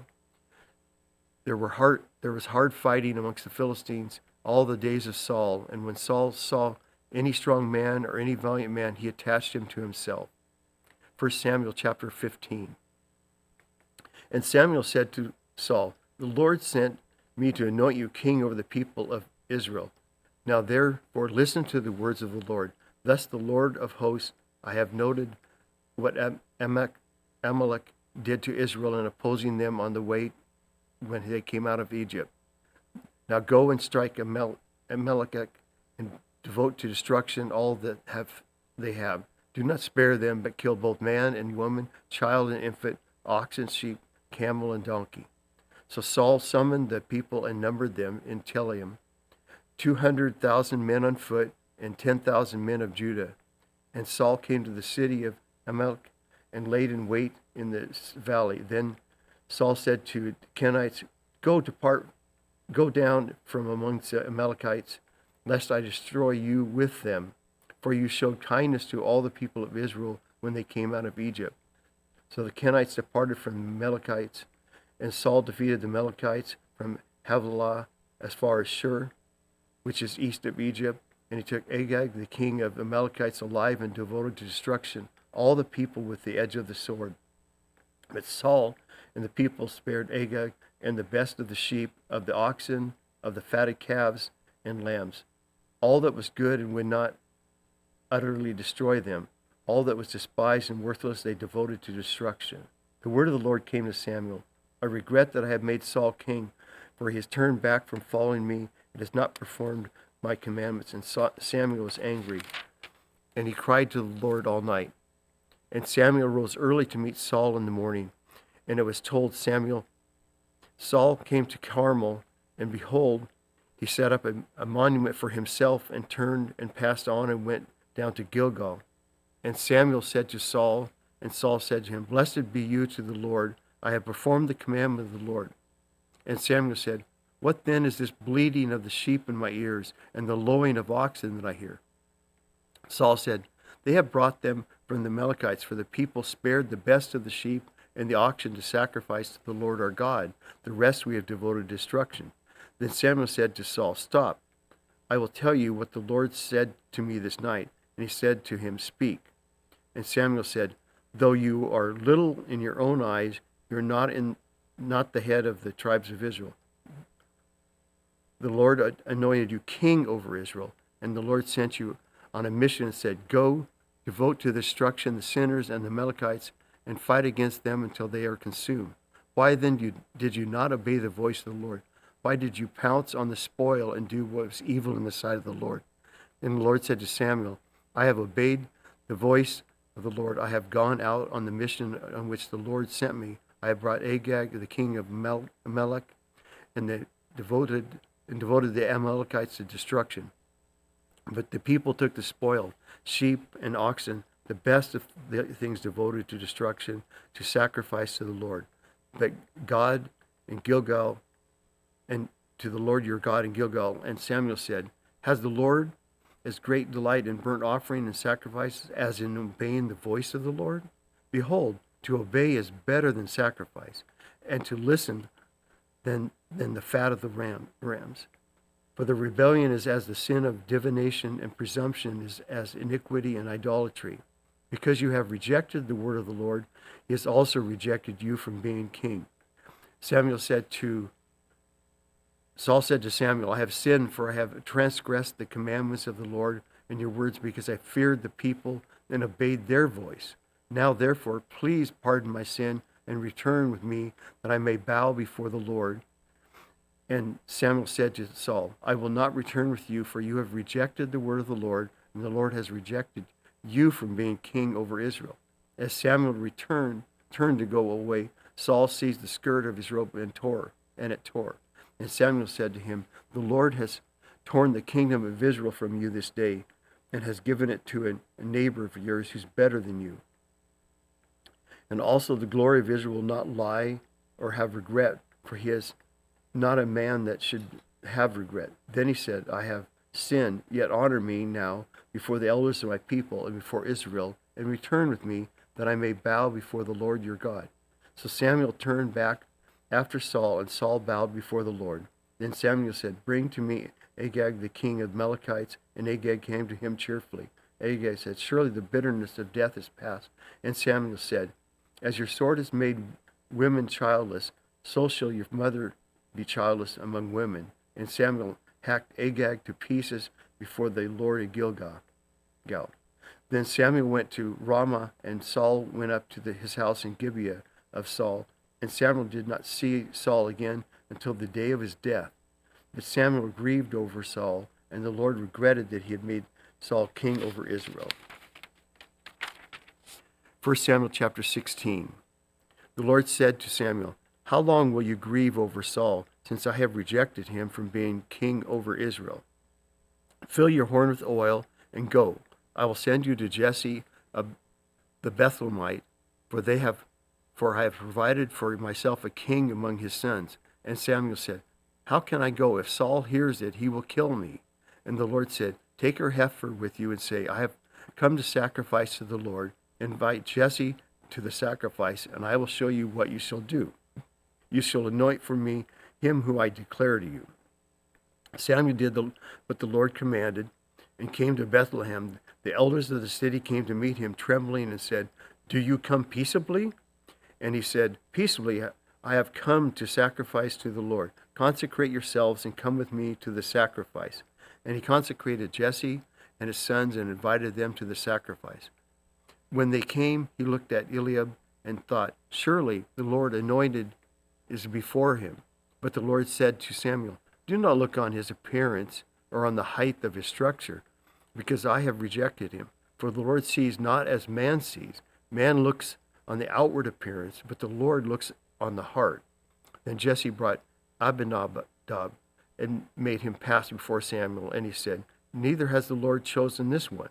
Then Jesse brought Shammah, passed by, and said, neither has the Lord chosen this one. And Jesse made 7 of his sons pass before Samuel, and Samuel said to Jesse, the Lord has not chosen these. Then Samuel said to Jesse, are all your sons here? And he said, there remains yet the youngest, but behold, he is keeping the sheep. And Samuel said to Jesse, send and get him, for we will not sit down till he comes here. And he sent and brought him in. Now he was ruddy and had beautiful eyes and was handsome. And the Lord said, arise, anoint him, for this is he. And then Samuel took the horn of oil and anointed him in the midst of his brothers. And the Spirit of the Lord rushed upon David from that day forward, and Samuel rose up and went to Ramah. Now the Spirit of the Lord departed from Saul, and a harmful spirit from the Lord tormented him. And Saul's servant said to him, behold, now a harmful spirit from God is tormenting you. Let our Lord now command your servants who are before you to seek out a man who is skillful in playing the lyre, and when the harmful spirit from the God is upon him, he will play it and you will be well. So Saul said to his servant, provide for me a man who can play well and bring him to me. One of the young men answered, behold, I have seen a son of Jesse the Bethlehemite, who is skillful in playing, a man of valor, a man of war, prudent in speech, a man of good presence, and the Lord is with him. Therefore Saul sent messengers to Jesse and said, send me David your son, who is with the sheep. And Jesse took a donkey laden with bread and skins and of wine and a young goat, and sent them by David his son to Saul. And David came to Saul and entered his service, and Saul loved him greatly. He became his armor bearer, and Saul went to Jesse, saying, let David remain in my service, for he has found favor in my sight. And whenever the harmful spirit from God was upon Saul, David took the lyre and played it with his hand. So Saul was refreshed and was well, and the harmful spirit departed from him. 1 Samuel chapter 17.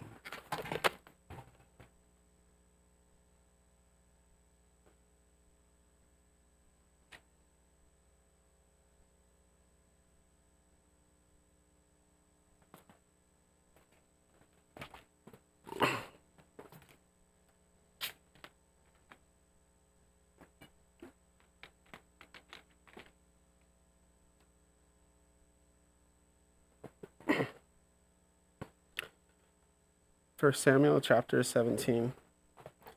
David and Goliath. Now the Philistines gathered in their armies for battles, and they were gathered at Skoa, which belongs to Judah, and encamped between Skoa and Azekah in Ephesdammim. And Saul and the men of Israel were gathered and encamped in the valley of Elah, and drew up in the line of battle against the Philistines. And the Philistines stood on the mountain on the one side, and Israel stood on the mountain on the other side, with a valley between them. And there came out from the camp of the Philistines a champion named Goliath of Gath, whose height was 6 cubits and a span. He had a helmet of bronze on his head, and he was armed with a coat of mail, and the weight of a coat was 5,000 shekels of bronze. And he had a bronze armor on his legs, and a javelin of bronze slung between his shoulders. The shaft of his spear was like a weaver's beam, and his spear's head weighed 600 shekels of iron. And his shield bearer went before him. He stood and shouted to the ranks of Israel, "Why have you come out to draw up for battle? Am I not a Palestine? And are you not servants of Saul? Choose a man for yourself, and let him come down to me. If he is able to fight with me and kill me, then we will be your servants. But if I prevail against him and kill him, then you shall be our servants and serve us." And the Philistines said, "I defy the ranks of Israel this day. Give me a man, that we may fight together." When Saul and all Israel heard these words of the Philistine, they were dismayed and greatly afraid. Now David was the son of Ephraite and Bethlehem in Judah, named Jesse, who had 8 sons. In the days of Saul, the man was already old and advanced in years. The 3 oldest sons Jesse had followed Saul to the battle, and the names of his 3 sons who went to the battle were Eliab the firstborn, and next to him Abinadab, and the third Shammah. David was the youngest. The 3 eldest followed Saul, but David went back and forth from Saul to feed his father's sheep at Bethlehem. For 40 days the Philistine came forward and took his stand morning and evening. And Jesse said to David, his son, "Take for your brothers an ephah and parched grain, and these 10 loaves, and carry them quickly to the camp to your brothers. Also take these 10 cheeses to the commander of their 1,000. See if your brothers are well, to bring them some token from them." Now Saul and they and all the men of Israel were in the valley of Elah, fighting with the Philistines. And David rose early in the morning and left the sheep with a keeper, and took to the provisions and went, as Jesse had commanded him. And he came to the encampment as the host was going out to the battle line, shouting the war cry. In Israel, the Philistines drew up for battle against an army. And David left the things in charge of the keeper of the baggage, and ran to the ranks, and went and greeted his brothers. As he talked with them, behold, the champion, the Philistine of Gath, Goliath by name, came out of the ranks of the Philistines and spoke the same words as before. And David heard him. All the men of Israel, when they saw the man, fled from him and were much afraid. And the men of Israel said, "Have you seen this man who has came up? Surely he has came up to defy Israel. And the king will enrich the man who kills him with great riches, and will give him his daughter, and make his father's house free in Israel. And David said to the men who stood by him, "What shall be done for the man who kills the Philistine and takes away the reproach from Israel? For who is this uncircumcised Philistine that he should defy the armies of the living God?" And the people answered him in the same way, "So shall it be done to the man who kills him." Now Eliab, his oldest brother, heard when he spoke to the men, and Eliab's anger was kindled against David. And he said, "Why have you come down? And with whom have you left those few sheep in the wilderness? I know your presumption and the evil of your heart, for you have come down to see the battle." And David said, "What have I done now? Was it not but a word?" And he turned away from him towards another and spoke in the same way. And the people answered him again as before. When the words that David spoke were heard, they repeated them before Saul, and he sent for him. And David said to Saul, "Let no man's heart fail because of him. Your servant will go and fight with the Palestine." And Saul said to David, "You are not able to go against this Philistine to fight with him, for you are but a youth, and he has been a man of war from his youth." But David said to Saul, "Your servant used to keep sheep for his father.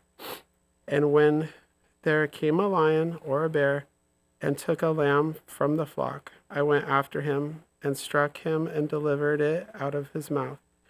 And if he rose against me, I caught him by his beard and struck and killed him. Your servant has struck down both lions and bears, and this uncircumcised Philistine shall be like one of them, for he has defied the armies of the living God." And David said, "The Lord who delivered me from the paw of the lion and from the paw of the bear will deliver me from the hand of this Philistine." And Saul said to David, "Go, and the Lord be with you." Then Saul clothed David with his armor. He put a helmet of bronze on his head and clothed him with a coat of mail. And David strapped his sword over his armor, and he tried in vain to go, for he had not tested them. Then David said to Saul, "I cannot go with these. I have not tested them." So David put them off. Then he took his staff in his hand and chose 5 smooth stones from the brook and put them in his shepherd's pouch. His sling was in his hand, and he approached the Philistine, and the Philistine moved forward and came near to David, with his shield bearer in front of him. And when the Philistine looked and saw David, he disdained him, for he was but a youth, ruddy and handsome in appearance. And the Philistine said to David, "I am a dog that you came to me with sticks." And the Philistine cursed David by his gods. The Philistine said to David, "Come to me, and I will give you your flesh to the birds of the air and to the beasts of the fields." Then David said to the Philistine, "You come to me with a sword and with a spear and with a javelin, but I come to you in the name of the Lord of hosts, the God of the armies of Israel, whom you have defied. This day the Lord will deliver you into my hand, and I will strike you down and cut off your head. And I will give the dead bodies of the hosts of the Philistines this day to the birds of the air and to the wild beasts of the earth, that all the earth may know that there is a God in Israel, and that all this assembly may know that the Lord saves not with sword and spear, for the battle is the Lord's, and he will give you unto your hand." When the Philistines arose and came and drew near to meet David, David ran quickly towards the battle line to meet the Philistine. And David put his hand in his bag and took out a stone and slung it and struck the Philistine on the forehead. The stone sank into his forehead, and he fell on his face to the ground. So David prevailed over the Philistine with a sling and a stone, and struck the Philistine and killed him. There was no sword in the hand of David. Then David ran and stood over the Philistine and took his sword and drew it out of his sheath and killed him and cut off his head with it. When the Philistines saw that their champion was dead, they fled.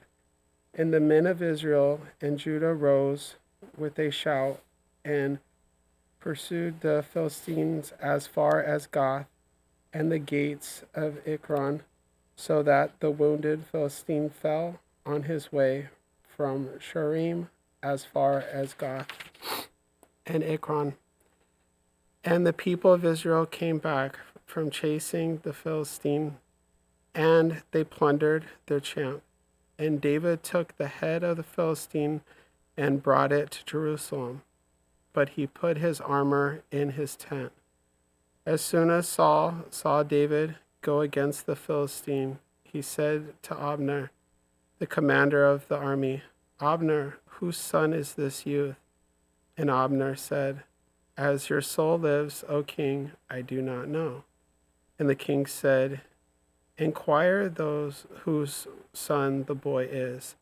And as soon as David returned from striking down of the Philistine, Abner took him and brought him before Saul with the head of the Philistine in his hand. And Saul said to him, "Whose son are you, young man?"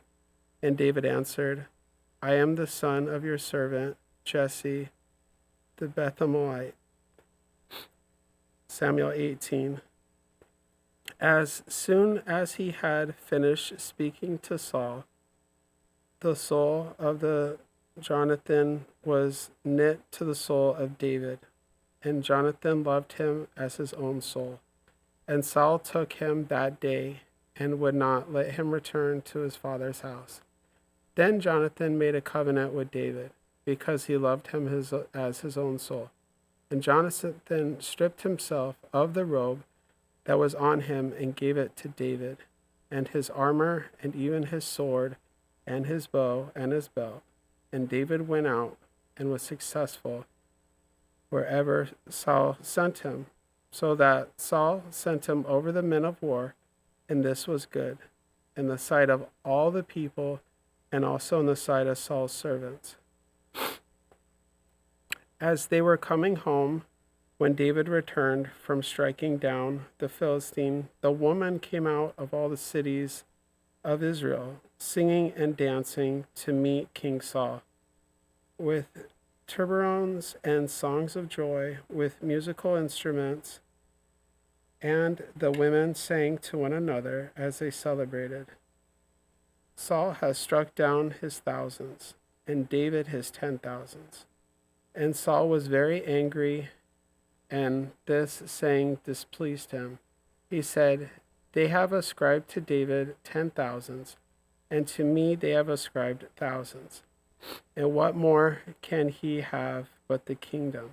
And Saul eyed David from that day on.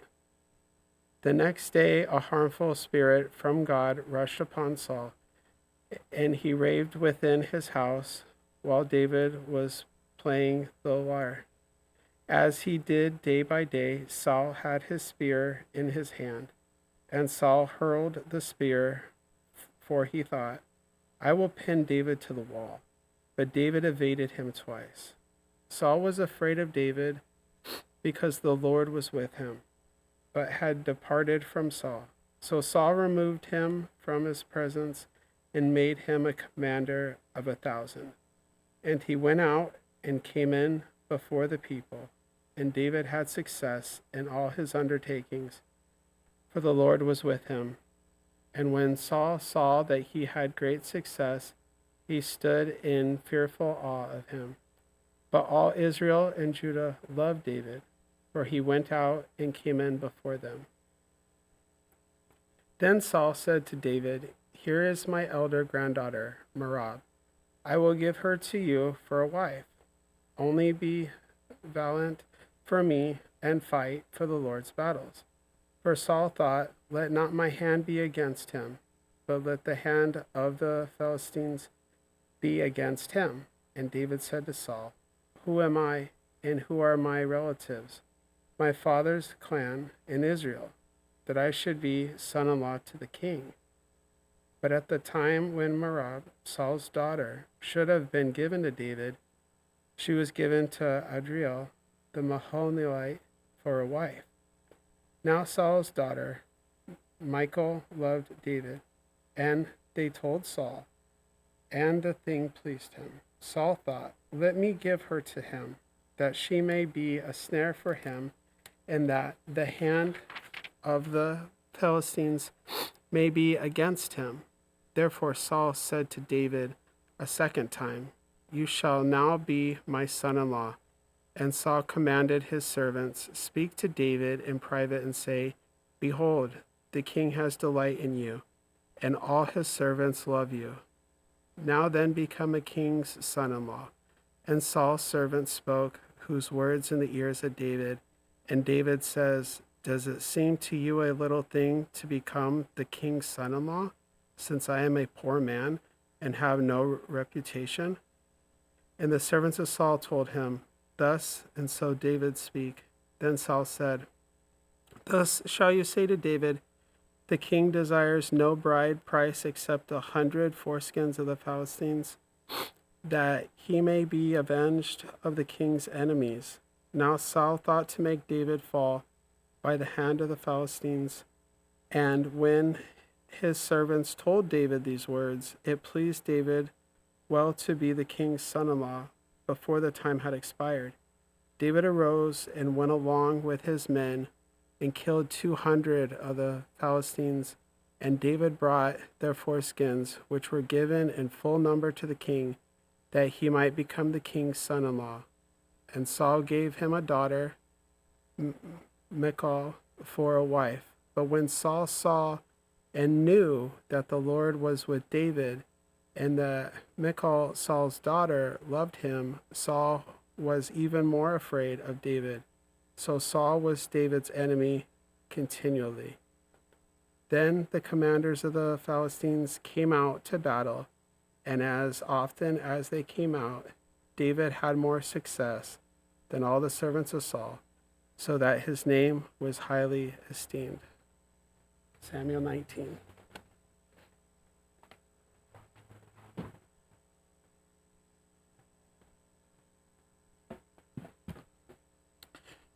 Samuel 19. And Saul spoke to Jonathan, his son, and all his servants, that they should kill David. But Jonathan, Saul's son, delighted much in David, and Jonathan told David, Saul is my father, seeks to kill you. Therefore, be on your guard in the morning. Stay in a secret place and hide yourself. And I will go out and stand beside my father in the field where you are. And I will speak to my father about you. And if I learn anything, I will tell you. And Jonathan spoke well of David to Saul, his father, and said to him, let not the king sin against his servant David, because he was not sinned against you, and because of his deeds have brought you good to you. He took his life in his hand and struck down the Philistine. And the Lord worked a great salvation for all of Israel. You saw it and rejoiced. Why then will you sin against the innocent blood by killing David without cause? And Saul listened to the voice of Jonathan.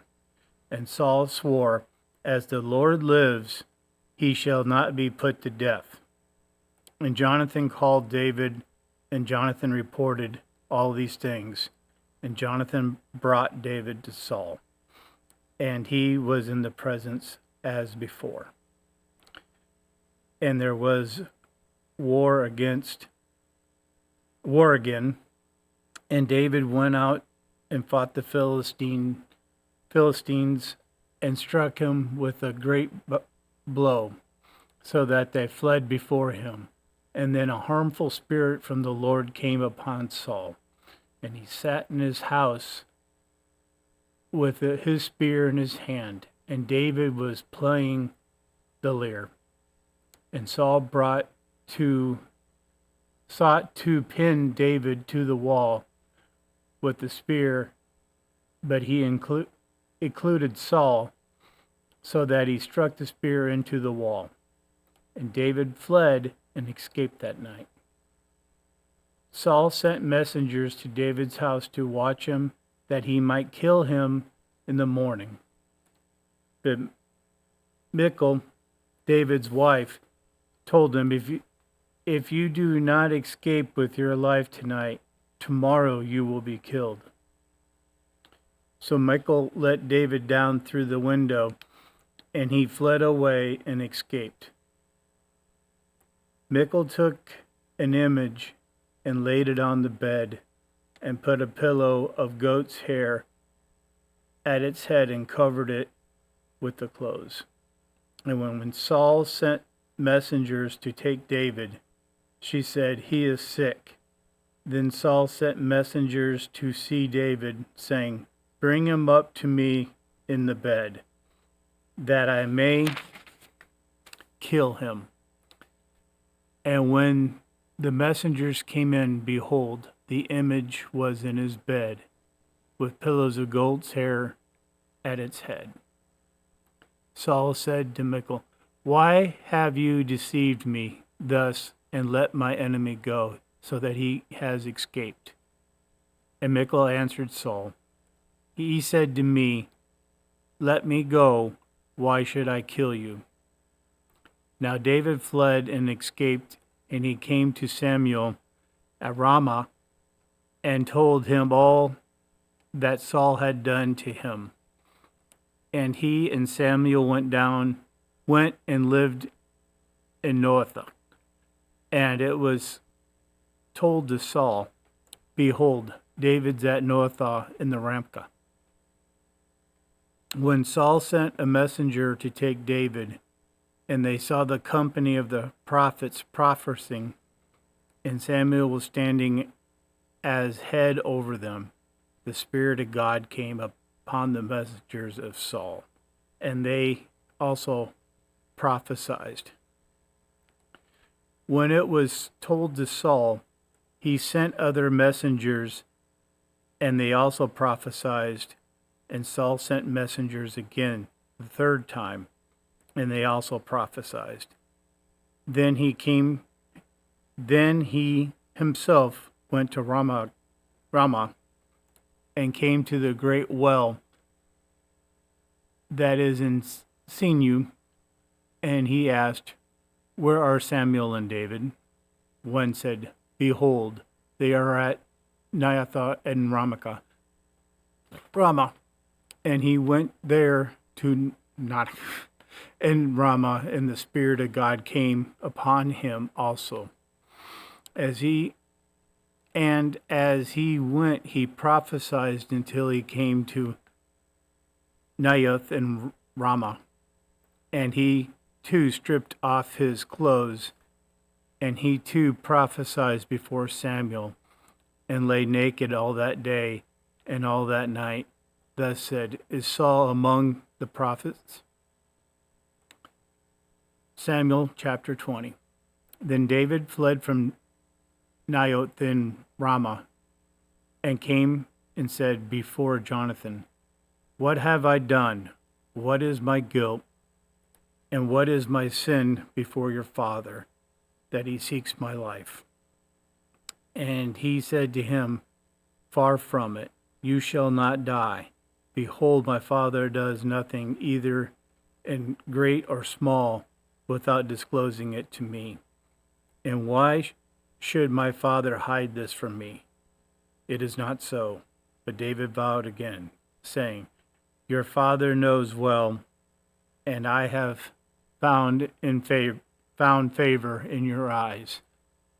And he thinks, "Do not let Jonathan know this,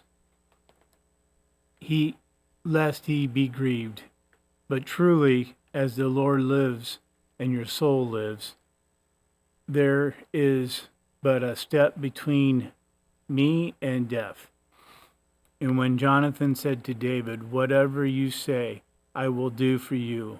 And David said to Jonathan, behold, tomorrow is a new moon, and I should not fail to sit at the table with the king. But let me go, that I may hide myself in the field until the third day of the evening. If your father misses me at all, then say, David earnestly asked to leave of me to run to Bethlehem, his city, for there is a yearly sacrifice there for all of the clan. And if he says, good, it will be well with your servant. But if he's angry, then let him know that harm is determined by him. Therefore, deal kindly with your servant, for you have brought your servant into the covenant of the Lord with you. But if there's guilt in me, kill me yourself, for why should you bring me in to your father? And Jonathan said, far be it from you. If I knew that was determined by my father that harm would come to you, I would not tell you. Then David said to Jonathan, who will tell me if your father's answers you roughly? And Jonathan said to David, come, let's go out into the field. So they both went out into the field. And Jonathan said to David, the Lord, the God of Israel, be witness. And when I have sounded out my father about this time tomorrow, or the third day, behold, if he is well disappointed towards David, I shall not then send and disclose to you. But it should please my father to do you harm. The Lord do so to Jonathan, and more also if I do not disclose to you and send you away, that you may go in safety. May the Lord be with you, as he has been with my father. And if I'm still alive, show me steadfast love of the Lord, that I may not die, and I do not cut off your steadfast love from my house forever. And when the Lord cuts off every one of the enemies of David from the face of the earth, Jonathan made a covenant with the house of David, saying, may the Lord take vengeance on David's enemies. And Jonathan made David swear again by his love for him, for he loved him as he loved his own soul. Then Jonathan said to him, tomorrow is the new moon, and you will be missed. Because of your seat, you will be empty. On the third day, go down quickly to the place where you hid yourself when the matter was in hand, and remain beside the stone heap. And I will shoot 3 arrows into the side of it, as though I shot at a mark. And behold, I will send the boy, saying, go find the arrows. And if I say to the boy, look, the arrows are on this side of you, take them, then you are to come. For as the Lord lives, it is safe for you, and there is no danger. But if I say to the youth, look, the arrows are beyond you, and then go, for the Lord has sent you away. And as for the matter of which you and I have spoken, behold, the Lord is between you and me forever. So David hid himself in the field, and when the new moon came, the king sat down to eat food. The king sat on his seat as at other times on the seat by the wall. Jonathan sat opposite, and Abner sat by Saul's side, but David's place was empty. Yet Saul did not say anything that day, for he thought something has had to happen to him. He is not clean. Surely he is not clean. But on the second day, the day after the new moon, David's place was empty. And Saul said to Jonathan his son, "Why has not the son of Jesse come to the meal, either yesterday or today?" Jonathan answered Saul, "David earnestly asked to leave of me to go to Bethlehem. He said, 'Let me go, for our clan holds a sacrifice in the city, and my brother has commanded me to be there. So now I have found favor in your eyes. Let me get away and see my brothers.' For this reason he has not come to the king's table." Then Saul's anger was kindled against Jonathan, and said to him, "You son of perverse, rebellious women, I do not know that you have chosen the son of Jesse to your own shame, and to the shame of your mother's nakedness. As far as the son of Jesse lives on the earth, neither of you nor your kingdom shall be established. Therefore send and bring him to me, for he shall surely die." Then Jonathan answered Saul with his father, "Why should he be put to death? What has he done?" But Saul hurled his spear at him to strike him. So Jonathan knew that his father was determined to put David to death. And Jonathan rose from the table in fierce anger and ate no food for the second day of the month, for he was grieved for David, because his father had disgraced him. In the morning, Jonathan went out in the field to the appointment with David, and with him a little boy. And he said to the boy, "Run and find the arrows that I shoot." And as soon as the boy ran, he shot arrows beyond him. And when the boy came to the place of the arrow that Jonathan had shot, Jonathan called after the boy and said, "It is not the arrow beyond you." And Jonathan called after the boy, "Hurry, be quick, do not stay." So Jonathan's boy gathered up the arrows and came to his master. But the boy knew nothing. Only Jonathan and David knew the matter. And Jonathan gave his weapons to his boy and said to him, "Go and carry them to the city." And as soon as the boy had gone, David rose from beside the stone heap and fell on his face to the ground and bowed 3 times. And they kissed one another and went with one another, David weeping the most.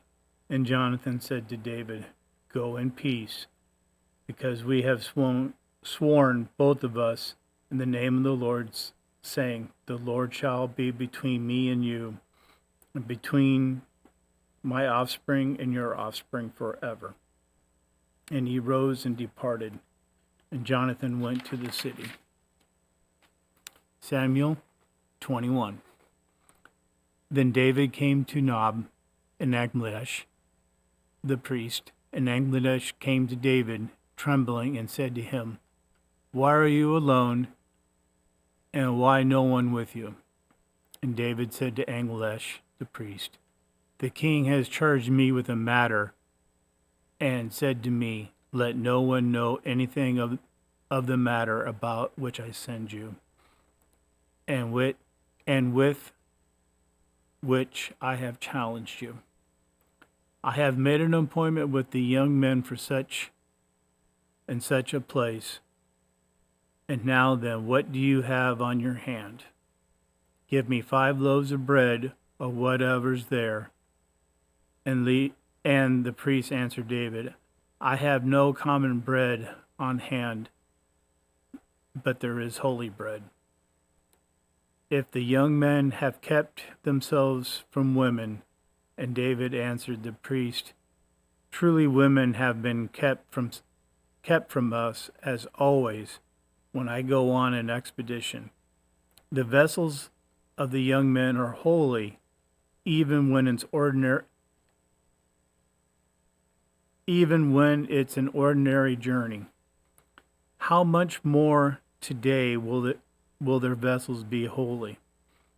So the priest gave them the holy bread, for there was no bread, but the bread of the presence, which is removed from before the Lord, to be replaced by hot bread on the day it was taken.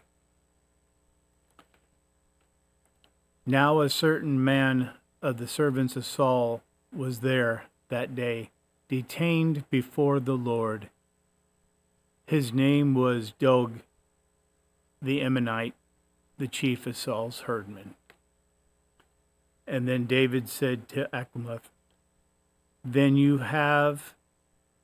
have you not been here a spear or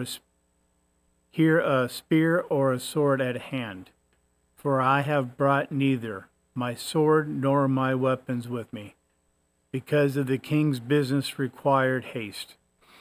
And the priest said, The sword of Goliath the Philistine, from whom you struck down in the valley of Elah, behold, it is here wrapped in a cloth behind the ephod.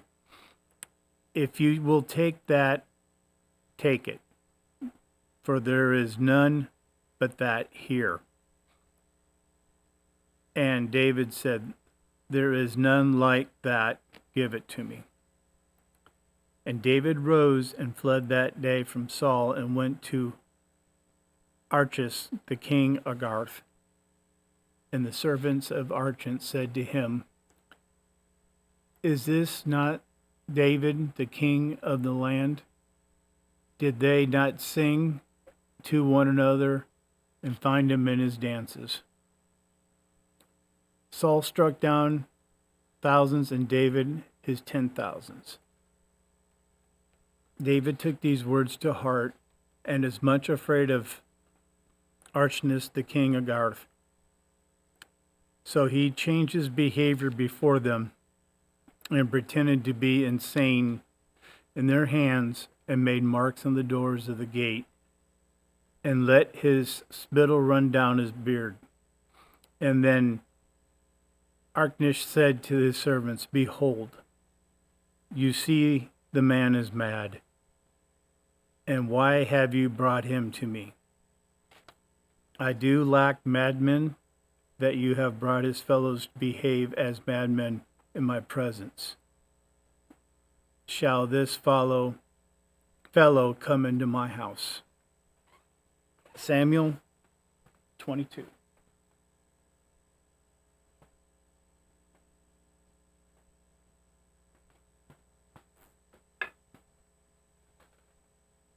First Samuel chapter 22. David departed from there and escaped to the cave of Adullam.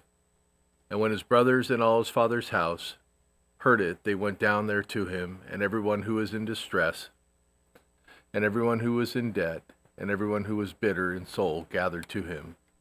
And he became commander over them, and there were with him about 400 men. And David went from there to Mizpah of Moab, and he said to the king of Moab, Please let my father and my mother stay with you till I know what God will do for me. And he left him with the king of Moab, and they stayed with him all the time that David was in the stronghold. Then the prophet Gad came to David, Do not remain in the stronghold, depart and go to the land of Judah. So David departed and went into the forest of Hereth. Now Saul heard that David was discovered, and the men who were with him. Saul was sitting at Gibeah under the tamarisk tree at the height, with his spear in his hand, and all his servants were standing about him. And Saul said to his servants, who stood about him, Hear now, people of Benjamin, will the son of Jesse give every one of you fields and vineyards? Will he make you all commanders of thousands and commanders of hundreds, that all of you have conspired against me? No one discloses to me when my son makes a covenant with the son of Jesse. None of you is sorry for me or discloses to me that my son has stirred up my servant against me to lie in wait at this day. Then answered Doeg the Edomite, who stood by the servants of Saul, I saw the son of Jesse coming to Nob, to Elimelech the son of Ahitub, and he inquired of the Lord for him, and gave him provisions, and gave him the sword of Goliath the Philistine. Then the king sent to summon Ahimelech the priest, the son of Ahitub, and all his father's house, the priests who were at Nob, and all of them came to the king. And Saul said, Hear now, son of Ahitub. And he answered, Here I am, my lord. And Saul said to him, Why have you conspired against me, you and the son of Jesse, and that you have given him bread and sword, and have inquired of God for him, so that he has risen against me to lie in wait as at this day?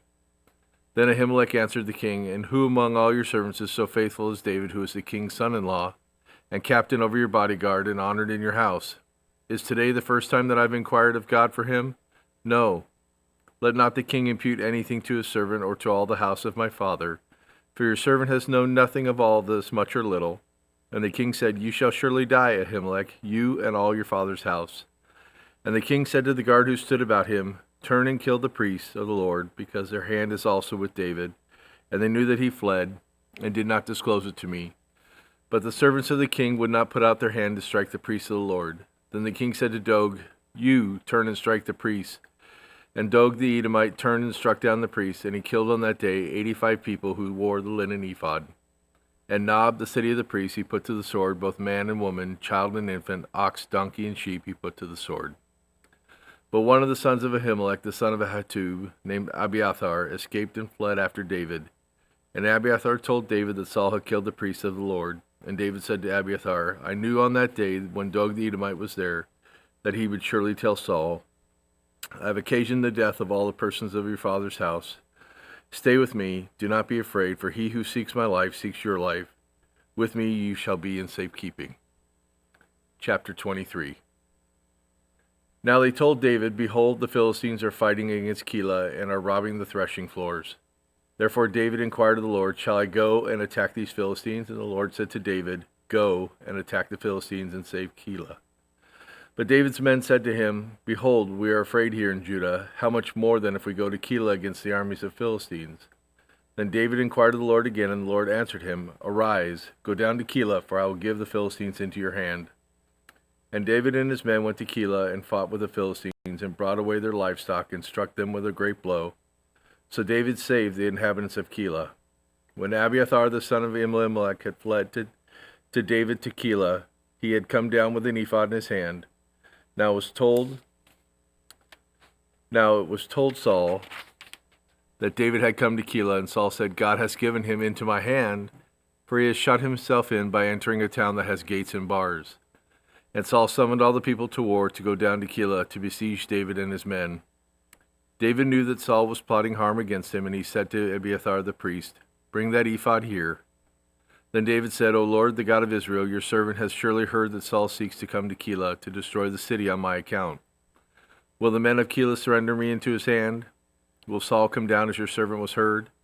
O Lord, the God of Israel, please tell your servant. And the Lord said, He will come down. Then David said, Will the men of Keilah surrender me and my men into the hand of Saul? And the Lord said, They will surrender you. Then David and his men, who were about 600, arose and departed from Keilah, and they went wherever they could go. When Saul was told that David had escaped from Keilah, he gave up the expedition, and David remained in the strongholds in the wilderness, in the hill country of the wilderness of Ziph. And Saul sought him every day, but God did not give him into his hand. David saw that Saul had come out to seek his life. David was in the wilderness of Ziph at Horesh, and Jonathan, Saul's son, rose and went to David at Horesh, and strengthened his hand in God.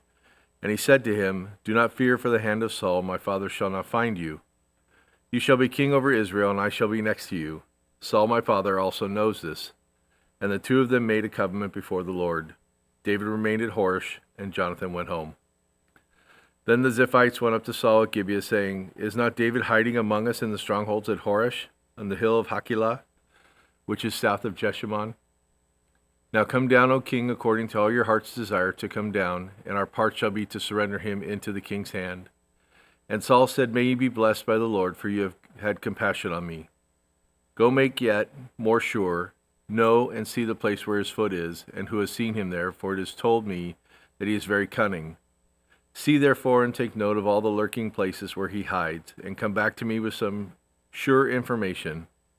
Then I will go with you, and if he is in the land, I will search him out among all the thousands of Judah. And they arose and went to Ziph ahead of Saul. Now David and his men were in the wilderness of the Maon, in the Arabah in the south of Jeshimon. And Saul and his men went to seek him, and David was told, so he went down to the rock and lived in the wilderness of Maon. And when Saul heard that, he pursued after David in the wilderness of Maon. Saul went on one side of the mountain, and David and his men on the other side of the mountain. And David was hurrying to get away from Saul. As Saul and his men were closing in on David and his men to capture them, a messenger came to Saul saying, "Hurry and come, for the Philistines have made a raid against the land." So Saul returned from pursuing after David and went against the Philistines. Therefore that place was called the Rock of Escape, and David went up from there and lived in the strongholds of the En-Gedi. Chapter 24. When Saul returned from following the Philistines, he was told, "Behold, David is in the wilderness of En-Gedi." Then Saul took 3,000 chosen men out of all of Israel and went to seek David and his men in front of the wild goats' rocks, and he came to the sheepfolds by the way, where there was a cave, and Saul went in to relieve himself. Now David and his men were sitting in the innermost parts of the cave, and the men of David said to him, "Here is a day of which the Lord said to you, Behold, I will give your enemy into your hand, and you shall do to him as it shall seem good to you." Then David arose and stealthily cut off a corner of Saul's robe, and afterward David's heart struck him because he had cut off a corner of Saul's robe. He said to his men, "The Lord forbid that I should do this thing to my Lord, the Lord's anointed, to put out my hand against him, seeing he is the Lord's anointed." So David persuaded his men with these words and did not permit them to attack Saul. And Saul rose up and left the cave and went on his way. Afterward David also rose and went out of the cave and called after Saul, "My lord the king." And when Saul looked behind him, David bowed with his face to the earth and paid homage. And David said to Saul, "Why do you listen to the words of men who say, Behold, David seeks your harm? Behold, this day your eyes have seen how the Lord gave you into my hand in the cave. And some told me to kill you, but I spared you. I said, I will not put out my hand against my Lord, for he is the Lord's anointed. See, my father, see the corner of your robe in my hand. For by the fact that I cut off the corner of your robe and did not kill you, you may know and see that there is no wrong or treason in my hands.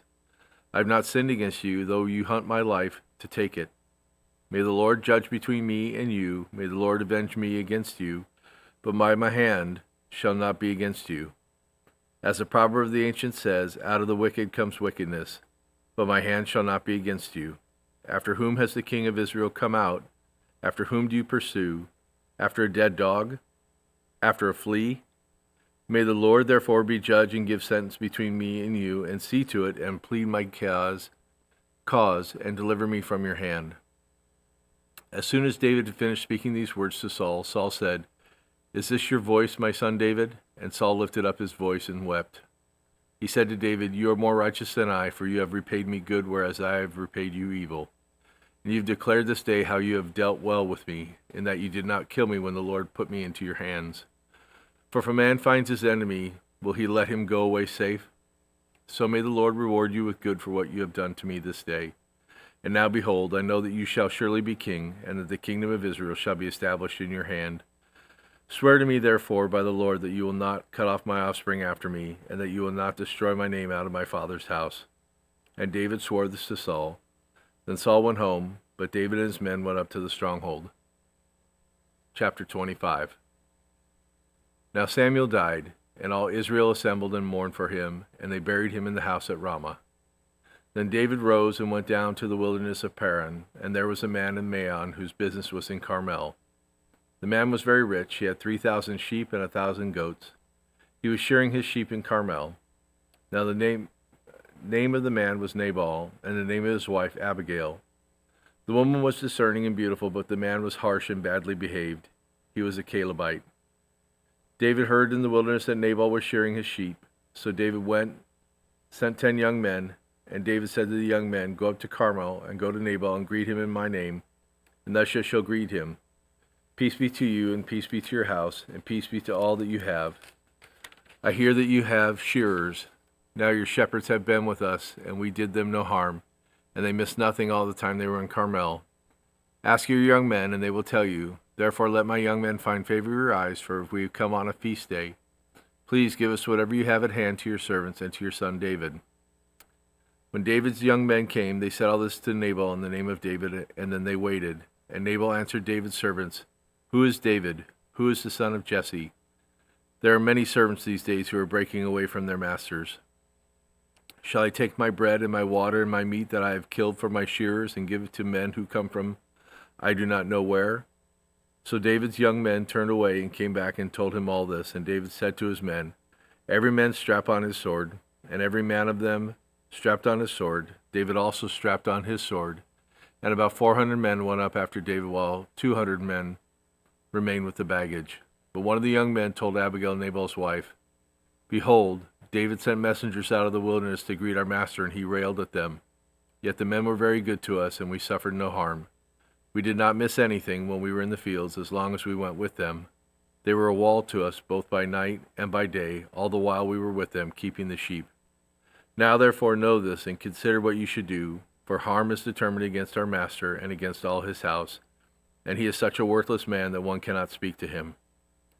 Then Abigail made haste and took 200 loaves and 2 skins of wine and 5 sheep already prepared, and 5 seahs of parched grain, and 100 clusters of raisins, and 200 cakes of figs, and laid them on donkeys. And she said to her young men, "Go on before me. Behold, I come after you." But she did not tell her husband Nabal. And as she rode on the donkey and came down under cover of the mountain, behold, David and his men came down toward her, and she met them. Now David had said, "Surely in vain have I guarded all that this fellow has in the wilderness, so that nothing was missed of all that belonged to him, and he has returned me evil for good. God, do so to the enemies of David, and more also, if by morning I leave so much as one male of all who belong to him." When Abigail saw David, she hurried and got down from the donkey and fell before David on her face and bowed to the ground. She fell at his feet and said, "On me alone, my lord, be the guilt. Please let your servant speak in your ears and hear the words of your servant. Let not my lord regard this worthless fellow Nabal, for as his name is, so is he. Nabal is his name, and folly is with him. But I, your servant, did not see the young men of my lord whom you sent. Now then, my lord, as the Lord lives, and as your soul lives, because the Lord has restrained you from blood guilt and from saving with your own hand, now then let your enemies and those who seek to do evil to my lord be as Nabal. And now let this present that your servant has brought to my lord be given to the young men who follow my lord. Please forgive the trespass of your servant, for the Lord will certainly make my lord a sure house, because my lord is fighting the battles of the Lord, and evil shall not be found in you so long as you live. If men rise up to pursue you and seek your life, the life of my lord shall be bound in the bundle of the living in the care of the Lord your God. And the lives of your enemies he shall sling out, as from the hollow of a sling. And when the Lord has done to my lord according to all good that he has spoken concerning you, and has appointed you prince over Israel, my lord shall have no cause of grief or pangs of conscience, or having shed blood without cause, or for my lord, working salvation himself. And when the Lord has dealt with my lord, then remember your servant." And David said to Abigail, "Blessed be the Lord, the God of Israel, who sent you this day to meet me. Blessed be your discretion, and blessed be you who have kept me this day from blood guilt, and from working salvation without my own hand. For as surely as the Lord, the God of Israel, lives, who has restrained me from hurting you, unless you had hurried and come to meet me, truly by morning there has not been left to Nabal so much as one male." Then David received from her hand what she had brought him, and he said to her, "Go up in peace to your house. See, I have obeyed your voice, and I have granted your petition." And Abigail came to Nabal, and behold, he was holding a feast in his house, like the feast of a king. And Nabal's heart was merry within him, for he was very drunk. So she told him nothing at all until the morning light. In the morning, when the wine had gone out of Nabal, his wife told him these things, and his heart died within him, and he became as a stone. And about 10 days later the Lord struck Nabal, and he died. When David heard that Nabal was dead, he said, "Blessed be the Lord, who has avenged the insult I received at the hand of Nabal, and has kept back his servant from wrongdoing. The Lord has returned the evil of Nabal on his own head." Then David sent and spoke to Abigail to take her as his wife. When the servants of David came to Abigail at Carmel, they said to her, "David has sent us to you to take to him as his wife." She rose and bowed with her face to the ground and said, "Behold, your handmaid is a servant to wash the feet of the servants of my lord." And Abigail hurried and rose and mounted a donkey, and her 5 young women attended her. She followed the messengers of David and became his wife. David also took Ahinoam of Jezreel, and both of them became his wives. Saul had given Michal his daughter, David's wife, to Palti, the son of Laish, who was of Galim. Chapter 26. Then the Ziphites came to Saul at Gibeah, saying, Is not David hiding himself on the hill of Hachilah, which is on the east of Jeshimon? So Saul rose and went down to the wilderness of Ziph with 3,000 chosen men of Israel to seek David in the wilderness of Ziph. And Saul encamped on the hill of Hachilah, which is beside the road on the east of Jeshimon. But David remained in the wilderness. When he saw that Saul came after him into the wilderness, David sent out spies and learned that Saul had indeed come. Then David rose and came to the place where Saul had encamped, and David saw the place where Saul lay, with Abner the son of Ner, the commander of his army. Saul was lying within the encampment while the army was encamped around him. Then David said to Ahimelech the Hittite and to Joab's brother Abishai the son of Zeruiah, Who will go down with me into the camp to Saul? And Abishai said, I will go down with you. So David and Abishai went to the army by night, and there lay Saul sleeping within the encampment, with his spear stuck in the ground at his head, and Abner and the army lay around him. Then Abishai said to David, God has given your enemy into your hand this day. Now please, let me pin him to the earth with one stroke of the spear, and I will not strike him twice. But David said to Abishai, Do not destroy him, for who can put the hand out against the Lord's anointed and be guiltless? And David said, As the Lord lives, the Lord will strike him, or his day will come to die, or he will go down into battle and perish. The Lord forbid that I should put out my hand against the Lord's anointed. But take now the spear that is at his head and a jar of water, and let us go. So David took the spear and the jar of water from Saul's head, and they went away. No man saw it or knew it, nor did any awake, for they were all asleep, because the deep sleep from the Lord had fallen upon them. Then David went over to the other side and stood far off on the top of the hill with a great space between them. And David called to the army and to Abner the son of Ner, saying, Will you not answer, Abner? Then Abner answered, Who are you who calls out to the king? And David said to Abner, Are you not a man who is like you in Israel? Why then have you not kept watch over your lord the king? For one of the people came in to destroy the king your lord. This thing that you have done is not good. As the Lord lives, you deserve to die, because you have not kept watch over your lord, the Lord's anointed. Now see where the king's spear is in the jar of water that was at his head. Saul recognized David's voice and said, Is this your voice, my son David? And David said, It is my voice, my lord, O king. And he said, Why does my lord pursue after his servant? For what have I done? What evil's on my hands? Now therefore let my lord the king hear the words of his servant. If it is the Lord who has stirred you up against me, may he accept an offering. But if it is men, may they be cursed before the Lord, for they have driven me out this day that I should have not share in the heritage of the Lord, saying, Go, serve other gods.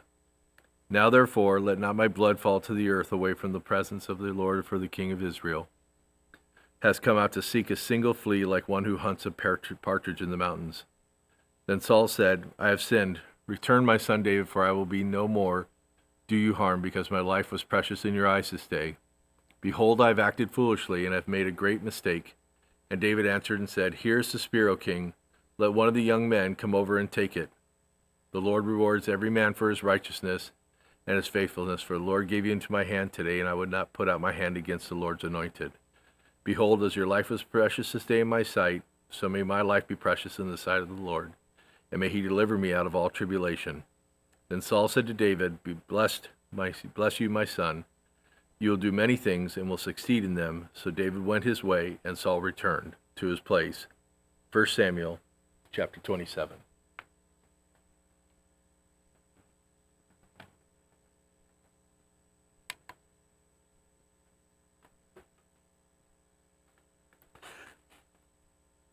First Samuel chapter 27.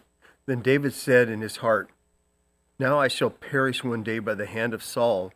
There is nothing better for me than I should escape to the land of the Philistines. Then Saul will despair of seeking me any longer within the borders of Israel, and I shall escape out of his hand. So David arose and went over, he and the 600 men who were with him, to Achish the son of Mahoch, king of Gath. And David lived with Achish at Gath, he and his men, every man with his household, and David with his 2 wives, and Noam of Jezreel and Abigail of Carmel, Nabal's widow. And when it was told Saul that David fled to Gath, he no longer sought him. And David said to Achish, If I have found favor in your eyes, let a place be given to me in one of the country towns, that I may dwell there. For why should your servant dwell in the royal city with you?" So that day Achish gave him Ziklag. Therefore Ziklag has belonged to the kings of Judah to this day. And the number of days that David lived in the country of the Philistines was 1 year and 4 months. Now David and his men went up and made raids against the Geshurites, the Gizurites, and the Amalekites, for these were the inhabitants of the land from of old, as far as Shur to the land of Egypt. And David would strike the land and would leave neither man or woman alive, but would take away the sheep, the oxen, the donkeys, the camels, and garments, and come back to Achish. When Achish asked, "Where have you made a raid today?" David would say, "Against the Negeb of Judah, or against the Negeb of the Jerahmeelites, or against the Negeb of the Kenites." And David would leave neither man nor woman alive to bring news to Gath, thinking, lest they should tell about us and say, "So David has done." Such was his custom all the while he lived in the country of the Philistines. And Achish trusted David, thinking, "He has made himself an utter stench to his people Israel. Therefore he shall always be my servant." 1 Samuel chapter 28. In those days the Philistines gathered their forces for war, to fight against Israel. And Achish said to David, "Understand that you and your men are to go out with me in the army." David said to Achish, "Very well, you shall know what your servant can do." And Achish said to David, "Very well, I will make you my bodyguard for life." Now Samuel had died, and all Israel had mourned for him, and buried him in Ramah, his own city. And Saul had put the mediums and necromancers out of the land. The Philistines assembled and came and encamped at Shunem, and Saul gathered all Israel, and they encamped at Gilboa. When Saul saw the army of the Philistines, he was afraid, and his heart trembled greatly. And when Saul inquired of the Lord did not answer him, either by dreams, or by Urim, or by prophets. Then Saul said to his servants, "Seek out for me a woman who is a medium, that I may go to her and inquire of her." And his servants said to him, "Behold, there is a medium at Endor." So Saul disguised himself and put on other garments and went, he and 2 men with him. And they came to the woman by night, and he said, "Divine for me by a spirit, and bring up for me whomever I shall name to you." The woman said to him, "Surely you know what Saul has done. Now he has cut off the mediums and necromancers from the land. Why then are you laying a trap for my life to bring about my death?" But Saul swore to her by the Lord, "As the Lord lives, no punishment shall come upon you for this thing." Then the woman said, "Whom shall I bring up for you?" He said, "Bring up Samuel for me." When the woman saw Samuel, she cried out with a loud voice, and the woman said to Saul, "Why have you deceived me? You are Saul." The king said to her, "Do not be afraid. What do you see?" And the woman said to Saul, "I see a God coming up out of the earth." He said to her, "What is his appearance?" And he said, "An old man is coming up, and he is wrapped in a robe." And Saul knew that it was Samuel, and he bowed with his face to the ground and paid homage. Then Samuel said to Saul, "Why have you disturbed me by bringing me up?" Saul answered, "I am in great distress, for the Philistines are warring against me, and God has turned away from me and answers me no more, either by prophets or by dreams. Therefore I have summoned you to tell me what I shall do." And Samuel said, "Why then do you ask me, since the Lord has turned from you and become your enemy? And the Lord has done to you as he has spoke to me, for the Lord has torn the kingdom out of your hand and given it to your neighbor, David. Because you did not obey the voice of the Lord, did not carry out his fierce wrath against Amalek, and therefore the Lord has done this thing to you this day. Moreover, the Lord will give Israel also with you into the hand of the Philistines, and tomorrow you and your sons shall be with me. The Lord will give the army of Israel into the hands of the Philistines." Then Saul fell at once full length on the ground, filled with fear because of the words of Samuel. And there was no strength in him, for he had eaten nothing all day and all night. And the woman came to Saul, and when she saw that he was terrified, she said, Behold, your servant has obeyed you, and have taken my life in my hand, and have listened to what you have said to me. Now, therefore, you also obey your servant. Let me set a morsel of bread before you, and eat, that you may have strength when you go on your way. He refused and said, I will not eat. But his servants together with the woman urged him, and he listened to their words. So he arose from the earth and sat on the bed. Now the woman had a fattened calf in the house, and she quickly killed it, and she took flour and kneaded it and baked unleavened bread, and she put it before Saul and his servants, and they ate. Then they arose and went away that night. 1 Samuel chapter 29.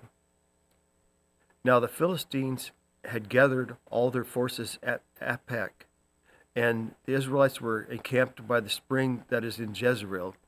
As the lords of the Philistines were passing on by hundreds and by thousands, and David and his men were passing on in the rear with Achish, the commanders of the Philistines said, What are these Hebrews doing here? And Achish said to the commander of the Philistines, Is this not David, the servant of Saul, king of the Israel, who has been with me for days and years? Since he deserted to me, I have found no fault in him to this day. But the commanders of the Philistines were angry with him. And the commanders of the Philistines said to him, Send the man back, that he may return to the place to which you have assigned him. He shall not go down with us to battle, lest in the battle he becomes an adversary for us. For how could this fellow reconcile himself to his Lord? Would it not be with the heads of men here? Is not this David of whom they sing to one another in dances? Saul has struck down his thousands, and David his tens of thousands. Then Achish called David and said to him, As the Lord lives, you have been honest, and to me it seems right that you should march out with me in this campaign.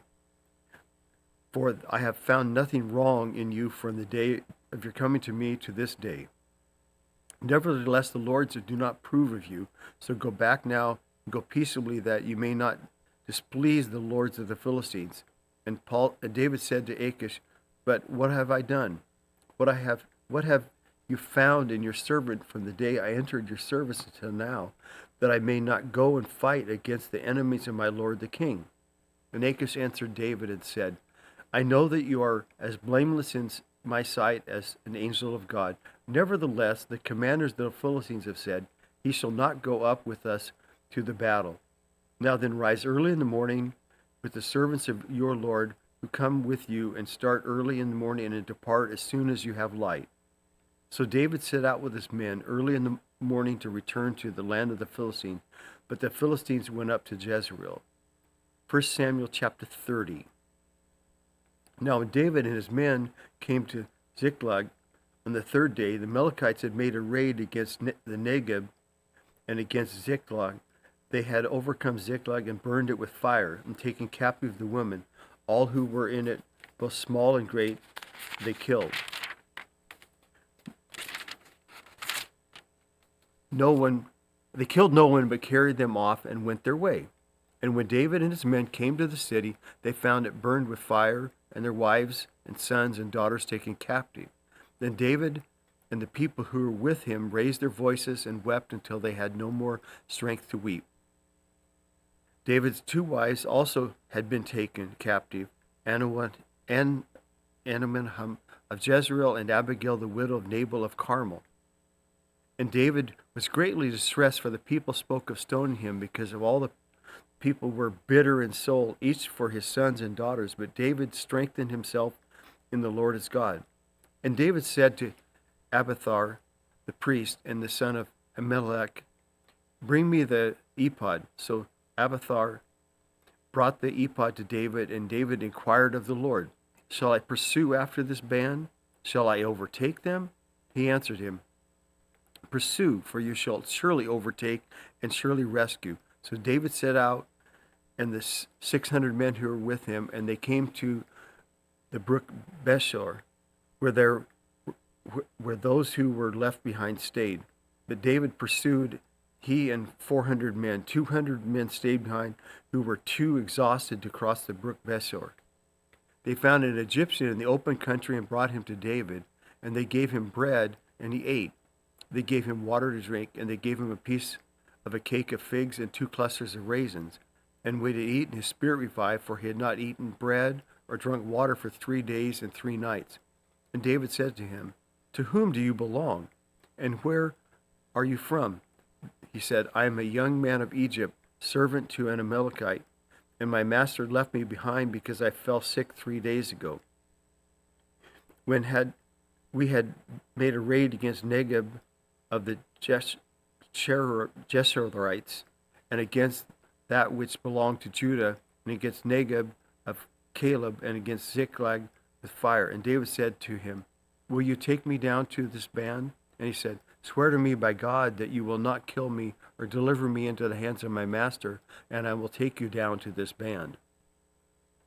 And when he had been taken down, behold, they were spread abroad all over the land, eating and drinking and dancing, because of the great spoil they had taken from the land of the Philistines and from the land of Judah. And David struck them down from twilight until the evening of the next day, and not a man of them escaped, except 400 young men who mounted camels and fled. David recovered all that the Amalekites had taken, and David rescued his 2 wives. Nothing was missing, whether small or great, sons or daughters, spoil or anything that had been taken. David brought back all. David also captured all the flocks, herds, and the people drove the livestock before him and said, "This is David's spoil." Then David came to the 200 men who had been too exhausted to follow David and who had been left at the brook Besor. And they went out to meet David and to meet the people who were with him. And when David came near to the people, he greeted them. Then all the wicked and worthless fellows among the men who had gone with David said, "Because they did not go with us, we will not give them any of the spoil that we have recovered, except that each man may lead away his wife and child and depart." But David said, "You shall not do so, my brothers. With what the Lord has given us, he has preserved us and given into our hands the band that came against us. Who would listen to you in this matter? For as his share is who goes down into battle, so shall his share be who stays by the baggage. They shall share alike." And he made it a statute and a rule for Israel from that day forward to this day. When David came to Ziklag, he sent part of the spoil to his friends, the elders of Judah, saying, "Here is a present for you from the spoils of the enemies of the Lord." It was for those in Bethel, in Ramoth, in Negeb, in Jatir, in Aror, in Sipmoth, in Eshtemoa, in Rakal, in the cities of the Jerahmeelites, in the cities of the Kenites, in Horem, in Bor Ashemem, in Athalek, in Hebron, for all the places where David and his men had roamed. 1 Samuel chapter 31. Now the Philistines were fighting against Israel, and the men of Israel fled before the Philistines, and fell slain on Mount Gilboa. And the Philistines overtook Saul and his sons, and the Philistines struck down Jonathan and Abinadab and Malchishua, the sons of Saul. The battle pressed hard against Saul, and the archers found him, and he was badly wounded by the archers. And then David said to his armor-bearer, "Draw your sword and thrust me through with it, lest these uncircumcised come and thrust me through and mistreat me." But his armor-bearer would not, for he feared greatly. Therefore Saul took his own sword and fell upon it. And when his armor-bearer saw that Saul was dead, he also fell upon his sword and died with him. Thus Saul died, and his 3 sons, and his armor-bearer, and all his men on the same day together.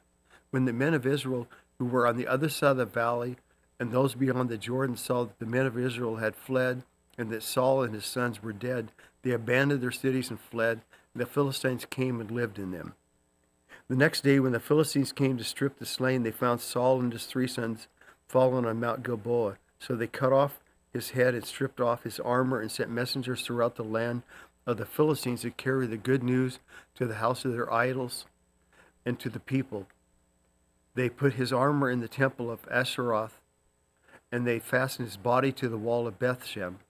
And when the inhabitants of Jabesh Gilead heard what the Philistines had done to Saul, all the valiant men arose and went all night and took the bodies of Saul and the bodies of his sons from the wall of Bethshan, and they carried and came to Jabesh and burned them there.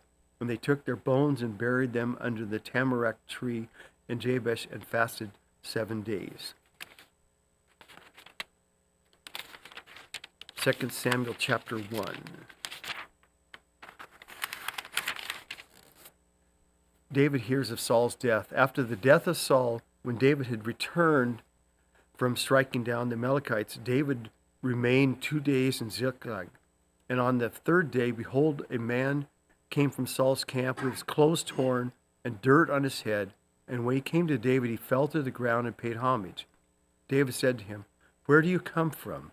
And he said to him, "I have escaped from the camp of Israel." And David said to him, "How did it go? Tell me." And he answered, "The people fled from the battle, and also many of the people have fallen or are dead, and Saul and his son Jonathan are also dead." Then David said to the young man who told him, "How do you know that Saul and his son Jonathan are dead?" And the young man who told him said, By chance I happened to be on Mount Gilboa, and there was Saul leaning on his spear, and behold, the chariots and horsemen were close upon him.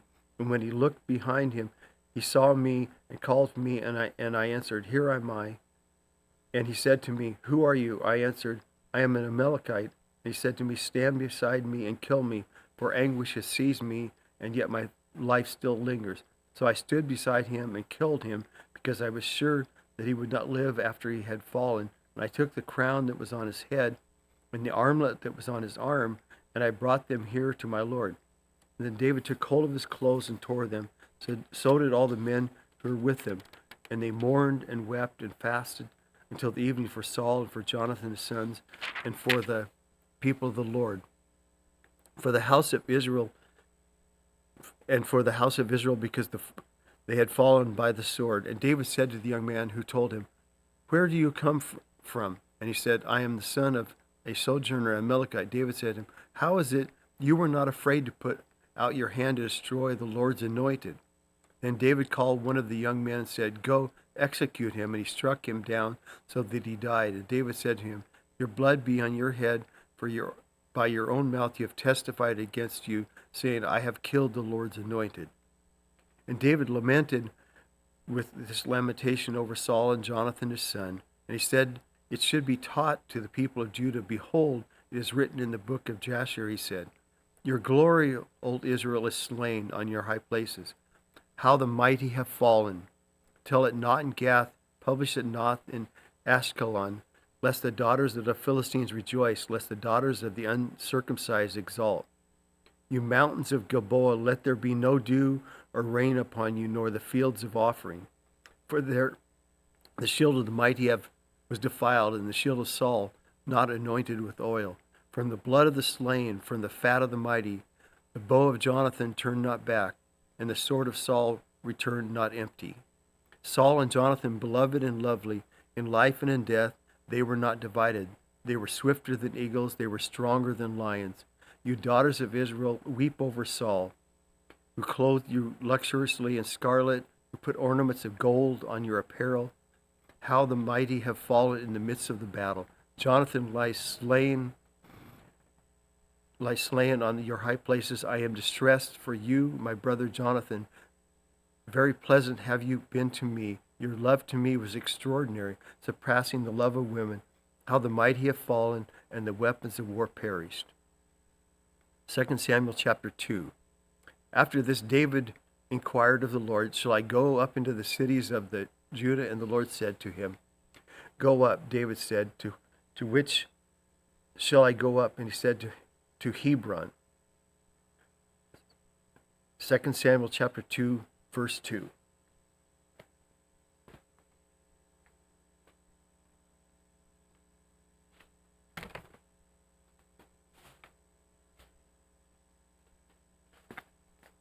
Second Samuel chapter 2, verse 2.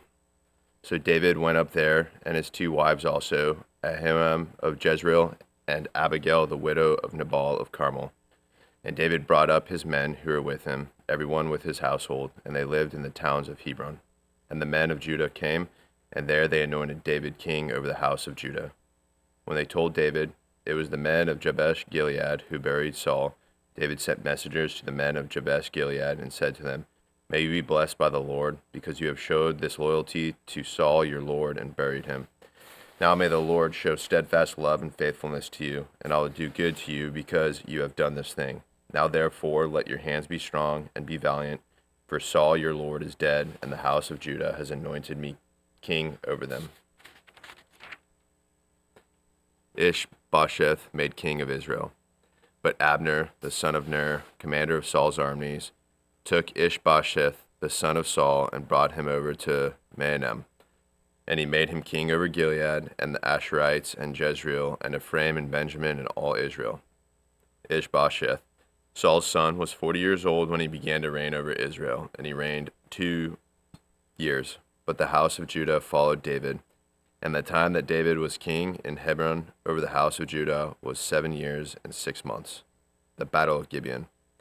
Abner, the son of Ner, and the servants of Ishbosheth, the son of Saul, went out from Mahanaim to Gibeon, and Joab, the son of Zeruiah, and the servants of David, went out to meet them at the pool of Gibeon. And they sat down, the one on the one side of the pool and the other on the other side of the pool. And Abner said to Joab, "Let the young men arise and compete before us." And Joab said, "Let them arise." Then they arose and passed over by number 12 for Benjamin, and Ishbosheth the son of Saul, and 12 of the servants of David.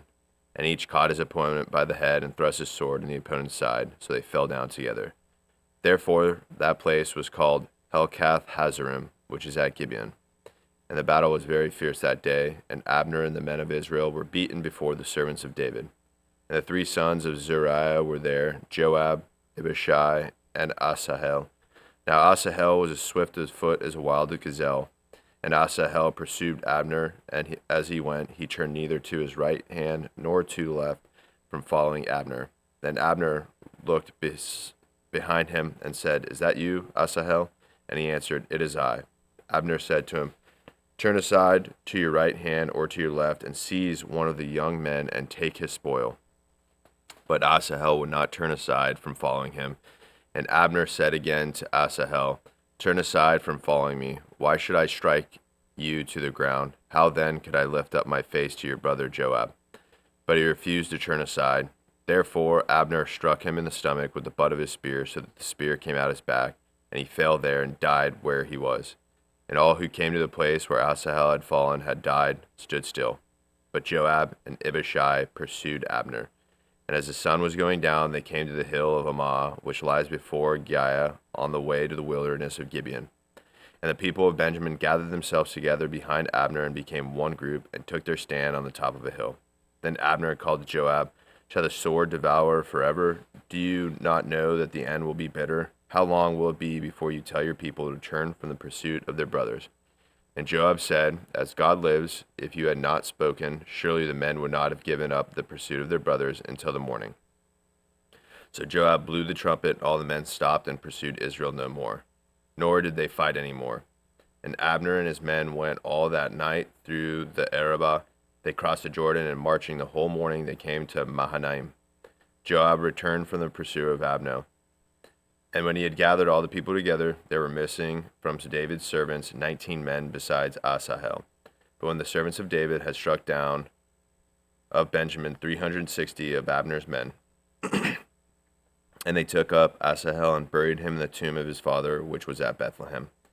And Joab and his men marched all night, and the day broke upon them at Hebron. 2 Samuel chapter 3. Abner joins David. There was a long war between the house of Saul and the house of David. And David grew stronger and stronger, while the house of Saul became weaker and weaker. And sons were born to David at Hebron. His firstborn was Amnon of Ahinoam of Jezreel, and his second Chileab of Abigail the widow of Nabal of Carmel, and the third Absalom the son of Maacah, the daughter of Talmai king of Geshur, and the fourth Adonijah the son of Haggith, and the fifth Shephatiah the son of Abital, and the sixth Ithream of Eglah, David's wife. These were born to David in Hebron. While there was war between the house of Saul and the house of David, Abner was making himself strong in the house of Saul. Now Saul had a concubine whose name was Rizpah, the daughter of Aiah, and Ishbosheth said to Abner, "Why have you gone in to my father's concubine?" Then Abner was very angry over the words of Ishbosheth and said, "Am I a dog's head of Judah? To this day I keep showing steadfast love to the house of Saul, to your father, to his brothers, and to his friends, and have not given you into the hand of David. And yet you charge me today with a fault concerning a woman. God do so to Abner, and more also, if I do not accomplish for David what the Lord has sworn to him, to transfer the kingdom from the house of Saul and set up the throne of David over Israel and over Judah, from Dan to Beersheba." And Ishbosheth could not answer Abner another word, because he feared him. And Abner sent messengers to David on his behalf, saying, "To whom does the land belong? Make your covenant with me, and behold, my hand shall be with you to bring over all of Israel to you." And he said, "Good, I will make a covenant with you. But one thing I require of you, that is, you shall not see my face unless you first bring Michal, Saul's daughter, when you come to see my face." Then David sent messengers to Ishbosheth, Saul's son, saying, "Give me my wife Michal, for whom I paid the bridal price of 100 foreskins of the Philistines." And Ishbosheth sent and took her from her husband Paltiel, the son of Laish. But her husband went with her, weeping after her all the way to Bahurim. Then Abner said to him, "Go, return." And he returned. And Abner conferred with the elders of Israel, saying, "For some time past you have been seeking David as king over you. Now then, bring it about, for the Lord has promised David, saying, By the hand of my servant David, I will save my people Israel from the hand of the Philistines and from the hand of all their enemies." Abner also spoke to Benjamin, and then Abner went to tell David at Hebron all that Israel and the whole house of Benjamin thought good to do. When Abner came with 20 men to David at Hebron, David made a feast for Abner and the men who were with him. And Abner said to David, "I will arise and go, and will gather all Israel to my lord the king, that they may make a covenant with you, and that you may reign over all that your heart desires." So David sent Abner away, and he went in peace. Just then the servants of David arrived with Joab from a raid, bringing much spoil with them. But Abner was not with David at Hebron, for he had sent him away, and he had gone in peace. When Joab and all the army that was with him came, it was told Joab, "Abner the son of Ner came to the king, and he has let him go, and he has gone in peace." Then Joab went to the king and said, "What have you done? Behold, Abner came to you. Why is it that you have sent him away so that he is gone? You know that Abner the son of Ner came to deceive you, and to know you're going out and you're coming in, and to know all that you are doing." Joab murders Abner. When Joab came out from David's presence, he sent messengers after Abner, and they brought him back from the cistern of Sirah. But David did not know about it, and when Abner returned to Hebron, Joab took him aside into the midst of the gate to speak with him privately, and there struck him in the stomach so that he died, for the blood of Asahel his brother. Afterward, when David heard of it, he said, "I and my kingdom are forever guiltless before the Lord for the blood of Abner the son of Ner. May it fall upon the head of Joab and upon all his father's house, and may the house of Joab never be without one who has a discharge, or who is leprous, or holds a spindle, or who falls by the sword, or who lacks bread." So Joab and Abishai his brother killed Abner, because he had put their brother Asahel to death at the battle of Gibeon. David mourns Abner. Then David said to Joab and all the people who were with him, "Tear your clothes and put on a sackcloth and mourn before Abner." And King David followed the bier. They buried Abner at Hebron, and the king lifted up his voice and wept at the grave of Abner.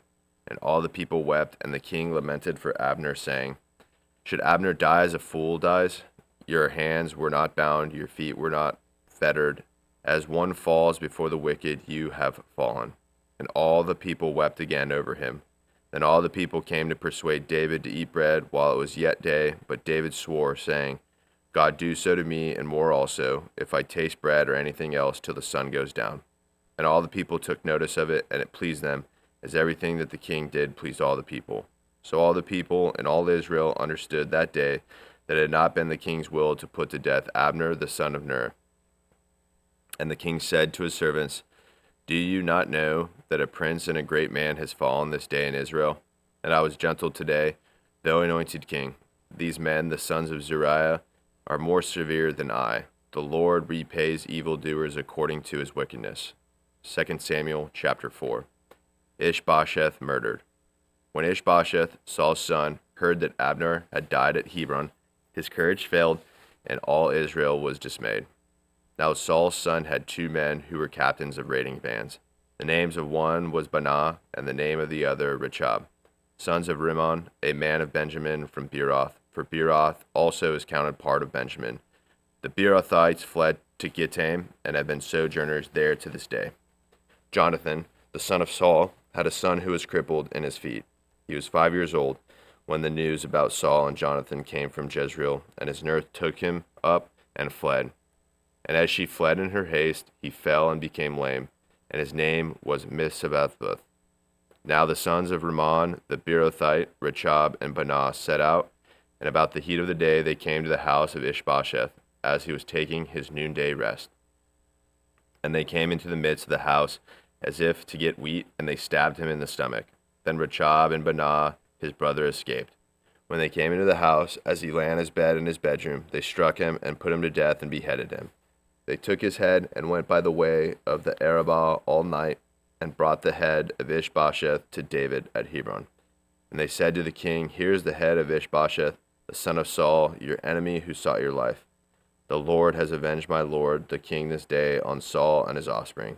But David answered Rechab and Banah his brother, the sons of Rimmon the Beerothite, As the Lord lives, who has redeemed my life without every adversity, when one told me, Behold, Saul is dead, and thought he was bringing good news, I seized him and killed him at Ziklag, which was the reward I gave him for his news. How much more, when wicked men have killed a righteous man in his own house on his bed, shall I not now require his blood at your hand to destroy you from the earth? And David commanded his young men, and they killed them, and cut off their hands and feet, and hanged them beside the pool at Hebron. But they took the head of Ishbosheth and buried it in the tomb of Abner at Hebron. 2 Samuel chapter 5. David anointed king of Israel. Then all the tribes of Israel came to David at Hebron and said, Behold, we are your bone and flesh. In times past, when Saul was king over us, it was you who led out and brought in Israel.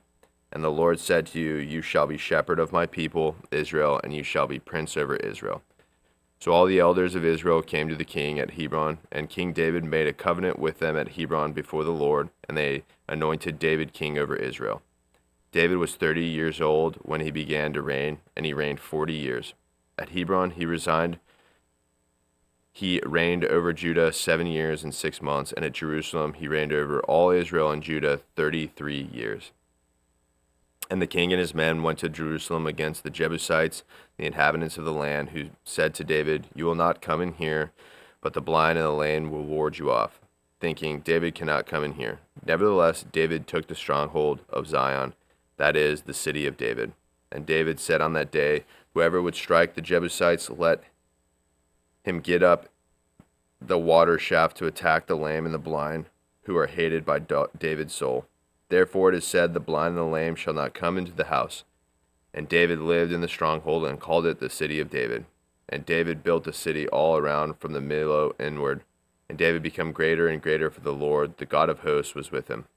And Hiram, king of Tyre, sent messengers to David, and cedar trees, also carpenters and masons who built David a house. And David knew that the Lord had established him over Israel, and that he had exalted the kingdom for the sake of his people Israel. And David took more concubines and wives from Jerusalem after he came from Hebron, and more sons and daughters were born to David. And these are the names of those who were born to him in Jerusalem: Shammua, Shobab, Nathan, Solomon, Ibhar, Elishua, Nepheg, Japhia, Elishama, Eliada, and Eliphelet. David defeats the Philistines.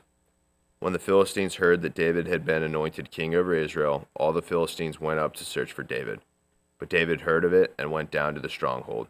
Now the Philistines had come and spread out in the valley of Rephaim. And David inquired of the Lord, Shall I go up against the Philistines? Will you give them into my hand? And the Lord said to David, Go up. for I will certainly give the Philistines into your hand. And David came to Baal Perazim, and David defeated them there. And he said, The Lord has broken through my enemies before me like a breaking flood.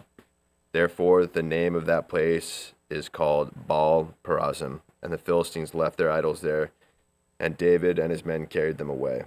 And the Philistines came up yet again and spread out in the valley of Rephaim. And when David inquired of the Lord, he said, You shall not go up. Go around to their rear and come up against the opposite the balsam trees. And when you hear the sound of marching in the tops of the balsam trees, then rouse yourself, for then the Lord has gone out before you to strike down the army of the Philistines. And David did as the Lord commanded him, and struck down the Philistines from Geba to Gezer. 2 Samuel chapter 6. The ark brought to Jerusalem. David again gathered all the chosen men of Israel, 30,000. And David arose and went with all the people who were with him from Baal Judah to bring up from there the ark of God, which is called by the name of the Lord of hosts, who sits enthroned on the cherubim. And they carried the ark of God on a new cart, and brought it out of the house of Abinadab, which was on the hill. And Uzzah and Ahio, the sons of Abinadab, were driving the new cart, and with the ark of God, and Ahio went before the ark, Uzzah and the ark. And David and all the house of Israel were celebrating before the Lord, with songs and lyres, and harps and tambourines, and castanets and cymbals. And when they came to the threshing floor of Nacon, Uzzah put out his hand on the ark of God and took hold of it, for the oxen stumbled.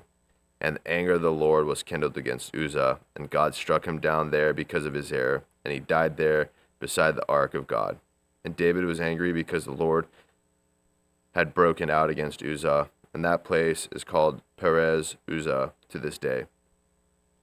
And David was afraid of the Lord that day, and he said, How can the ark of the Lord come to me? So David was not willing to take the ark of the Lord into the city of David, but David took it aside to the house of Obed-Edom the Gittite, and the ark of the Lord remained in the house of Obed-Edom the Gittite 3 months, and the Lord blessed Obed-Edom and all his household.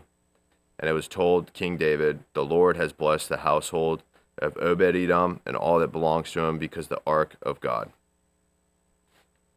So David went and brought up the ark of God from the house of Obed-Edom to the city of David with rejoicing. And when those who bore the ark of the Lord had gone 6 steps, he sacrificed an ox and fattened an animal.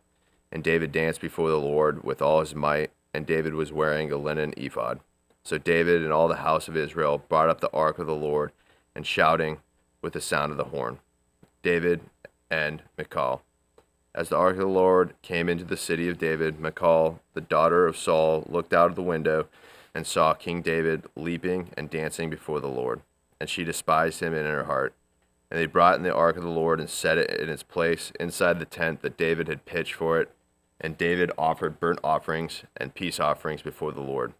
And when David had finished offering the burnt offerings and the peace offerings, he blessed the Lord in the name of the Lord of hosts, and distributed among all the people, the whole multitude of Israel, both men and women, a cake of bread, a portion of meat, and a cake of raisins to each one. Then all the people departed, each to his house.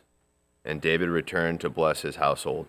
But Michal, the daughter of Saul, came out to meet David and said, How the king of Israel honored himself today, and covering himself today before the eyes of his servants, female servants, as one of the vulgar fellows shamelessly uncovers himself. 2 Samuel chapter 6, verse 21.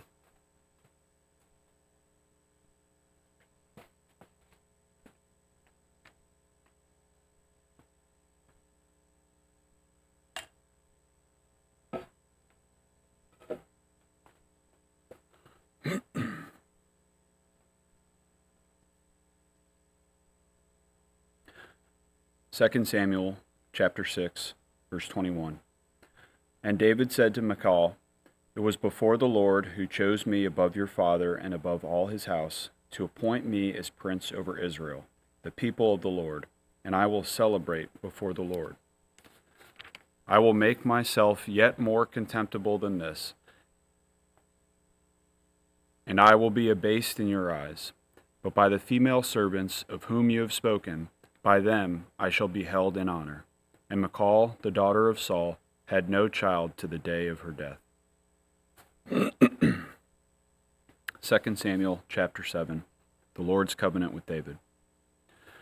Now when the king lived in his house, and the Lord had given him rest from all his surrounding enemies, the king said to Nathan the prophet, See now, I dwell in a house of cedar, but the ark of God dwells in a tent. And Nathan said to the king, Go, do all that is in your heart, for the Lord is with you. But that same night the word of the Lord came to Nathan, Go and tell my servant David, Thus says the Lord, Would you build me a house to dwell in? I have not lived in a house since the day I brought up the people of Israel from Egypt to this day, but I have been moving about in a tent for my dwelling. In all places where I have moved with all the people of Israel, did I speak a word with any of the judges of Israel, whom I commanded to shepherd my people Israel, saying, Why have you not built me a house of cedar? Now, therefore, thus you shall say to my servant David, Thus says the Lord of hosts, I took you from the pasture, from following the sheep, that you should be prince over my people Israel.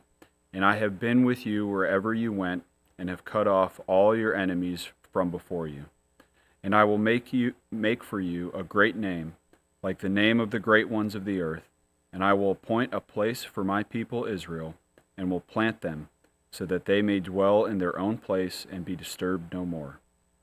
And violent men shall afflict them no more, as formerly, from the time that I appointed judges over my people Israel.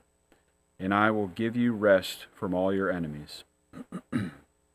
Moreover, the Lord declares to you that the Lord will make you a house. When your days are fulfilled, and you lie down with your fathers, I will raise up your offspring after you, who shall come from your body, and I will establish his kingdom. He shall build a house for my name, and I will establish the throne of his kingdom forever. I will be to him a father, and he shall be to me a son. When he commits iniquity, I will discipline him with the rod of men, with the stripes of the sons of men. But my steadfast love will not depart from him, as I took it from Saul, whom I put away from before you. And your house and your kingdom shall be made sure forever before me. Your throne shall be established forever. In accordance with all these words, and in accordance with all this vision, Nathan spoke to David. David's prayer of gratitude. Then King David went in and sat before the Lord and said, Who am I, O Lord God, and what is my house, that you have brought me thus far? And yet this was a small thing in your eyes, O Lord God. You have spoken also of your servant's house for a great while to come.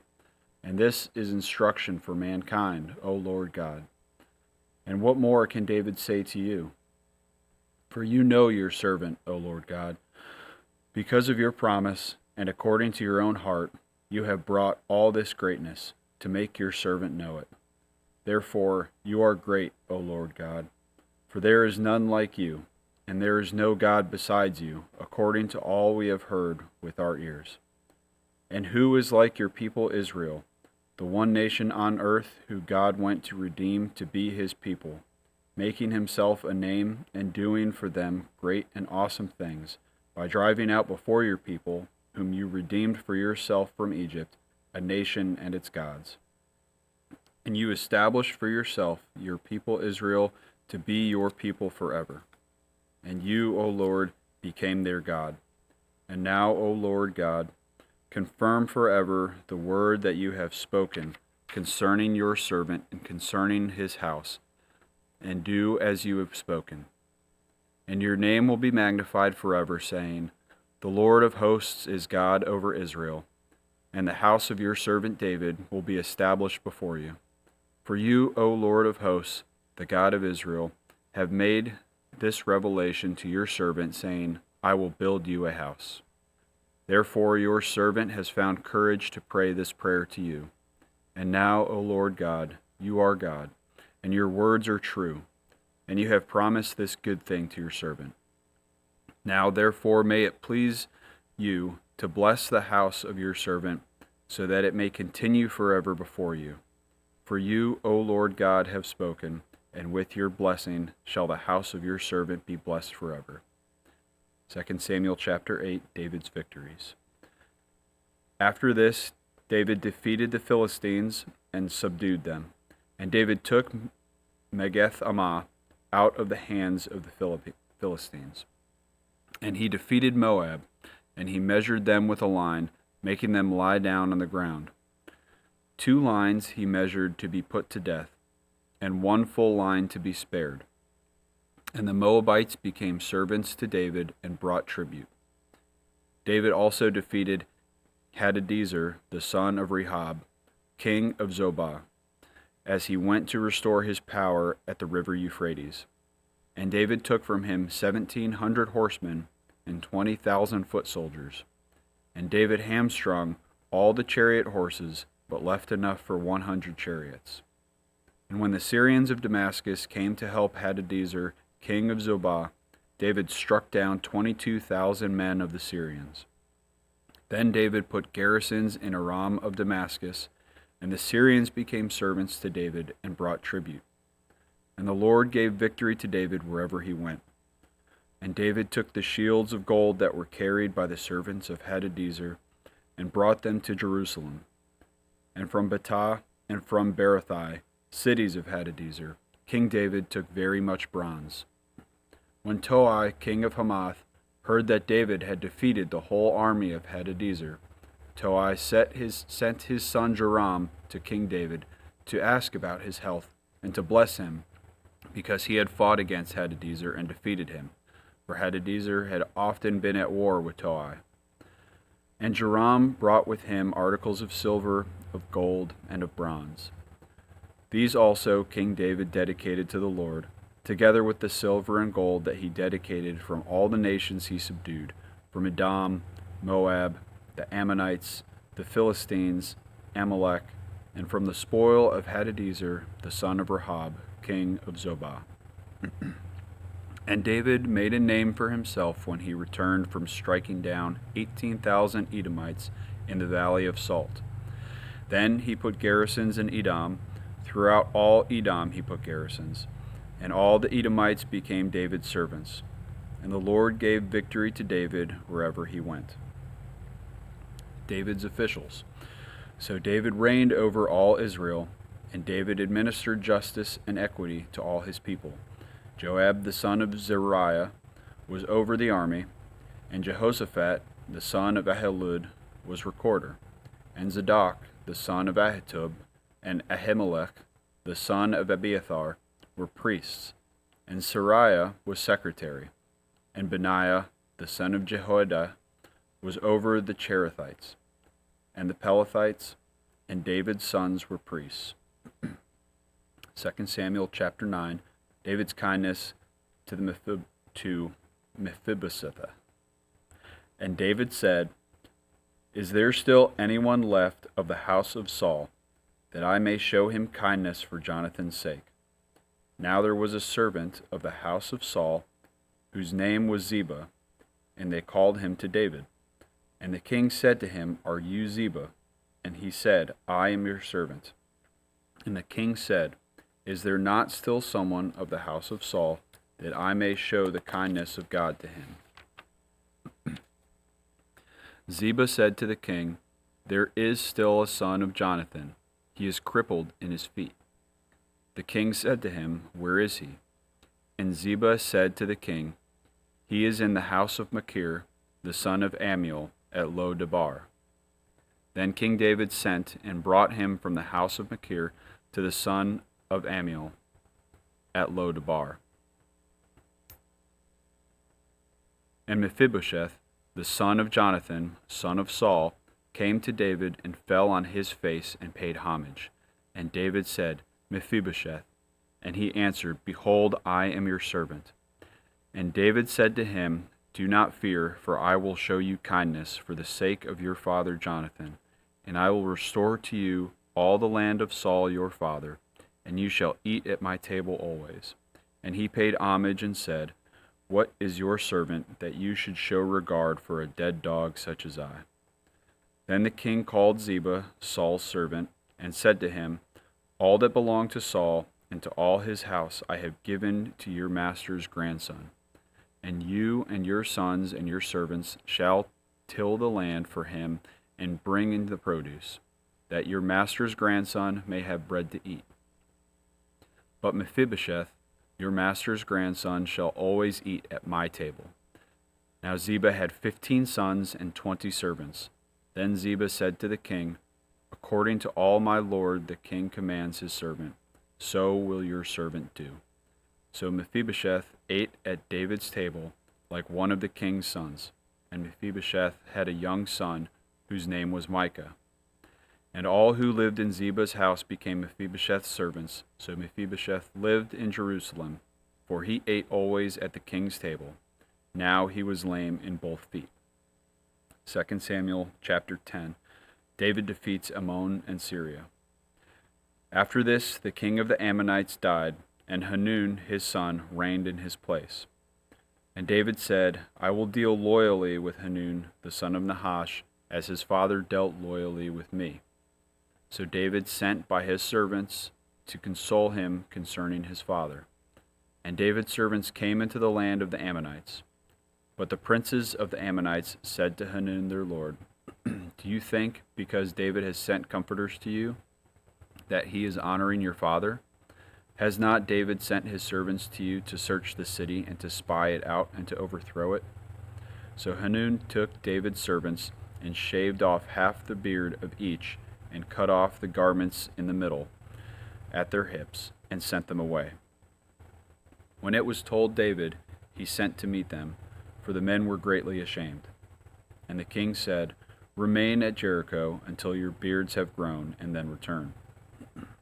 When the Ammonites saw that they had become a stench to David, the Ammonites sent and hired the Syrians of Beth-rehob and the Syrians of Zobah, 20,000 foot soldiers, and the king of Maacah with 1,000 men, and the men of Tob 12,000 men. And when David heard of it, he sent Joab and all the hosts of the mighty men. And the Ammonites came out and drew up in battle array at the entrance of the gate, and the Syrians of Zobah and Rehob, and the men of Tob and Maacah were by themselves in the open country. When Joab saw that the battle was set against him, both in front and in the rear, he chose some of the best men of Israel and arrayed them against the Syrians. The rest of his men he put in the charge of Abishai his brother, and he arrayed them against the Ammonites. And he said, If the Syrians are too strong for me, then you shall help me. But if the Ammonites are too strong for you, then I will come and help you. Be of good courage, and let us be courageous for our people, and for the cities of our God, and may the Lord do what seems good to him. So Joab and the people who were with him drew near to battle against the Syrians, and they fled before him. And when the Ammonites saw that the Syrians fled, they likewise fled before Abishai and entered the city.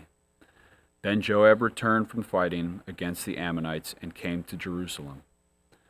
But when the Syrians saw that they had been defeated by Israel, they gathered themselves together. And Hadadezer sent and brought out the Syrians who were beyond the Euphrates. They came to Halam, with Shobach the commander of the army of Hadadezer at their head. And when it was told David, he gathered all Israel together and crossed the Jordan and came to Halam. The Syrians arrayed themselves against David and fought with him.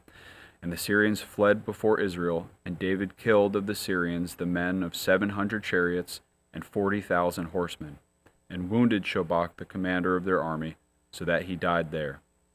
And when all the kings who were servants of Hadadezer saw that they had been defeated by Israel, they made peace with Israel and became subject to them. So the Syrians were afraid to save the Ammonites any more. 2 Samuel chapter 11. David and Bathsheba. In the spring of the year, the time when kings go out to battle, David sent Joab, his servant, with him, and all Israel.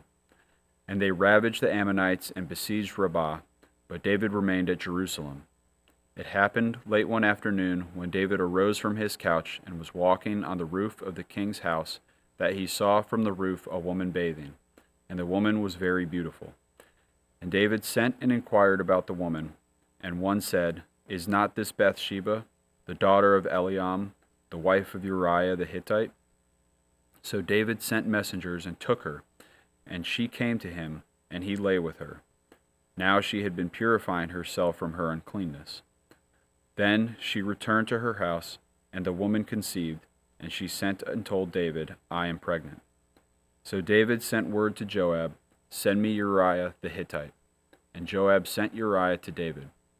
When Uriah came to him, David asked how Joab was doing, and how the people were doing, and how the war was going. Then David said to Uriah, Go down to your house and wash your feet. And Uriah went out of the king's house, and there followed him a present from the king. But Uriah slept at the door of the king's house with all the servants of the Lord, and did not go down to his house. When they told David, Uriah did not go down to his house, David said to Uriah, Have you not come from a journey? Why did you not go down to your house? Uriah said to David, The ark and Israel and Judah dwell in booths, and my lord Joab and the servants of my lord are camping in the open field. Shall I then go to my house to eat and to drink and to lie with my wife? As you live, and as your soul lives, I will not do this thing. Then David said to Uriah, Remain here today also, and tomorrow I will send you back. So Uriah remained in Jerusalem that day and the next, and David invited him, and he ate in his presence and drank, so that he made him drunk. And in the evening he went out to lie on his couch with the servants of his lord, but he did not go down to his house.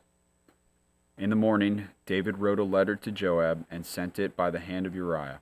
In the letter he wrote, Set Uriah in the forefront of the hardest fighting, and then draw back from him, that he may be struck down and die. And as Joab was besieging the city, he assigned Uriah to the place where he knew there were valiant men.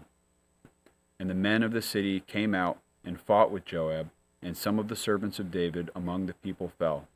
Uriah the Hittite also died. Then Joab sent and told David all the news about the fighting, and he instructed the messenger, When you have finished telling all the news about the fighting to the king, then, if the king's anger arises, and if he says to you, Why did you go so near the city to fight? Did you not know that they would shoot from the wall? Who killed Abimelech, the son of Jerubbesheth? Did not a woman cast an upper millstone on him from the wall, so that he died at Thebez? Why did you go so near the wall? Then you shall say, Your servant Uriah the Hittite is dead also. So the messenger went and came and told David all that Joab had sent him to tell. The messenger said to David, The men gained an advantage over us and came out against us in the field, but we drove them back to the entrance of the gate. Then the archers shot at your servants from the wall. Some of the king's servants are dead, and your servant Uriah the Hittite is dead also. David said to the messenger, Thus shall you say to Joab, Do not let this matter displease you, for the sword devours now one and now another. Strengthen your attack against the city and overthrow it, and encourage him. When the wife of Uriah heard that Uriah her husband was dead, she lamented over her husband. And when the mourning was over, David sent and brought her to his house, and she became his wife and bore him a son. But the thing that David had done displeased the Lord. 2 Samuel chapter 12, Nathan rebukes David. And the Lord sent Nathan to David. He came to him and said to him, There were 2 men in a certain city, the one rich and the other poor. The rich man had very many flocks and herds, but the poor man had nothing but one little ewe lamb which he had brought, and he brought it up and grew up with him and with his children. It used to eat of his morsel and drink from his cup and lie in his arms, and it was like a daughter to him. 2 Samuel chapter 12, verse 4.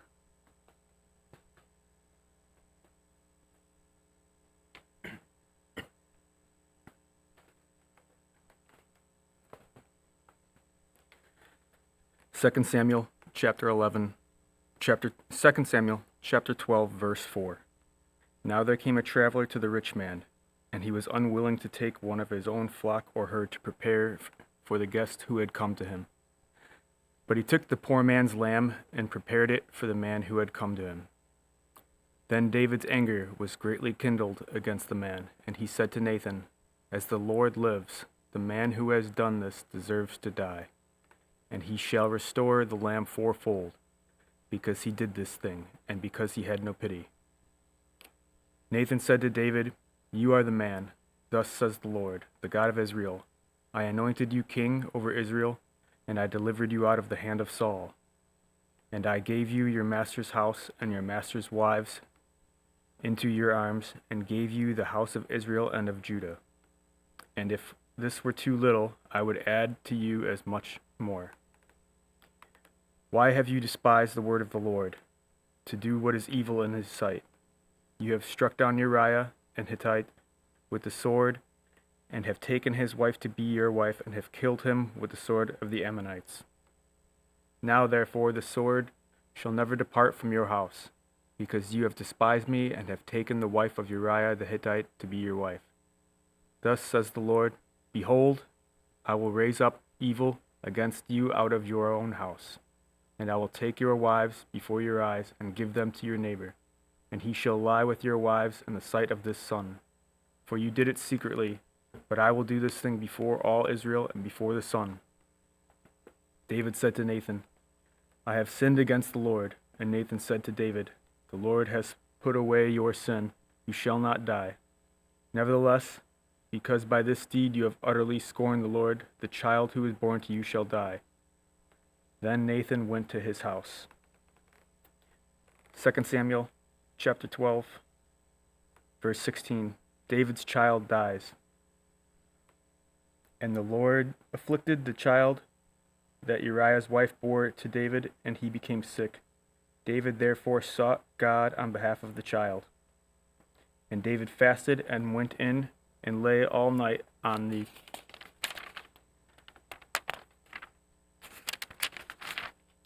ground. And the elders of his house stood beside him, to raise him from the ground. But he would not, nor did he eat food with them. On the 7th day the child died, and the servants of David were afraid to tell him that the child was dead.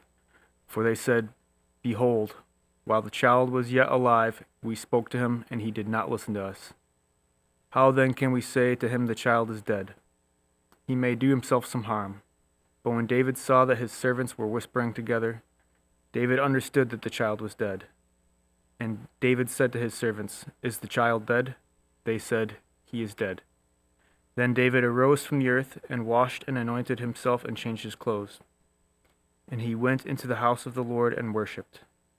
He then went to his own house, and when he asked, they set food before him, and he ate.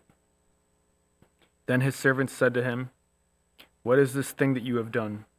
You fasted and wept for the child while he was alive, but when the child died, you arose and ate food." He said, "While the child was alive, I fasted and wept, for I said, who knows whether the Lord will be gracious to me, that the child may live? But now he is dead. Why should I fast? Can I bring him back? I shall go to him, but he will not return to me." 2 Samuel chapter 12, verse 24, Solomon's birth. Then David comforted his wife Bathsheba, and went in to her and lay with her, and she bore a son. And he called his name Solomon. And the Lord loved him, and sent a message by Nathan to the prophet. So he called Jedediah because of the Lord. 2 Samuel chapter 12, verse 26. Rabbah is captured. Now Joab fought against Rabbah of the Ammonites, and took the royal city. And Joab sent messengers to David and said, "I have fought against Rabbah. Moreover, I have taken the city of waters. Now then, gather the rest of the people together, and encamp against the city, and take it, lest I take the city, and it be called by my name." So David gathered all the people together, and went to Rabbah, and fought against it, and took it. And he took the crown of their king from his head. The weight of it was a talent of gold, and in it was a precious stone, and it was placed on David's head. And he brought out the spoil of the city, a very great amount. And he brought out the people who were in it, and set them to labor with saws and iron picks and iron axes, and made them toil at the brick kilns. And thus he did to all the cities of the Ammonites. Then David and all the people returned to Jerusalem. 2 Samuel chapter 13. And Amnon and Tamar. Now Absalom, David's son, had a beautiful sister, whose name was Tamar. And after a time Amnon, David's son, loved her. And Amnon was so tormented that he made himself ill because of his sister Tamar, for she was a virgin, and it seemed impossible to Amnon to do anything to her. But Amnon had a friend whose name was Jonadab, the son of Shemaiah, David's brother. And Jonadab was a very crafty man. And he said to him, O son of the king, why are you so haggard morning after morning? Will you not tell me? Amnon said to him, I love Tamar, my brother Absalom's sister. Jonadab said to him, Lie down on your bed and pretend to be ill. And when your father comes to see you, say to him, Let my sister Tamar come and give me bread to eat, and prepare the food in my sight, that I may see it and eat it from her hand. So Amnon lay down and pretended to be ill. And when the king came to see him, Amnon said to the king, Please let my sister Tamar come and make a couple of cakes in my sight, that I may eat from her hand. Then David sent home to Tamar, saying, Go to your brother Amnon's house and prepare food for him. So Tamar went to her brother's Amnon's house, where he was lying down. And he took dough and kneaded it, and made cakes in his sight, and baked the cakes. And she took the pan and emptied it out before him. But he refused to eat. And Amnon said, Send out everyone from me. So everyone went out from him. Then Amnon said to Tamar, Bring the food into the chamber, that I may eat from your hand. And Tamar took the cakes she had made, and brought them into the chamber to Amnon her brother. But when she brought them near to him to eat, he took hold of her and said to her, Come, lie with me, my sister. She answered him, No, my brother, do not violate me, for such a thing is not done in Israel. Do not do this outrageous thing. As for me, where could I carry my shame? And as for you, you would be as one of the outrageous fools in Israel. Now therefore, please speak to the king, for he will not withhold me from you. But he would not listen to her, and being stronger than she, he violated her and lay with her. Then Amnon hated her with very great hatred, so that the hatred with which he hated her was greater than the love with which he had loved her. And Amnon said to her, Get up, go. But she said to him, No, my brother, for this is wrong, and sending me away is greater than the other that you did to me. But he would not listen to her. He called the young man who served him and said, Put this woman out of my presence, and bolt the door after her. Now she was wearing a long robe with sleeves, for thus were the virgin daughters of the king dressed. So his servant put her out and bolted the door after her. And Tamar put ashes on her head and tore the long robe that she wore. And she laid her hand on her head and went away, crying aloud as she went. And her brother Absalom said to her, Has Amnon your brother been with you? Now hold your peace, my sister. He is your brother. Do not take this to heart. So Tamar lived, a desolate woman, in her brother Absalom's house. When King David heard of all these things, he was very angry. But Absalom spoke to Amnon, neither good nor bad, for Absalom hated Amnon, because he had violated his sister Tamar. 2 Samuel chapter 13, verse 23, Absalom murders Amnon. After 2 full years, Absalom had sheep shearers at Baal-Hazor, which is near Ephraim, and Absalom invited all the king's sons. And Absalom came to the king and said, Behold, your servant has sheep shearers. Please let the king and his servants go with your servant. But the king said to Absalom, No, my son, let us not all go, lest we be burdensome to you. He pressed him, but he would not go, but gave him his blessing. Then Absalom said, If not, please let my brother Amnon go with us. And the king said to him, Why should he go with you?" But Absalom pressed him until he let Amnon and all the king's sons go with him. Then Absalom commanded his servants, Mark when Amnon's heart is merry with wine, and when I say to you, strike Amnon, then kill him. Do not fear. Have I not commanded you? Be courageous and be valiant." So the servants of Absalom did to Amnon as Absalom had commanded. Then all the king's sons arose, and each mounted his mule and fled. While they were on the way, news came to David, "Absalom has struck down all the king's sons, and not one of them is left." Then the king arose and tore his garments and lay on the earth. And all his servants who were standing by tore their garments. But Jonadab, the son of Shemaiah, David's brother, said, "Let not my lord suppose that they have killed all the young men, the king's sons, for Amnon alone is dead. For by the command of Absalom, this has been determined from the day he violated his sister."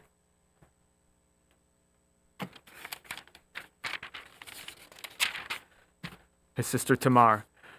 "Now therefore, let not my lord the king so take it to heart as to suppose that all the king's sons are dead, for Amnon alone is dead." 2 Samuel chapter 13, verse 34. Absalom flees to Geshur. But Absalom fled, and the young man who kept the watch lifted up his eyes and looked, and behold, many people were coming from the road behind him by the side of the mountain. And Jonadab said to the king, "Behold, the king's sons have come. As your servant said, so it has come about." And as soon as he finished speaking, behold, the king's sons came and lifted up their voice and wept. And the king also and all his servants wept very bitterly. But Absalom fled and went to Talmai, the son of Ammihud, king of Geshur. And David mourned for his son day after day. So Absalom fled and went to Geshur, and was there 3 years. And the spirit of the king longed to go out to Absalom, because he was comforted about Amnon, since he was dead. 2 Samuel chapter 14. Absalom returns to Jerusalem. Now Zoab, the son of Zeruiah, knew that the king's heart went out to Absalom. And Joab sent to Tekoa and brought from there a wise woman and said to her, "Pretend to be a mourner and put on the mourning garments. Do not anoint yourself with oil, but behave like a woman who has been mourning many days for the dead. Go to the king and speak thus to him." So Joab put the words in her mouth. When the woman of Tekoa came to the king, she fell on her face to the ground and paid homage and said, "Save me, O king." And the king said to her, "What is your trouble?" She answered, "Alas, I am a widow. My husband is dead. And your servant had 2 sons, and they quarreled with one another in the field. There was no one to separate them, and one struck the other and killed him.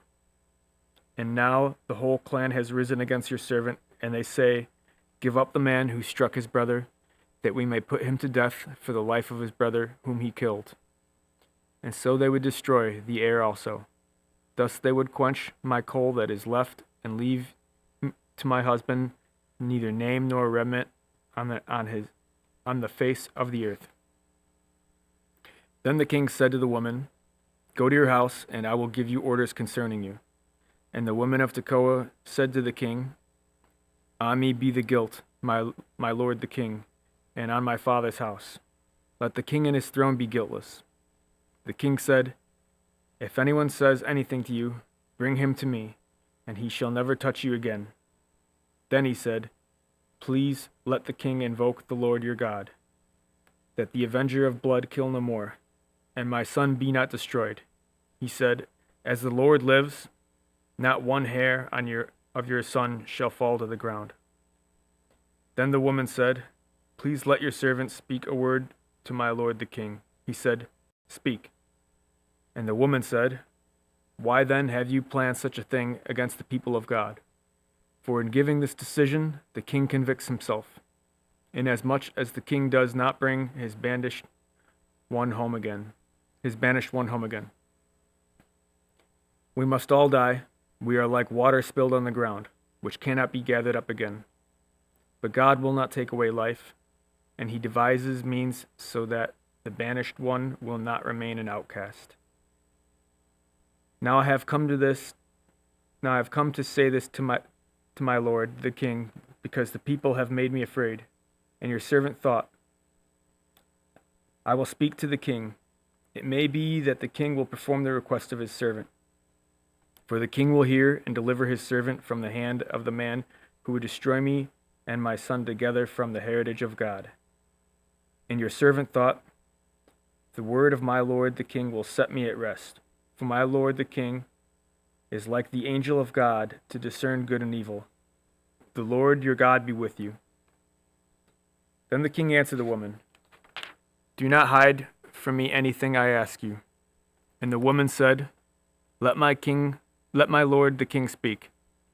The king said, Is this the hand of Job with you in all this? The woman answered and said, As surely as you live, my lord the king, one cannot turn to the right hand or to the left from anything that my lord the king has said. It was your servant Joab who commanded me. It was he who put all these words in the mouth of your servant. In order to change the course of things, your servant Joab did this.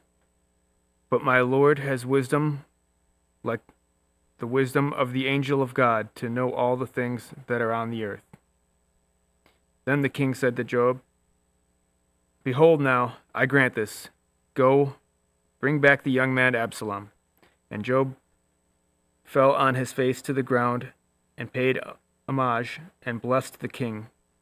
And Joab said, Today your servant knows that I have found favor in your sight, my lord the king, in that the king has granted the request of his servant. So Joab arose and went to Geshur and brought Absalom to Jerusalem. And the king said, Let him dwell apart in his own house. He is not to come into my presence. So Absalom lived apart in his own house and did not come into the king's presence. Now in all Israel there was no one so much to be praised for his handsome appearance as Absalom. From the sole of his foot to the crown of his head, there was no blemish in him. And when he cut the hair of his head, for at the end of every year he used to cut it, when it was heavy on him, he cut it. He weighed the hair of his head, 200 shekels by the king's weight. There were born to Absalom 3 sons and 1 daughter, whose name was Tamar. She was a beautiful woman. So Absalom lived 2 full years in Jerusalem, without coming into the king's presence.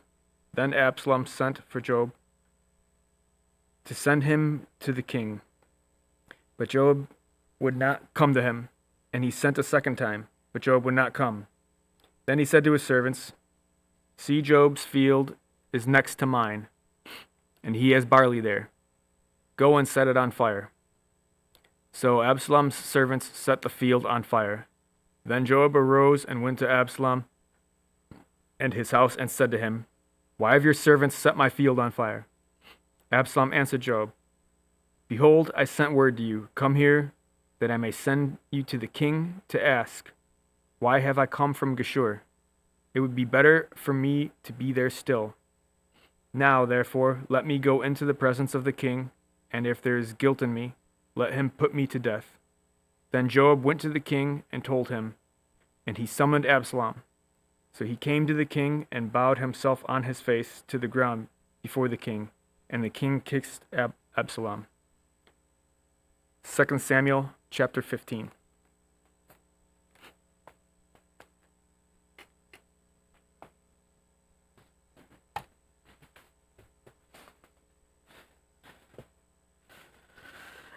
Second Samuel chapter 15.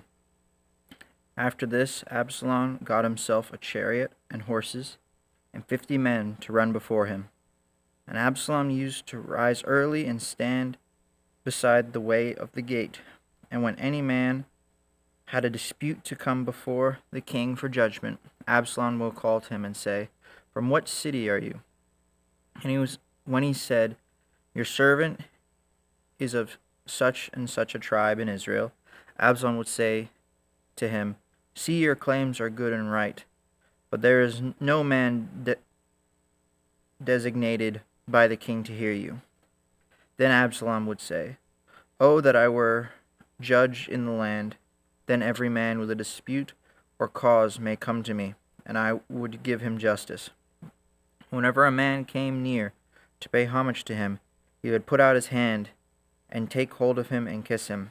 Thus Absalom did to all of Israel who came to the king for judgment. So Absalom stole the hearts of the men of Israel. At the end of 4 years, Absalom said to the king, Please let me go and pay my vow, which I have vowed to the Lord in Hebron. For your servant vowed a vow while I lived in Geshur in Aram, saying, If the Lord will indeed bring me back to Jerusalem, then I will offer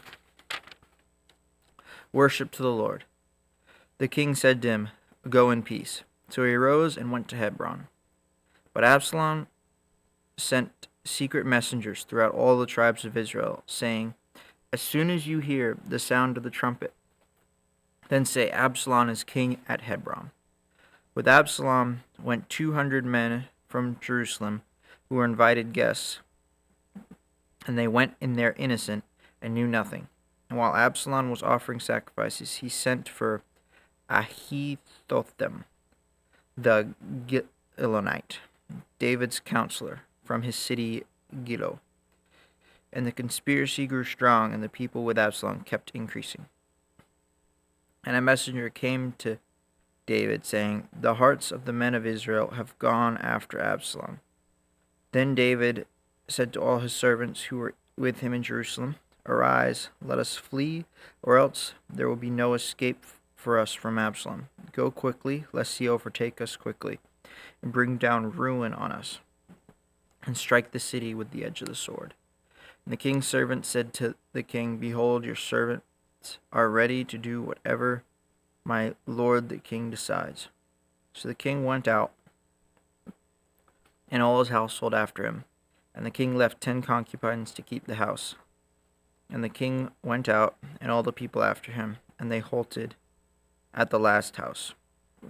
And all his servants passed by him, and all the Cherethites, and all the Pelethites, and all the 600 Gittites who had followed him from Gath, passed on before the king. Then the king said to Ittai the Gittite, Why do you also go with us? Go back and stay with the king, for you are a foreigner, and also an exile from your home. You came only yesterday, and shall I today make you wander about with us? Since I go, I know not where. Go back and take your brothers with you, and may the Lord show steadfast love and faithfulness to you. But Ittai answered the king, As the Lord lives, and as my lord the king lives, wherever my lord the king shall be, whether for death or for life, there also will your servant be. And David said to Ittai, Go then, pass on. So Ittai the Gittite passed on with all his men and all the little ones who were with him. And all the land wept aloud, and as all the people passed by, the king crossed the brook Kidron, and all the people passed on towards the wilderness. And Abiathar gave up, and behold, Zadok came also with all the Levites, bearing the ark of the covenant of God. And they set down the ark of God until the people had all passed out of the city. Then the king said to Zadok, Carry the ark of God back into the city. If I find favor in the eyes of the Lord, he will bring me back, and let me see both it and his dwelling place. But if he says, I have no pleasure with you, behold, here I am, let him do to me what seems good to him. The king also said to Zadok the priest, Are you not a seer? Go back to the city in peace, with your 2 sons, Ahimaaz, and your son, and Jonathan, the son of Abiathar. See, I will wait at the fords of the wilderness until word comes from you to inform me. So Zadok and Abiathar carried the ark of God back to Jerusalem, and they remained there. But David went up the ascend of the Mount of Olives, weeping as he went, barefoot and with his head covered. And all the people who were with him covered their head, and they went up weeping as they went. And it was told David, Ahithophel was among the conspirators with Absalom. And David said, O Lord, please turn the counsel of Ahithophel into foolishness. While David was coming to the summit where God was worshipped, behold, Hushai the Archite came to meet him with his coat torn and dirt on his head. David said to him, If you go on with me, you will be a burden to me. But if you return to the city and say to Absalom, I will be your servant, O king, as I have been your father's servant in time past, so now I will be your servant. Then you will defeat for me the counsel of Ahithophel. Are not Zadok and Abiathar the priests with you there? So whatever you hear from the king's house, tell it to Zadok and Abiathar the priests. And behold, their 2 sons are with them there, Ahimaaz, Zadok's son, and Jonathan, Abiathar's son. And by them you shall send to me everything you hear. So Hushai, David's friend, came into the city just as Absalom was entering Jerusalem. 2 Samuel 16. Then David had passed a little beyond the summit. Ziba, the servant of Mephibosheth, met him with a couple of donkeys saddled, bearing 200 loaves of bread, and 100 bunches of raisins, 100 of summer fruit, and a skin of wine. And the king said to Ziba, Why have you brought these? Ziba answered, The donkeys are for the king's house, hold to ride on. The bread and summer fruit are for the young men to eat, and the wine for those who faint in the wilderness to drink. And the king said, And where is your master's son? Ziba said to the king, Behold, he remains in Jerusalem, for he said, Today the house of Israel will give me back the kingdom of my father. Then the king said to Ziba, Behold, all that belongs to Mephibosheth is now yours. And Ziba said, I pay homage. Let me ever find favor in your sight, my lord the king. Then when King David came to Bahurim, there came out a man of the family of the house of Saul, whose name was Shimei, the son of Gera. And as he came, he cursed continually, and he threw stones at David, at all the servants of King David, and all the people, and all the mighty men who were on his right hand, and on his left. And Shimei said as he cursed, Get out, you man of blood, you worthless man. The Lord has avenged on you all the blood of the house of Saul, in whose place you have reigned, when the Lord has given the kingdom into the hand of your son Absalom. See, your evil is on you, for you are a man of blood. Then Abishai, the son of Zeruiah, said to the king, Why should this dead dog curse my lord the king? Let me go over and take off his head. But the king said, What have I to do with you, you sons of Zeruiah? If he is cursing because the Lord has told him, Curse David, who then shall say, Why have you done so? And David said to Abishai and to all his servants, Behold, my own son seeks my life. How much more now may this Benjamite? Leave him alone, and let him curse, for the Lord has told him to. It may be that the Lord will look on the wrong done to me, and that the Lord will repay me for good for his cursing today. So David and his men went on the road, while Shimei went along on the hillside opposite him, and cursed as he went, and threw stones at him, and flung dust. And the king and all the people who were with him arrived weary at the Jordan, and there he refreshed himself. Now Absalom and all the people and the men of Israel came to Jerusalem, and Ahithophel with him. And when Hushai the Archite, David's friend, came to Absalom. Hushai said to Absalom, "Long live the king! Long live the king!" And Absalom said to Hushai, "This is your loyalty to your friend? Why did you not go with your friend?"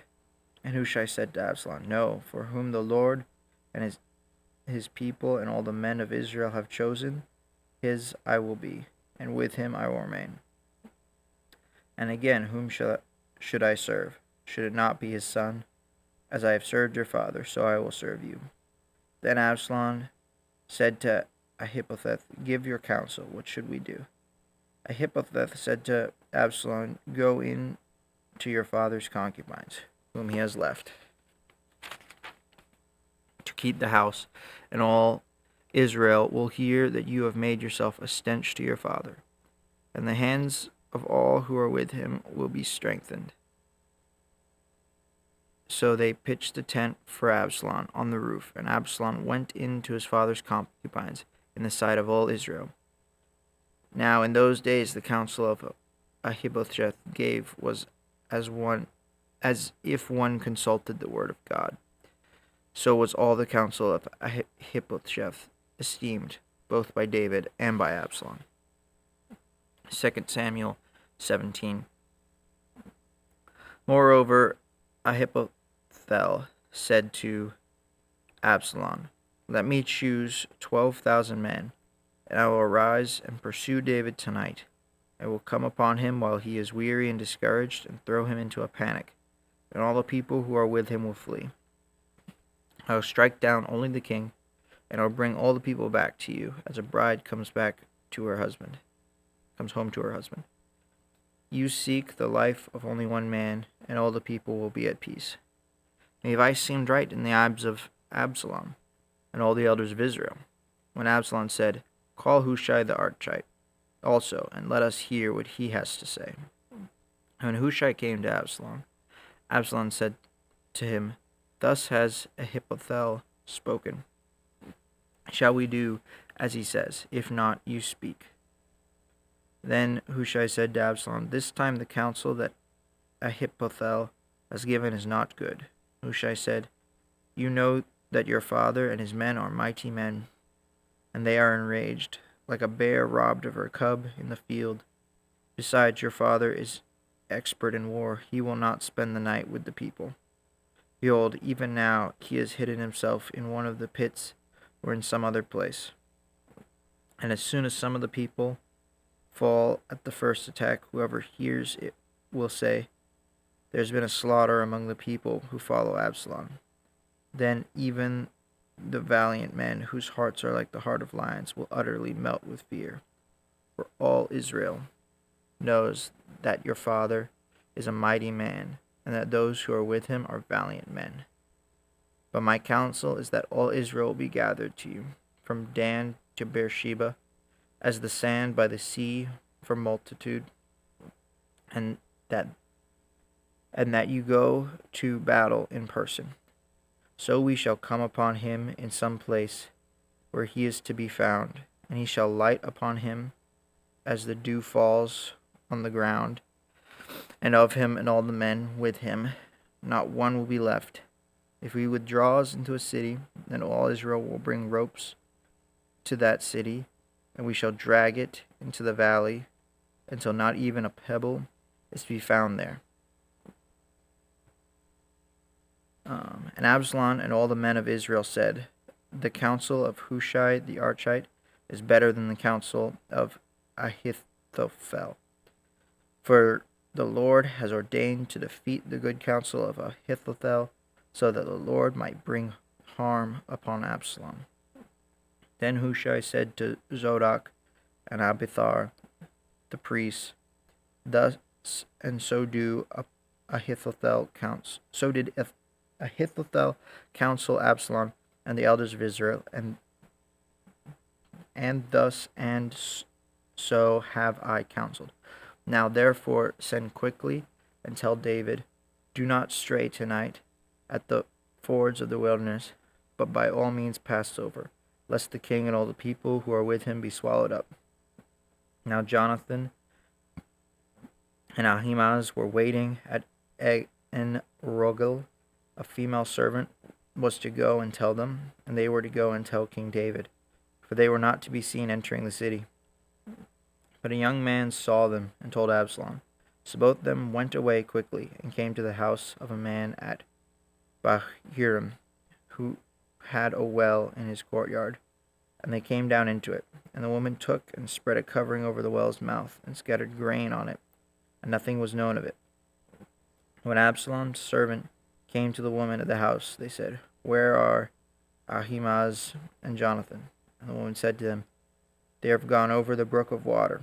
And when they had sought and could not find them, they returned to Jerusalem. After they had gone, the men came up out of the well and went and told King David. They said to David, "Arise and go quickly over the water, for thus and so has Ahithophel counseled against you." When David arose and all the people who were with him, they crossed the Jordan. By daybreak, not one was left who had not crossed the Jordan. When Ahithophel saw that his counsel was not followed, he saddled his donkey and went off home to his own city. He set his house in order and hung himself, and he died and was buried in a tomb of his father. When David came to Mahanaim, and Absalom crossed the Jordan with all the men of Israel, now Absalom had set Amasa over his army instead of Joab. Amasa was the son of a man named Ithra the Ishmaelite, who had married Abigail, the daughter of Nahash, sister of Zeruiah, Joab's mother. And Israel and Absalom encamped in the land of Gilead. When David came to Mahanaim, Shobai the son of Nahash from Rabbah of the Amorites, and Mashir the son of Amiel from Lo-debar, and Barzillai the Gileadite from Roglim, brought beds, basins, and earthen vessels, wheat, barley, flour, parched grain, beans, and lentils, honey and curds, and sheep and cheese from the herds, for David and the people with him to eat. And they said, "The people are hungry and weary, thirsty in the wilderness." 2 Samuel 18. When David mustered the men who were with him, and set over them commanders of thousands and commanders of hundreds, and David sent out the army, 1/3 under the command of Joab, 1/3 under the command of Abishai, the son of Zeruiah, Joab's brother, and 1/3 under the command of Ittai the Gittite.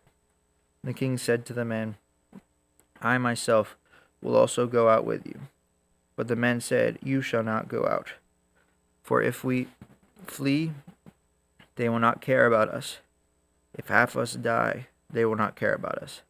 But you are worth 10,000 of us. Therefore it is better that you send us help from the city." 2 Samuel 18, verse 3.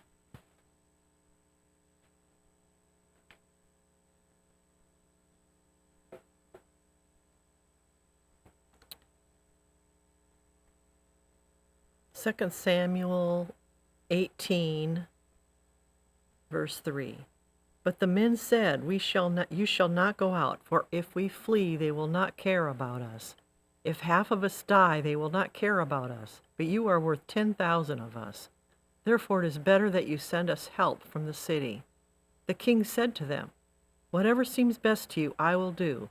So the king stood at the side of the gate, while all the army marched out by hundreds and by thousands. And the king ordered Joab and Abishai and Ittai, "Deal gently for my sake with the young man Absalom." And all the people heard when the king gave orders to all the commanders about Absalom. So the army went out into the field against Israel, and the battle was fought in the forest of Ephraim. And the men of Israel were defeated there by the servants of David. And the loss there was great on that day, 20,000 men. The battle spread over the face of all the earth. and the forest devoured more people that day than the sword. And Absalom happened to meet the servants of David. Absalom was riding on his mule, and the mule went under the thick branches of a great oak, and his beard caught fast in the oak, and he was suspended between heaven and earth, while the mule that was under him went on. And a certain man saw it, and told Joab, Behold, I saw Absalom hanging in an oak. Joab said to the man who told him, What, you saw him?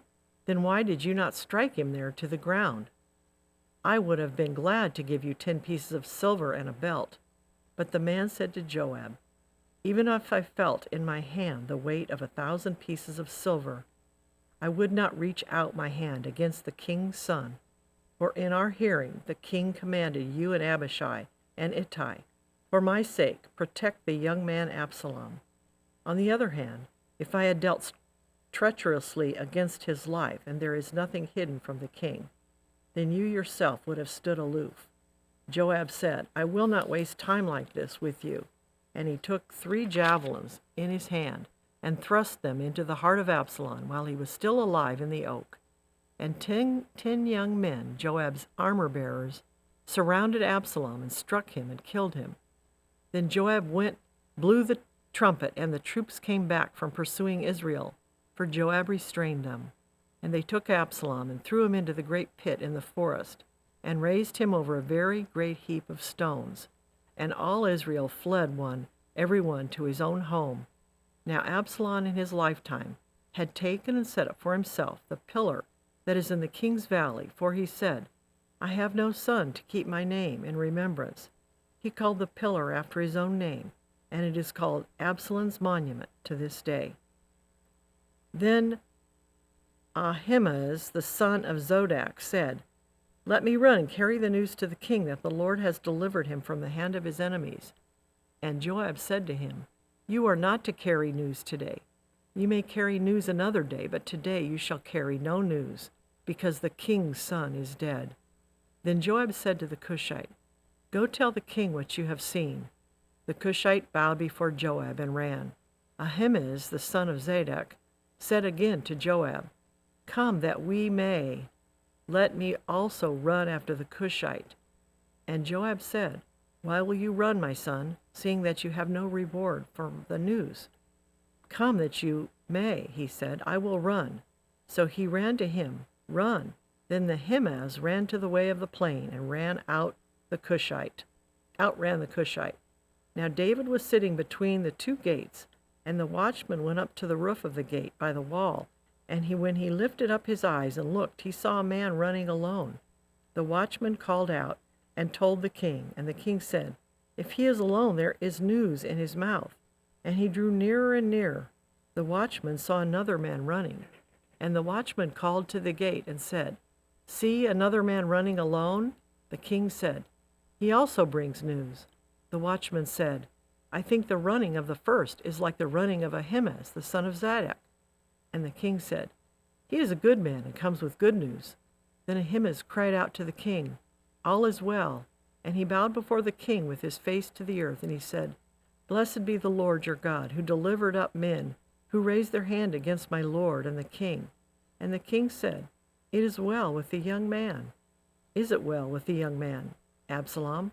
Ahimaaz answered, When Joab sent the king's servant, your servant, I saw a great commotion, but I do not know what it was. And the king said, Turn aside and stand here. So he turned aside and stood still. And behold, the Cushite came. And the Cushite said, Good news for my lord the king, for the Lord has delivered you this day from the hand of all those who rose up against you. The king said to the Cushite, Is it well with the young man Absalom? And the Cushite answered, May the enemies of the Lord the king and all who raise up against you for evil be like that young man. And the king was deeply moved, and he went up to the chamber over the gate and wept. And as he went, he said, O my son Absalom, my son Absalom, would I had died instead of you, O Absalom, my son, my son. 2 Samuel 19. It was told Joab, Behold, the king is weeping and mourning for Absalom. So the victory that day was turned into mourning for all the people. For the people heard that day The king is grieving for his son. And the people stole into the city that day as people steal in who are ashamed when they flee in battle. The king covered his face. And the king cried with a loud voice, "O my son Absalom, O Absalom, my son, my son."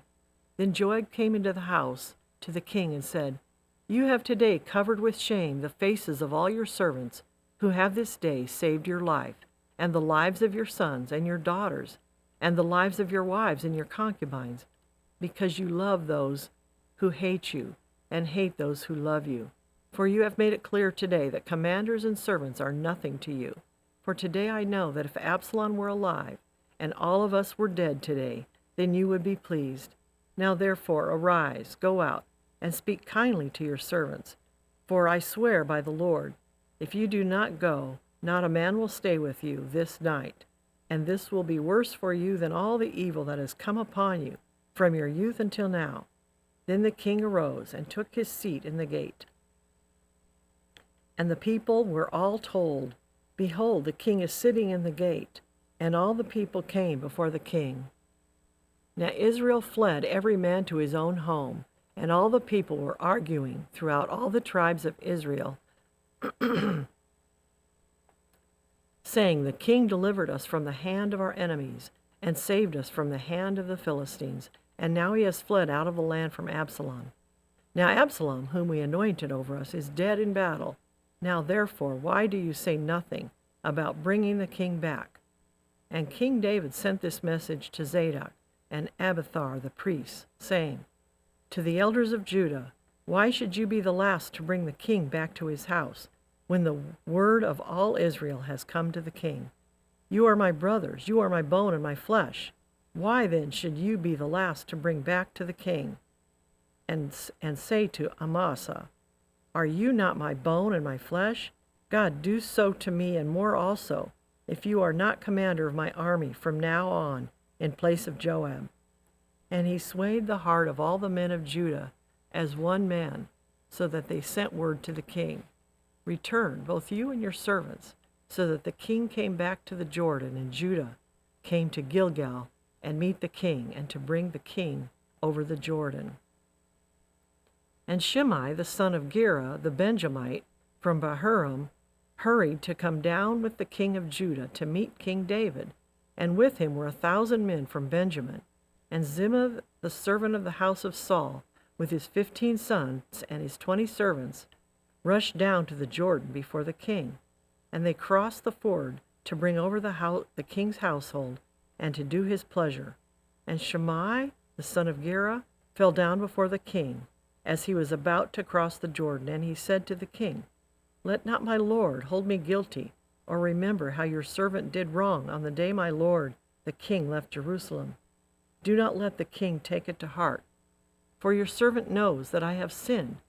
Therefore, behold, I have come this day, the first of all the house of Joseph, to come down to meet my lord the king." Abishai, the king of Zeruiah, answered, "Shall not Shimei be put to death for this, because he cursed the Lord's anointed?" But David said, "What have I to do with you, sons of Zeruiah, that you should this day be as an adversary to me? Shall anyone be put to death in Israel this day? For do I not know that I am this day king over Israel?" And the king said to Shimei, "You shall not die." And the king gave him his oath. And Mephibosheth, the son of Saul, came down to meet the king.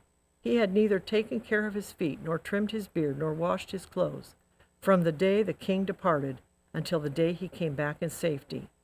And when he went to Jerusalem to meet the king said to him, "Why did you not go with me, Mephibosheth?" And he answered, "My lord, O king, my servant deceived me, for your servant said to him, I will saddle a donkey for myself, and I will ride on it and go with the king, for your servant is lame. He has slandered your servant to my lord the king, but my lord the king is like the angel of God. Do therefore what seems good to you. For all my father's house were but men doomed to death before my lord the king, but you set your servant among those who eat at your table. What further right have I, then, to cry to the king?" And the king said to him, Why speak any more of your affairs? I have decided. You and Ziba shall divide the land. And Mephibosheth said to the king, Oh, let him take it all, since my lord the king has come safely home.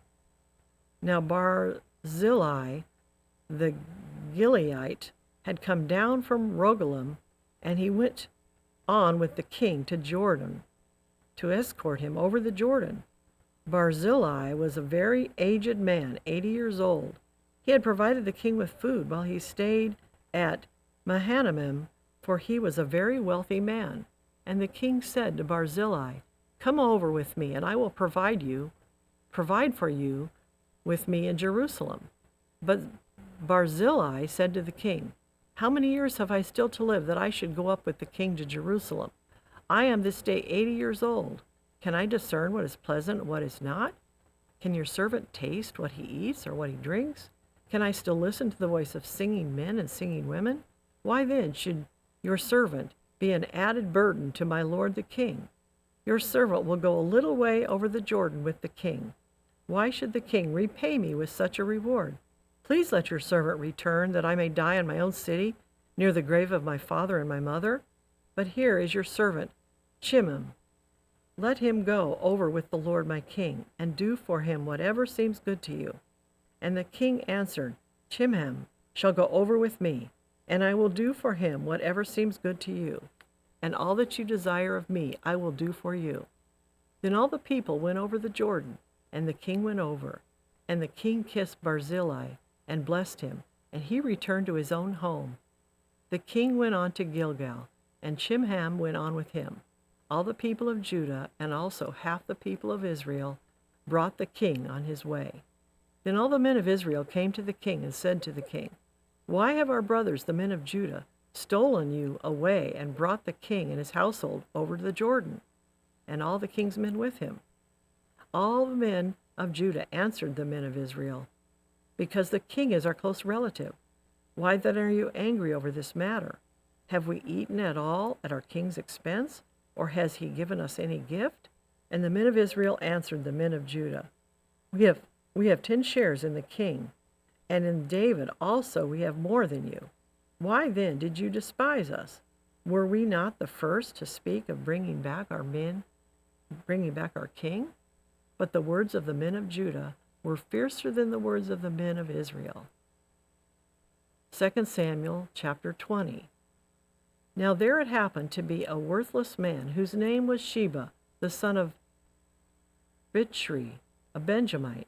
And he blew the trumpet, and he said, We have no portion in David, we have no inheritance in the son of Jesse, every man to his tents, O Israel. So all the men of Israel withdrew from David and followed Sheba, the son of Bichri. And the men of Judah followed their king steadfastly from the Jordan to Jerusalem. And David came to the house at Jerusalem, and the king took the 10 concubines whom he had left to care for the house, and put them in a house under guard, and provided for them. But he did not go into them, for they were shut up until the day of their death, living as if in widowhood. Then the king said to Amasa, Call the men of Judah together to me within 3 days, and be here yourself. So Amasa went in to summon Judah, but he delayed beyond the set time that had been appointed him. And David said to Abishai, Now Sheba the son of Bichri, will you do us more harm than Absalom? Take your Lord's servants and pursue him, lest he get himself to fortified cities and escape from us. And there went out after Joab's men, and the Cherethites, and the Pelethites, and all the mighty men. They went out from Jerusalem to pursue Sheba the son of Bichri. When they were all at the great stone that is in Gibeon, Amasa came to meet them. Now Joab was wearing a soldier's garment, and over it was a belt with a sword in its sheath, fastened on his thigh. And as it went forward, it fell out. And Joab said to Amasa, It is well with you, my brother. Is it well? And Joab took Amasa by the beard with his right hand to kiss him. And Amasa did not observe the sword that was in Joab's hand. So Joab struck him with it in the stomach, and spilled his entrails to the ground, without striking a second blow, and he died. Then Joab and Abishai, his brother, pursued Sheba, the son of Bichri, and one of the Joab's young men took his stand by Amasa and said, "Whoever favors Joab, and whoever is for David, let him follow Joab." And Amasa lay wallowing in his blood in the highway, and anyone who came by, seeing him, stopped. And when the man saw that all the people stopped, he carried Amasa out of the highway into the field and threw a garment over him. When he was taken out of the highway, all the people went on after Joab to pursue Sheba, the son of Bichri. And Sheba passed through all the tribes of Israel to Abel, to Beth Makkah, and all the Bichrites assembled and followed him in. And all the men who were with Joab came and besieged him in Abel of Beth Makkah. They cast up a mound against the city, and it stood against the rampart. And there they were battering the wall to throw it down. Then wise woman called from the city, "Listen, listen, tell Joab, come here that I may speak to you." And he came near to her, and the woman said, "Are you Joab?" And he answered, "I am." Then she said to him, "Listen to the words of your servant." And he answered, "I am listening." Then she said, "They used to say in former times, 'Let them ask counsel at Abel,' so that they settled a matter. I am one of those who are peaceable and faithful in Israel. You seek to destroy a city that is mother in Israel? Why will you swallow up the heritage of the Lord? Joab answered, far be it from me that I should swallow up or destroy. That is not true. But a man of the hill country of Ephraim called Sheba, the son of Bichri, has lifted up his hand against King David. Give him up alone, and I will withdraw from the city." And the woman said to Joab, "Behold, his head shall be thrown to you over the wall." Then the woman went to all the people in her wisdom, and they cut off the head of Sheba, the son of Bichri, and threw it out to Joab. So he blew the trumpet, and they dispersed from the city, every man to his home, and Joab returned to Jerusalem to the king. Now Joab was in the command of all the army of Israel, and Benaiah, the son of Jedidiah, was in command of the Cherethites and the Pelethites, and Adoram was in charge of the forced labor, and Jehoshaphat, the son of Ahilud, was the recorder, and Sheva was the secretary, and Zadok and Abiathar were priests, and Ira the Jairite was also David's priest. 2 Samuel 21. Now there was a famine in the days of David for 3 years, year after year, and David sought the face of the Lord. And the Lord said, "There is blood guilt on Saul and his house, because he has put the Gibeonites to death." So the king called the Gibeonites and spoke to them. Now the Gibeonites were not the people of Israel, but the remnant of the Amorites. Although the people of Israel had sworn to spare them, Paul had sought to strike them down in his zeal for the people of Israel and Judah. And David said to the Gibeonites, "What shall I do for you? And how shall I make atonement, that you may bless the heritage of the Lord?" The Gibeonites said to him, "It is not a matter of silver or gold between us and Saul or his house. Neither is it for us to put any man to death in Israel." And he said, "What do you say that I should do for you?" They said to the king, "The man who consumes us and planned to destroy us, so that we should have no place in all the territory of Israel. Let 7 of his sons be given to us, so that we may hang them before the Lord at Gibeah of Saul, the chosen of the Lord." And the king said, "I will give them." 2 Samuel verse 7. Oh, verse 9, chapter 19, verse 7.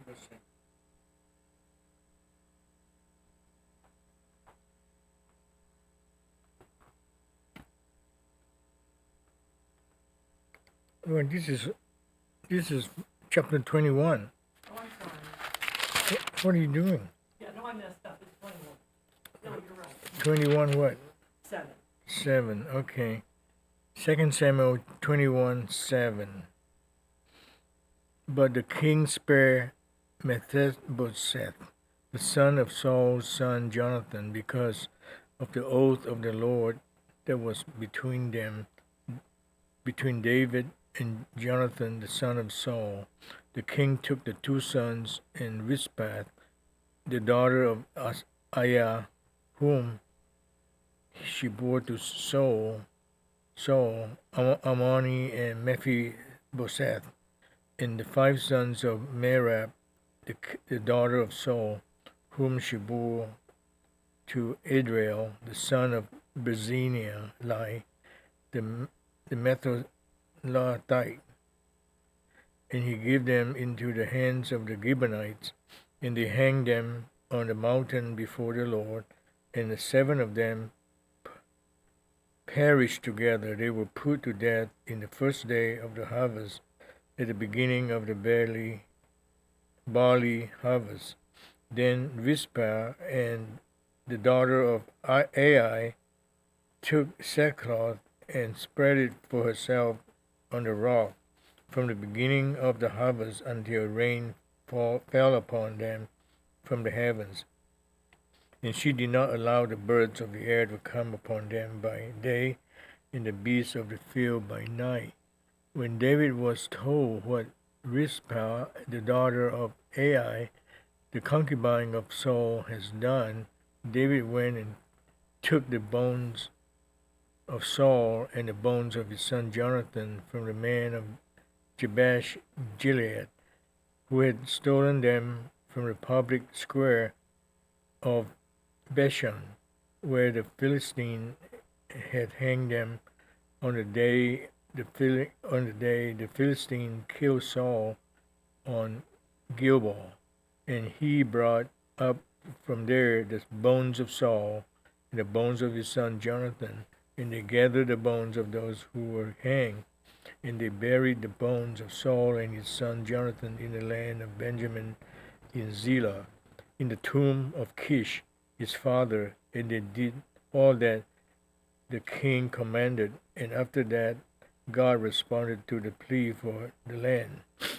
There was war again between Philistines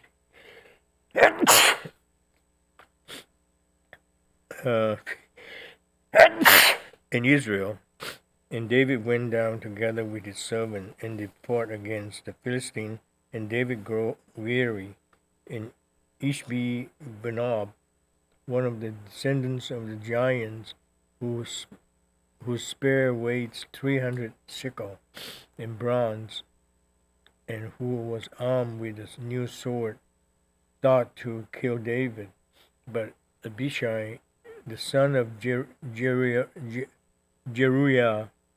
came to his aid and attacked the Philistine and killed him. Then David's men swore to him, "You shall no longer go out with us to battle, lest you quench the Lamb of Israel." After this, there was again war with the Philistine in Gob. Then Sibbecai the Hatushite struck down Sep, who was one of the descendants of the giants. And there was again war with the Philistine in Gob. And Inanan, the son of Origim, the Bethlehemite, struck down Goliath the Gittite, the shaft of whose spear was like a weaver's beam. And there was again war in Gath. And there was a man of great stature who had 6 fingers on each hand and 6 toes on each foot, 24 in number. And he also was descended from the giant. And when he taunted Israel,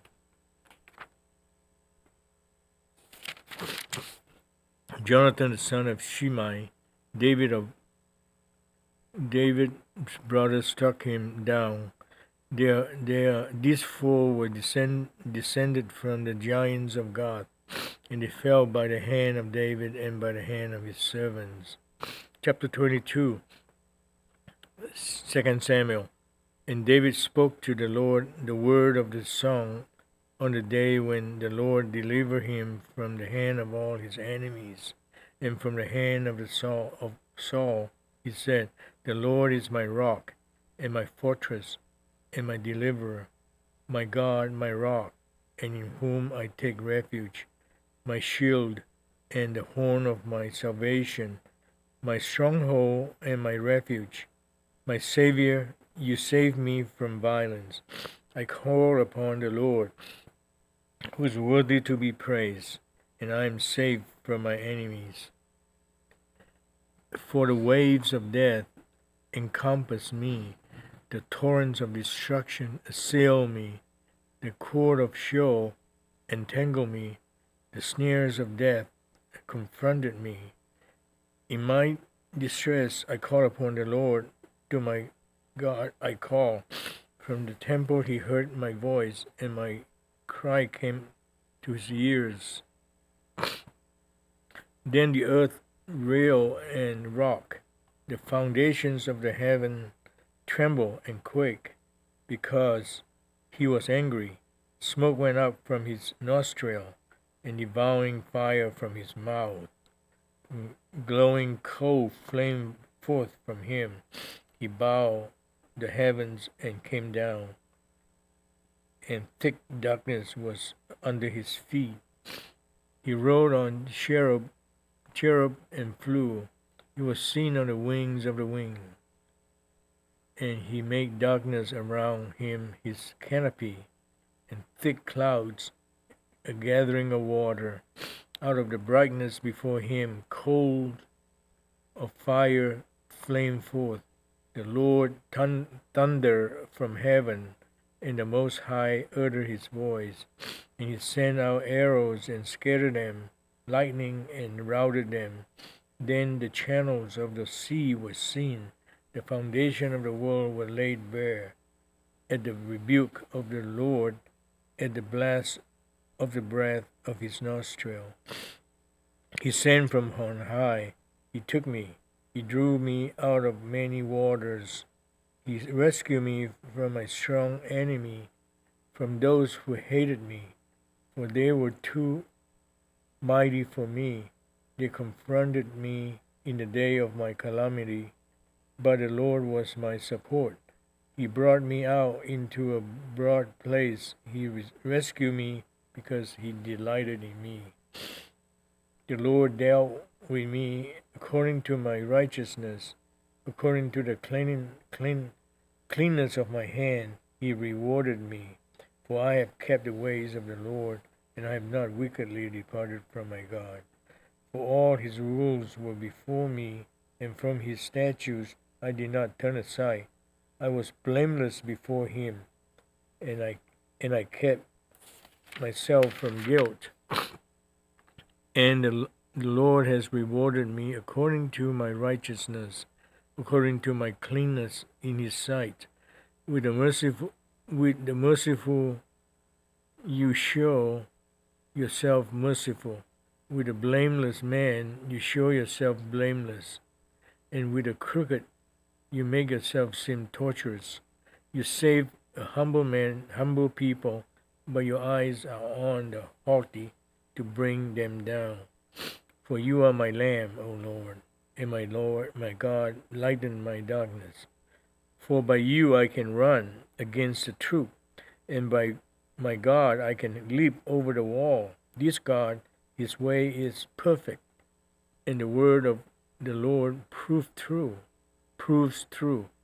He is a shield for all those who take refuge in him. For who is God but the Lord? And who is a rock except our God? This God is my strong refuge, and he has made my way blameless. He made my feet like the feet of a deer, and set me secure on the heights. He trains my hands for war, so that my arms can bend a bow of bronze. You have given me the shield of your salvation, and your gentleness make me great. You give a wide place for my steps under me, and my feet did not slip. I pursued my enemies and destroyed them, and did not turn back until they were consumed. I consumed them, I thrust them through, so that they did not rise. They fell upon my feet, for you equipped me with strength for the battle. You make those who rise against me sink under me. You make my enemies turn their back to me, and those who hated me, I destroyed them. They looked, but there was none to save. They cried to the Lord, but he did not answer them. I beat them fine as the dust of the earth. I crushed them and stamped them down like the mire of the street. You deliver me from strife with my people. You kept me as the head of the nations. People whom I had not known served me. Foreigners came clinging to me. As soon as they heard of me, they obeyed me. Foreigners lost heart and came trembling out of their fortresses. The Lord lives, and blessed be my rock. Exalted be my God, and the rock of my salvation, the God whom gave me vengeance and brought down people under me, who brought me out from my enemies. You exalted me from above to those who rose against me. You delivered me from the men of violence. For this I will praise you, O Lord, among the nations, and sing praises to your name. Great salvation he brings to his king, and show steadfast love to his anointed, to David and his offspring forever. 2 Samuel 23:1. Now these are the last word of David, the oracle of David, the son of Jesse, the oracles of the man who was raised on high, the anointed of the God of Jacob, the sweet psalmist of Israel. The Spirit of the Lord speaks by me. His word is on my tongue. The God of Israel has spoken. The rock of Israel has said to me, when one rules justly over man, ruling in the fear of God, he dawns on them like the morning light, like the sun shining forth on a cloudless morning, like rain that makes grass to sprout from earth. For does not my house stand so with God? For he has made me with me an everlasting covenant, ordered in all things and secure. For will he not cause to prosper all my help and my desire? For worthless men are all like thorns that are thrown away, for they cannot be taken with the hand. But the man who touches them armed himself with iron and the shaft of a spear, and they were utterly consumed with fire. These are the names of the mighty men whom David had: Josheb-Basshobebeth, Tekemonite, and he was chief of the three. He wielded his spear against 800 whom he killed at one time. And next to him among the three mighty men were Eleazar, the son of Dodo, the son of Ahohi, and he was with David when they defiled the Philistines, whom they were gathered there for battle. And the man of Israel withdrew, and he rose and struck down the Philistine until his hand was weary, and his hand clung to the sword. And the Lord brought about a great victory that day, and the man returned after him only to strip the slain. And next to him was Shammah, the son of Agi, the Hararite. The Philistines gathered together at Lehi, where there was a plot of ground full of lentils, and the man fled from the Philistines.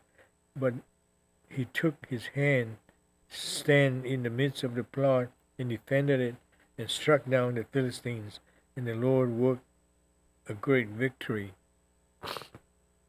And 3 of the 30 chief men went down and came about harvest time to David at the cave of Adullam.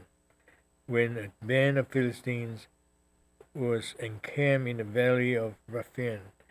David was then in the stronghold, and the garrison of the Philistines was then at Bethlehem. And David said losingly, "Oh, that someone would give me water to drink from the well of Bethlehem, that is by the gate." Then the three mighty men broke through the camp of the Philistines and drew water out of the well of Bethlehem, and that was by the gate, and carried and brought it to David. But he would not drink it. He poured it out to the Lord and said, "Far be it from me, O Lord, that I should do this. Shall I drink the blood of the men who went to the risk at the risk of their lives?" Therefore he would not drink it.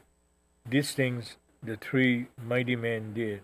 Now Abishai, the brother of Joab, the son of Jeruiah, was chief of the 30, and he wielded his spear against 300 men and killed them, and won a name beside the three. And he was the most renowned of the 30, and became their commander. But he did not attain to the three.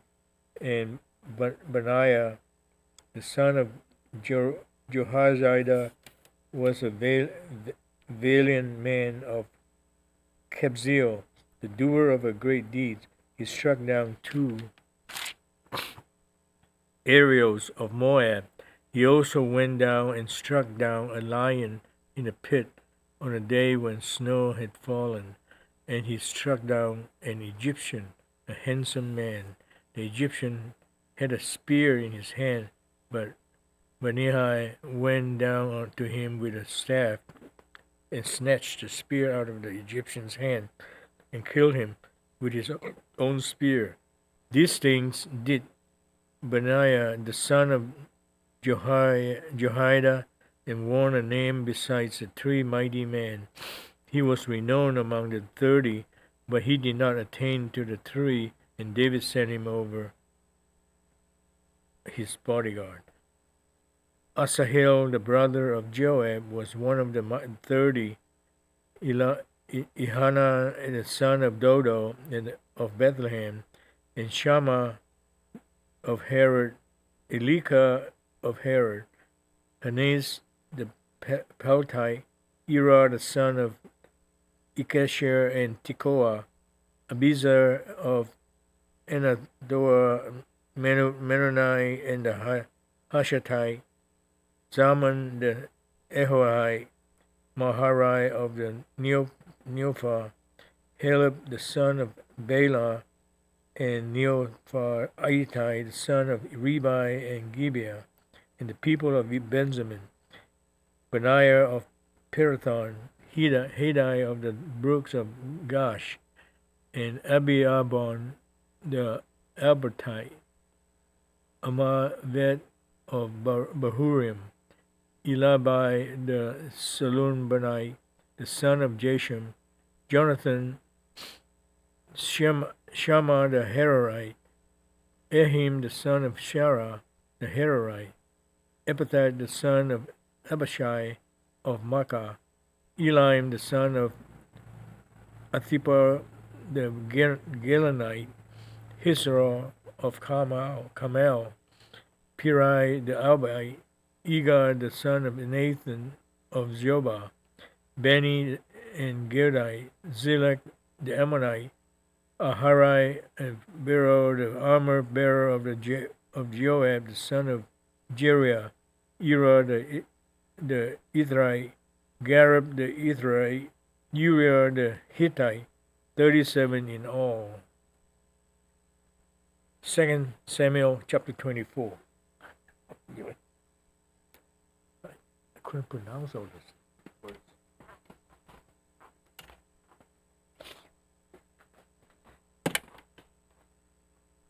Second Samuel chapter 24. Again the anger of the Lord was kindled against Israel, and he incited David against him, saying, "Go number Israel and Judah." So the king said to Joab, the commander of the army who was with him, Go through all the tribes of Israel, from Dan to Beersheba, and number the people, that I may know the number of the people. But Joab said to the king, May the Lord your God add to the people 100 times as many as they are, while the eyes of my lord the king still see it. But why does my lord the king delight in this thing? But the king's word prevailed against Joab and the commanders of the army. So Joab and the commanders of the army went out from the presence of the king to number the people of Israel. They crossed the Jordan and began from Aroer, and from that city that is in the middle of the valley towards Gad and on to Jazer. Then they came to Gilead and to Kadesh and in the land of the Hittites, and they came to Dan. And from Dan they went around to Sidon, and from there to the fortress of Tyre, and to all the cities of the Hivites and the Canaanites, and they went out to the Negib of Judah at Beersheba. So when they had gone through all the land, they came to Jerusalem at the end of 9 months and 20 days. And Joab gave the sum of the numbering of the people to the king. In Israel there were 800,000 valiant men who drew the sword, and the men of Judah were 500,000. But David's heart struck him after he had numbered the people, and David said to the Lord, I have sinned greatly in what I have done. But now, O Lord, please take away the iniquity of your servant, for I have done very foolishly. And when David arose in the morning, the word of the Lord came to the prophet Gad, David's seer, saying, Go and say to David, Thus says the Lord, 3 things I offer you. Choose one of them, that I may do it to you. So Gad came to David and told him and said to him, Shall 3 years of famine come to you in your land? Or will you flee 3 months before your foes while they pursue you? Or shall there be 3 days of pestilence in your land? Now consider and decide what answer I shall return to him who sent me. Then David said to Gad, I am in great distress. Let us fall into the hand of the Lord, for his mercy is great, but let me not fall into the hand of man. So the Lord sent a pestilence on Israel from the morning until the appointed time, and there died of the people from Dan to Beersheba 70,000 men. And when the angel stretched out his hand towards Jerusalem to destroy it, the Lord relented from the calamity and said to the angel who was working destruction among the people, It is enough. Now stay your hand. And the angel of the Lord was by the threshing floor of Araunah the Jebusite. Then David spoke to the Lord when he saw the angel who was striking the people, and said, Behold, I have sinned, and I have done wickedly. But these sheep, what have they done? Please let your hand be against me and against my father's house. And Gad came that day to David and said to him, Go up, raise an altar to the Lord at the threshing floor of Araunah the Jebusite. So David went up at Gad's word, as the Lord commanded. And when Araunah looked down and saw the king and his servants coming on towards him, and Araunah went out and paid homage to the king with his face to the ground. And Araunah said, Why has my lord the king come to his servant? David said, To buy the threshing floor from you, in order to build an altar to the Lord, that the plague may be averted from the people. Then Araunah said to David, Let my lord the king take and offer up what seems good to him. Here are the oxen for the burnt offering, and the threshing sledges, and the yokes of the oxen for the wood. All this, O king, Araunah gives to the king. And Araunah said to the king, May the Lord your God accept you. But the king said to Araunah, No, but I will buy it from you for a price. I will not offer burnt offerings to the Lord my God that cost me nothing. So David bought the threshing floor and the oxen for 50 shekels of silver. And David built there an altar to the Lord and offered burnt offerings and peace offerings.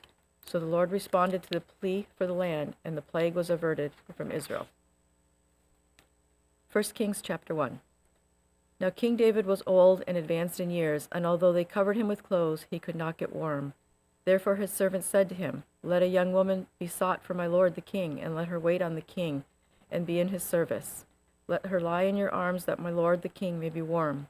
So they sought for a beautiful young woman throughout all the territory of Israel, and found Abishag the Shunammite, and brought her to the king. The young woman was very beautiful, and she was of service to the king, and attended to him, but the king knew her not. Now Adonijah the son of Haggith exalted himself, saying, I will be king. And he prepared for himself chariots and horsemen, and 50 men to run before him. His father had never at any time displeased him by asking, Why have you done thus and so? He was also a very handsome man, and he was born next after Absalom. He conferred with Joab the son of Zeruiah, and with Abiathar the priest, and they followed Adonijah and helped him. But Zadok the priest, and Benaiah the son of Jehoiada, and Nathan the prophet, and Shimei and Rei and David's mighty men were not with Adonijah. And Adonijah sacrificed sheep, oxen, fattened cattle by the serpent stone, which is beside En-rogel. And he invited all his brothers, the king's son, and all the royal officials of Judah. But he did not invite Nathan the prophet, or Benaiah, or the mighty men, or Solomon his brother. Then Nathan said to Bathsheba, the mother of Solomon, "Have you not heard that Adonijah the son of Haggith has become king, and David our Lord does not know it? Now therefore come, let me give you advice, that you may save your own life and the life of your son Solomon. Go in at once to King David and say to him, 'Did you not, my lord the king, swear to your servant, saying, Solomon your son shall reign after me, and he shall sit on my throne? Why then is Adonijah king? Then while you are still speaking with the king, I also will come in after you and confirm your words.' So Bathsheba went in to the king in his chamber. Now the king was very old, and Abishag the Shunammite was attending to the king. Bathsheba bowed and paid homage to the king, and the king said, 'What do you desire?' She said to him, 'My lord, you swore to your servant by the Lord your God, saying, Solomon your son shall reign after me, and he shall sit on my throne. And now behold, Adonijah is king, although you, my lord the king, did not know it. He has sacrificed oxen, fattened cattle, and sheep in abundance, and has invited all the sons of the king, Abiathar the priest, and Joab the commander of your army, but Solomon your servant he has not invited. And now, my lord the king, the eyes of all Israel are on you, to tell them who shall sit on the throne of my lord the king after him. Otherwise, it will come to pass when my lord the king sleeps with his fathers, that I and my son Solomon will be counted offenders.' While she was still speaking with the king, Nathan the prophet came in, and they told the king, 'Here is Nathan the prophet.' And when he came in before the king, he bowed before the king with his face to the ground, and Nathan said, 'My lord the king, have you said, Adonijah shall reign after me, and he shall sit on my throne? For he has gone down this day and has sacrificed oxen, fattened cattle, and sheep in abundance, and has invited all the king's sons and the commanders of the army, and Abiathar the priest. And behold, they are eating and drinking before him, saying, Long live King Adonijah. But me, your servant, and Zadok the priest, and Benaiah the son of Jehoiada, and your servant Solomon, he has not invited. Has this thing been brought about by my lord the king, and you have not told your servants who should sit on the throne of my lord the king after him?' Then King David answered, 'Call Bathsheba to me.' So she came into the king's presence and stood before the king. And the king swore, saying, 'As the Lord lives, who has redeemed my soul out of every adversity, as I swore to you by the Lord, the God of Israel, saying, Solomon your son shall reign after me, and he shall sit on my throne in my place, even so will I do this day.' Then Bathsheba bowed her face to the ground and paid homage to the king and said, 'May my lord King David live forever.' King David said, 'Call to me Zadok the priest, Nathan the prophet, and Benaiah the son of Jehoiada.' And they came before the king, and the king said to them, 'Take with you the servants of your lord, and have Solomon my son ride on my own mule, and bring him down to Gihon, and let Zadok the priest and Nathan the prophet there anoint him king over Israel. Then blow the trumpet and say, Long live King Solomon. You shall then come up after him, and he shall come and sit on my throne. For he shall be king in my place, and I have appointed him to be ruler over Israel and over Judah.' And Benaiah the son of Jehoiada answered the king, 'Amen. May the Lord, the God of my lord the king, say so. And as the Lord has been with my lord the king, even so may he be with Solomon, and make his throne greater than the throne of my lord King David.' So Zadok the priest, Nathan the prophet, and Benaiah the son of Jehoiada, and the Cherethites and the Pelethites went down and had Solomon ride on King David's mule, and brought him to Gihon. There Zadok the prince took the horn of oil from the tent and anointed Solomon. Then they blew the trumpet, and all the people said, Long live King Solomon. And all the people went up after him, playing on pipes and rejoicing with great joy, so that the earth was split by their noise. Adonijah and all the guests who were with him heard it as they finished feasting. And when Joab heard the sound of the trumpets, he said, What does this uproar in the city mean? And while he was still speaking, behold, Jonathan, the son of Abiathar the priest, came. And Adonijah said, Come in, for you are a worthy man, and bring good news. Jonathan answered Adonijah, No, for our lord King David has made Solomon king, and the king has sent with him Zadok the priest, Nathan the prophet, and Benaiah the son of Jehoiada, and the Cherethites and the Pelethites, and they had him ride on the king's mule. And Zadok the priest and Nathan the prophet have anointed him king at Hebron, and they have gone up from there rejoicing, so that the city is in an uproar. This is the noise that you have heard. Solomon sits on the royal throne. Moreover, the king's servants came to congratulate our lord King David, saying, May your God make the name of Solomon more famous than yours, and make his throne greater than your throne. And the king bowed himself on the bed. And the king also said, Blessed be the Lord, the God of Israel, who has granted someone to sit on my throne this day, my own eyes seeing it. Then all the guests of Adonijah trembled and rose, and each went to his own way. And Adonijah feared Solomon, so he arose and went and took hold of the horns of the altar.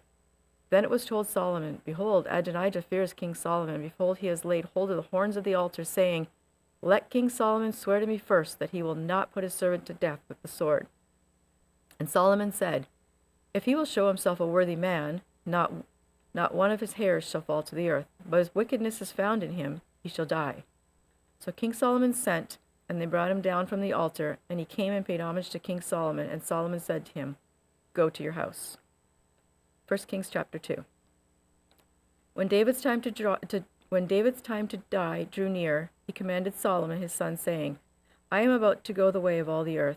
Be strong and show yourself a man, and keep the charge of the Lord your God, walking in his ways and keeping his statutes, his commandments, his rules, and his testimonies, as it is written in the law of Moses, that you may prosper in all that you do and wherever you turn, that the Lord may establish his word that he spoke concerning me, saying, If your sons pay close attention to their way, to walk before me in faithfulness with all their heart and with all their soul, you shall not lack a man on the throne of Israel. Moreover, you also know that Joab the son of Zeruiah did to me, how he dealt with the two commanders of the armies of Israel, Abner the son of Ner, and Amasa the son of Jether, who he killed, avenging in time of peace for blood that had been shed in war, and putting the blood of war on the belt around his waist and in the sandals of his feet. Act, therefore, according to your wisdom, but do not let his gray head go down to Sheol in peace. But deal loyally with the sons of Barzillai, the Gilead, and let them be among those who eat at your table. For with such loyalty they met me when I fled from Absalom your brother. And there is also with you Shimei the son of Gera, the Benjaminite from Bethurim, who cursed me with a grievous curse on the day when I went to Mahathaim. But when he came down to meet me by the Jordan, I swore to him by the Lord, saying, I will not put you to death with the sword. Now therefore, do not hold him guiltless, for you are a wise man. You will know what you ought to do to him, and you shall bring his gray hair down with blood to Sheol. Then David slept with his fathers, and was buried in the city of David. And the time that David reigned over Israel was 40 years. He reigned 7 years in Hebron, 33 years in Jerusalem. So Solomon sat on the throne of David his father, and his kingdom was firmly established. Then Adonijah the son of Haggith came to Bathsheba the mother of Solomon, and she said, Do you come peacefully? He said, Peacefully. Then he said, I have something to say to you. She said, Speak. He said, You know that the kingdom was mine, and that all Israel fully expected me to reign. However, the kingdom has turned about and become my brother's, for it was his from the Lord. And now I have one request to make of you. Do not refuse me. She said to him, Speak. And he said, Please ask King Solomon. He will not refuse you to give you Abishag the Shunammite as my wife. Bathsheba said, Very well, I will speak for you to the king. So Bathsheba went to King Solomon to speak to him on behalf of Adonijah. And the king rose to meet her and bowed down to her. Then he sat on his throne and had a seat brought for the king's mother, and she sat on his right. Then she said, I have one small request to make of you. Do not refuse me. And the king said to her, Make your request, my mother, for I will not refuse you. And she said, Let Abishag the Shunammite be given to Adonijah your brother as his wife. King Solomon answered his mother, And why do you ask Abishag the Shunammite for Adonijah? Ask for him the kingdom also, for he is my older brother, and on his side are Abiathar the priest and Joab the son of Zeruiah. Then King Solomon swore by the Lord, saying, God do so to me, and more also, if this word does not cost Adonijah his life. Now therefore, as the Lord lives, who has established me and placed me on the throne of David my father, and has made me a house as he promised, Adonijah shall be put to death today. So King Solomon sent Benaiah the son of Jehoiada, and struck him down, and he died. And to Abiathar the priest the king said, Go to Anathoth, to your estate, for you deserve death. But I will not at this time put you to death, because you carried the ark of the Lord God before David my father, and because you shared in all my father's affliction." So Solomon expelled Abiathar from being priest to the Lord, thus fulfilling the word of the Lord that he has spoken concerning the house of Eli in Shiloh. When the news came to Joab, for Joab had supported Adonijah, although he had not supported Absalom, Joab fled to the tent of the Lord and caught hold of the horns of the altar. And when it was told King Solomon, "Joab has fled to the tent of the Lord, and behold, he is beside the altar," Solomon sent Benaiah the son of Jehoiada, saying, "Go, strike him down." So Benaiah came to the tent of the Lord and said to him, "The king commands, come out." But he said, "No, I will die here." Then Benaiah brought the king word again, saying, "Thus said Joab." And thus he answered me.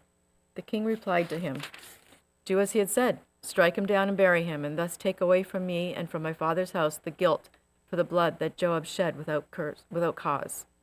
The Lord will bring back his bloody deeds on his own head, because without the knowledge of my father David he attacked and killed with the sword 2 men more righteous and better than himself, Abner the son of Ner, commander of the army of Israel, and Amasa the son of Jether, commander of the army of Judah.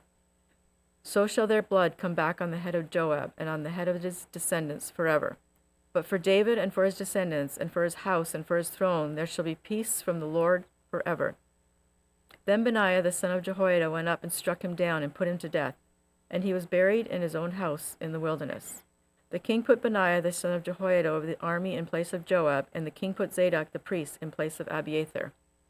Then the king sent and summoned Shimei and said to him, "Build yourself a house in Jerusalem and dwell there, and do not go out from there to any other place whatever. For on the day you go out and cross the brook Kidron, know for certain that you shall die.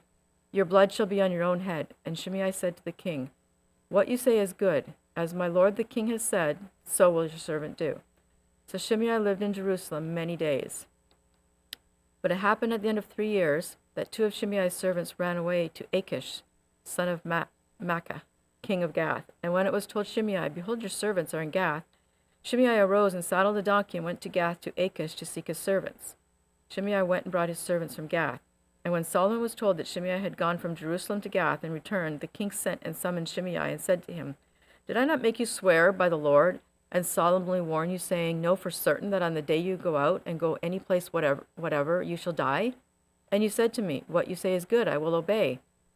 Why then have you not kept your oath to the Lord and the commandment from which I commanded you?" The king also said to Shimei, "You know in your own heart all the harm that you did to David my father. So the Lord will bring back your harm on your own head. But King Solomon shall be blessed, and the throne of David shall be established before the Lord forever." Then the Lord commanded Benaiah the son of Jehoiada, and he went out and struck him down, and he died. So the kingdom was established in the hand of Solomon. 1 Kings chapter 3. Solomon made a marriage alliance with Pharaoh, king of Egypt. He took Pharaoh's daughter and brought her into the city of David until he had finished building his own house and the house of the Lord and the wall around Jerusalem. The people were sacrificing at the high places, however, because no house had yet been built for the name of the Lord. Solomon loved the Lord, walking in his statutes of David his father. Only he sacrificed and made offerings at the high places. And the king went to Gibeon to sacrifice there, for that was the great high place. Solomon used to offer 1,000 burnt offerings on that altar. At Gibeon the Lord appeared to Solomon in a dream by night, and God said, "Ask what I shall give you." And Solomon said, "You have shown great and steadfast love to your servant David my father, because he walked before you in faithfulness, in righteousness, and in uprightness of heart towards you. And you have kept for him this great and steadfast love, and have given him a son to sit on his throne this day. And now, O Lord my God, you have made your servant king in place of David my father. Although I am but a little child, I do not know how to go out or to come in. And your servant is in the midst of your people, whom you have chosen, a great people, too many to be numbered or counted for multitude. Give your servant, therefore, an understanding mind to govern your people, that I may discern between good and evil. For who is able to govern this, your great people?" It pleased the Lord that Solomon had asked this. And God said to him, "Because you have asked this, and you have not asked for yourself long life or riches or the life of your enemies, but have asked for yourself understanding to discern what is right, behold, I now do according to your word. Behold, I give you a wise and discerning mind, so that none like you has been before you, and none like you shall arise after you. I will give you also what you have not asked, both riches and honor, so that no other king shall compare with you all your days. And if you will walk in my ways, keeping my statutes and my commandments as your father David walked, then I will lengthen your days. And Solomon awoke, and behold, it was a dream. Then he came to Jerusalem and stood before the ark of the covenant of the Lord, and offered up burnt offerings, peace offerings, and made a feast for all his servants. 1 Kings chapter 3, verse 16.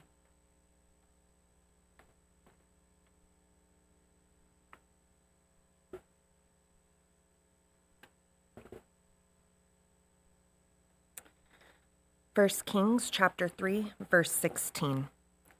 Then 2 prostitutes came to the king and stood before him. The one woman said, "O my lord, this woman and I live in the same house, and I gave birth to a child while she was in the house. Then on the 3rd day after I gave birth, this woman also gave birth, and we were alone. There was no one else with us in the house, only we 2 were in the house. And this woman's son died in the night, because she lay on him.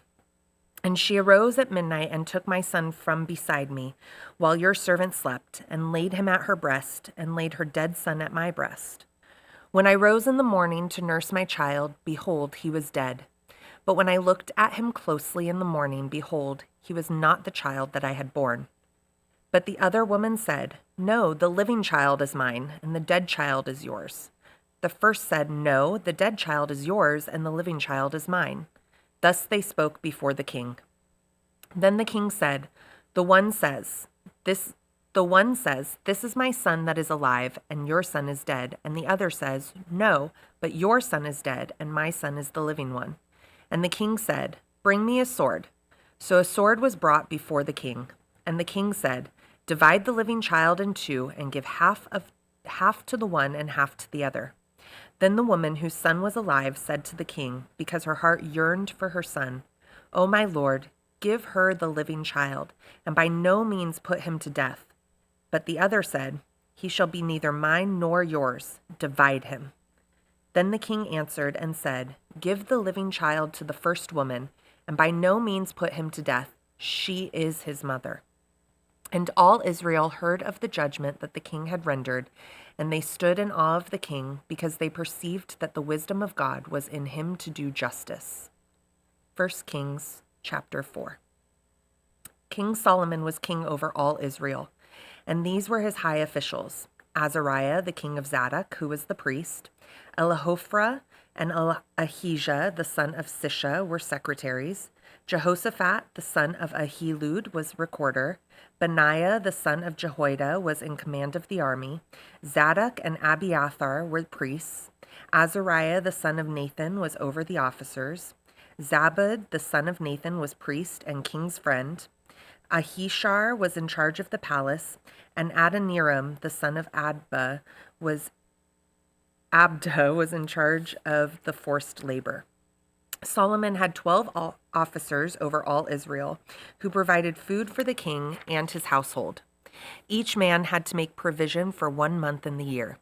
These were their names: Ben-Hur in the hill country of Ephraim, Ben-Deker in Mazek, Shalabim, Beth-Shemesh, and Elombeth Hanan; Ben-Hesed in the Arabuth, to him belongs Soka, and all the land of Hepher; Ben-Abinadab in all Naphath Dor, he had Taphath, the daughter of Solomon, as his wife; Bana, the son of Ahilud, in Tanakh; Megiddo, and all Beth-Shean, that is beside Zarethan, below Jezreel; and from Beth-Shean and to Abel-Meholah, as far as the other side of Jokomeam.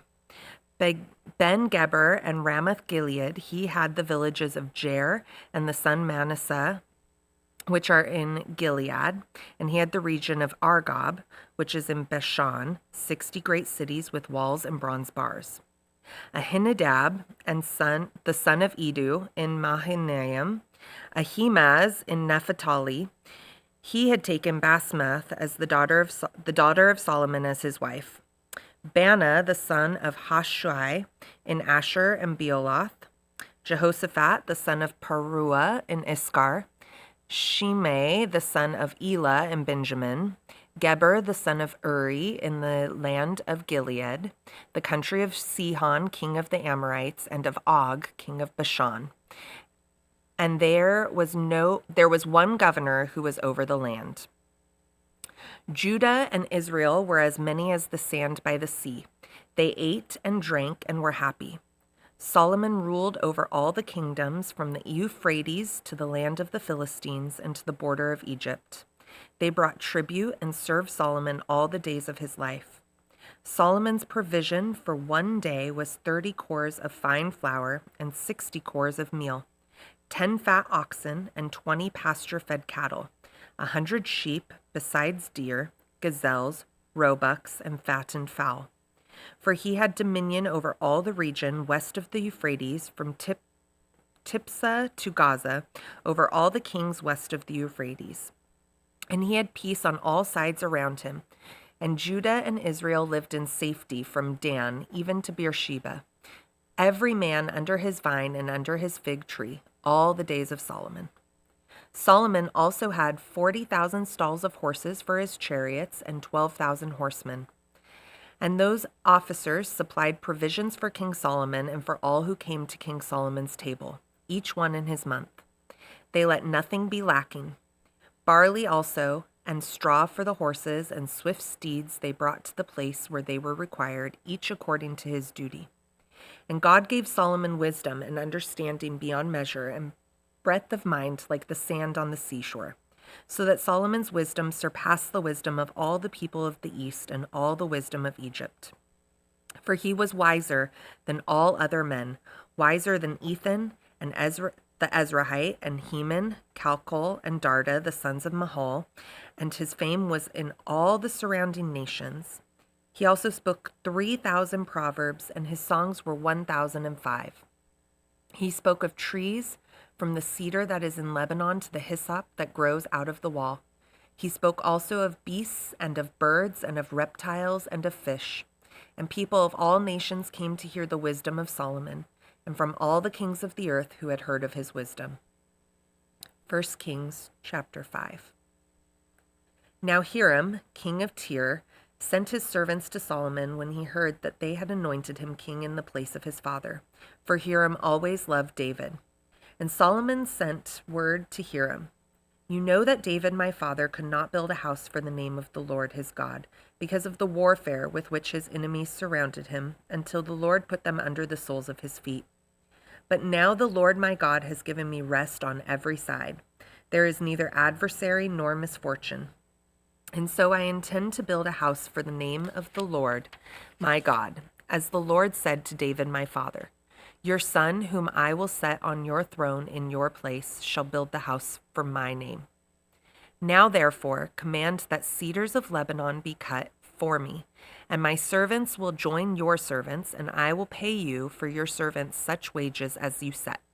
For you know that there is no one among us who knows how to cut timber like the Sidonians." As soon as Hiram heard the words of Solomon, he rejoiced greatly and said, "Blessed be the Lord this day, who has given to David a wise son to be over this great people." And Hiram sent to Solomon, saying, "I have heard the message that you have sent to me. I am ready to do all you desire in the matter of cedar and cypress timber. My servants shall bring it down to the sea from Lebanon, and I will make it into rafts to go by sea to the place you direct. And I will have them broken up there, and you shall receive it, and you shall meet my wishes by providing food for my household." So Hiram supplied Solomon with all the timber of cedar and cypress that he desired, while Solomon gave Hiram 20,000 cores of wheat as food for his household and 20,000 cores of beaten oil. Solomon gave this to Hiram year by year, and the Lord gave Solomon wisdom as he promised him. And there was peace between Hiram and Solomon, and the two of them made a treaty. King Solomon drafted forced labor out of all Israel, and the draft numbered 30,000 men. And he sent them to Lebanon, 10,000 a month in shifts. They would be a month in Lebanon and 2 months at home. Adoniram was in charge of the draft. Solomon also had 70,000 burden bearers and 80,000 stonecutters in the hill country.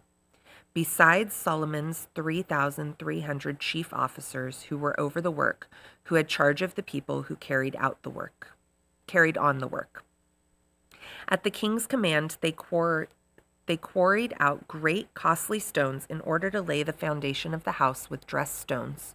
So Solomon's builders and Hiram's builders and the men of Gebel all did the cutting and prepared the timber and the stone to build the house. 1 Kings chapter 6. In the 480th year after the people of Israel came out of the land of Egypt, in the 4th year of Solomon's reign over Israel, in the month of Ziv, which is the 2nd month, he began to build the house of the Lord. The house that King Solomon built for the Lord was 60 cubits long, 20 cubits wide, and 30 cubits high. The vestibule in front of the nave of the house was 20 cubits long, equal to the width of the house, and 10 cubits deep in the front of the house. And he made for the house windows with recessed frames. He also built a structure against the wall of the house, running around the walls of the house, both the nave and the inner sanctuary. And he made side chambers all around. The lowest story was 5 cubits broad, the middle one was 6 cubits broad, and the third was 7 cubits broad. For around the outside of the house he made offsets on the wall in order that the supporting beams should not be inserted into the walls of the house. When the house was built, it was with stone prepared at the quarry, so that neither hammer nor axe nor any tool of iron was heard in the house while it was being built. The entrance for the lowest story was on the south side of the house, and one went up by stairs to the middle story, and from the middle story to the third. So he built the house and finished it, and he made the ceiling of the house of beams and planks of cedar. He built the structure against the whole house, 5 cubits high, and it was joined to the house with timbers of cedar. Now the word of the Lord came to Solomon, concerning this house that you are building. If you will walk in my statutes and obey my rules and keep all my commandments and walk in them, then I will establish my word with you, which I spoke to David your father. And I will dwell among the children of Israel and will not forsake my people Israel. So Solomon built the house and finished it. He lined the walls of the house on the inside with boards of cedar. From the floor of the house to the walls of the ceiling, he covered them on the inside with wood. And he covered the floor of the house with boards of cypress. He built 20 cubits of the rear of the house with boards of cedar from the floor to the walls, and he built this within as an inner sanctuary, as the most holy place. The house that is, the nave in the front of the inner sanctuary, was 40 cubits long. The cedar within the house was carved in the form of gourds and open flowers. All was cedar, no stone was seen. The inner sanctuary he prepared in the innermost part of the house, to set there the ark of the covenant of the Lord. The inner sanctuary was 20 cubits long, 20 cubits wide, and 20 cubits high, and he overlaid it with pure gold. He also overlaid an altar of cedar. And Solomon overlaid the inside of the house with pure gold, and he drew chains of gold across in front of the inner sanctuary and overlaid it with gold. And he overlaid the whole house with gold until all the house was finished. Also the whole altar that belonged to the inner sanctuary he overlaid with gold. In the inner sanctuary he made 2 cherubim of olive wood, each 10 cubits high. 5 cubits was the length of one wing of the cherub, and 5 cubits the length of the other wing of the cherub. It was 10 cubits from the tip of one wing to the tip of the other. The other cherub also measured 10 cubits. Both cherubim had the same measure and the same form. The height of one cherub was 10 cubits, and so was that of the other cherub. He put the cherubim in the innermost part of the house, and the wings of the cherubim were spread out so that a wing of one touched the one wall, and a wing of the other cherub touched the other wall.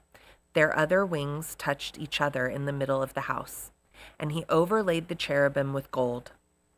Around all the walls of the house he carved engraved figures of cherubim and palm trees and open flowers in the inner and outer rooms. The floor of the house he overlaid with gold in the inner and outer rooms. For the entrance to the inner sanctuary, he made doors of olive wood. The lintel and the doorposts were 5-sided. He covered the 2 doors of olive wood with carvings of cherubim, palm trees, and open flowers. He overlaid them with gold and spread gold on the cherubim and on the palm trees.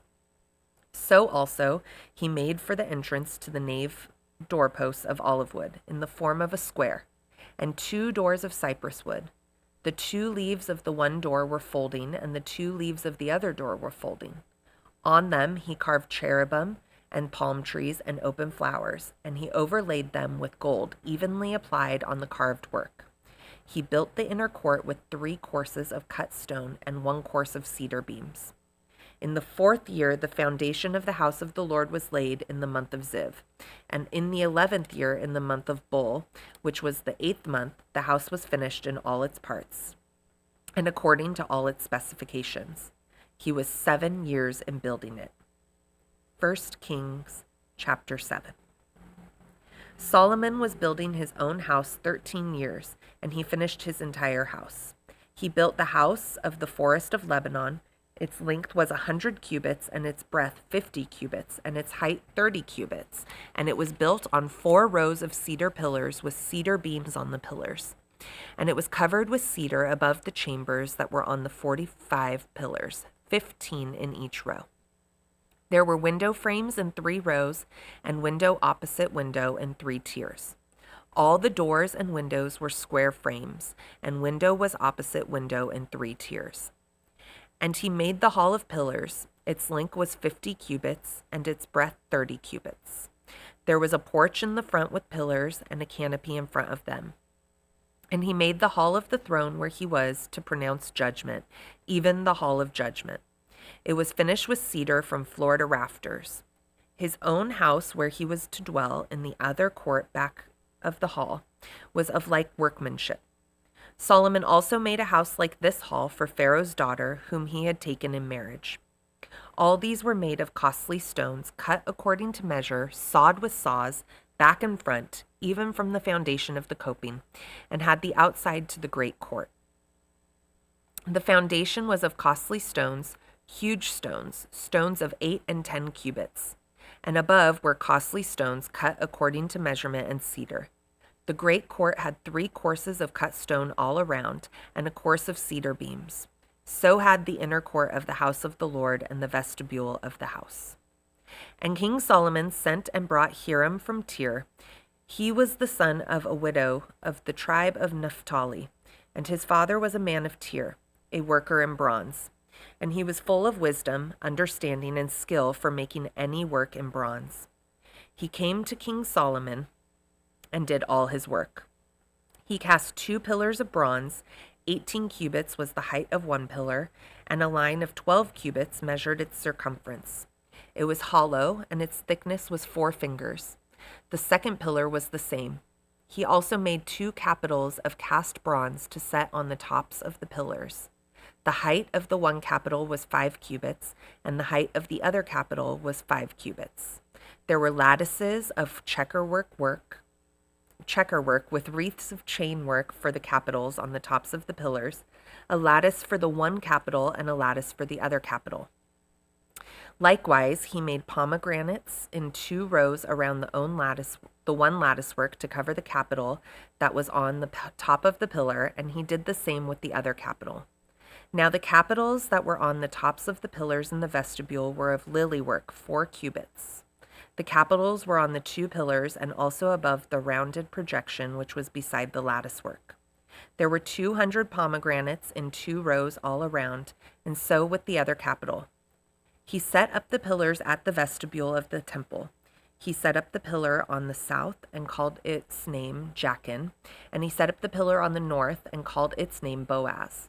And on the tops of the pillars was lily work. Thus the work of the pillars was finished. 1 Kings chapter 7, verse 23.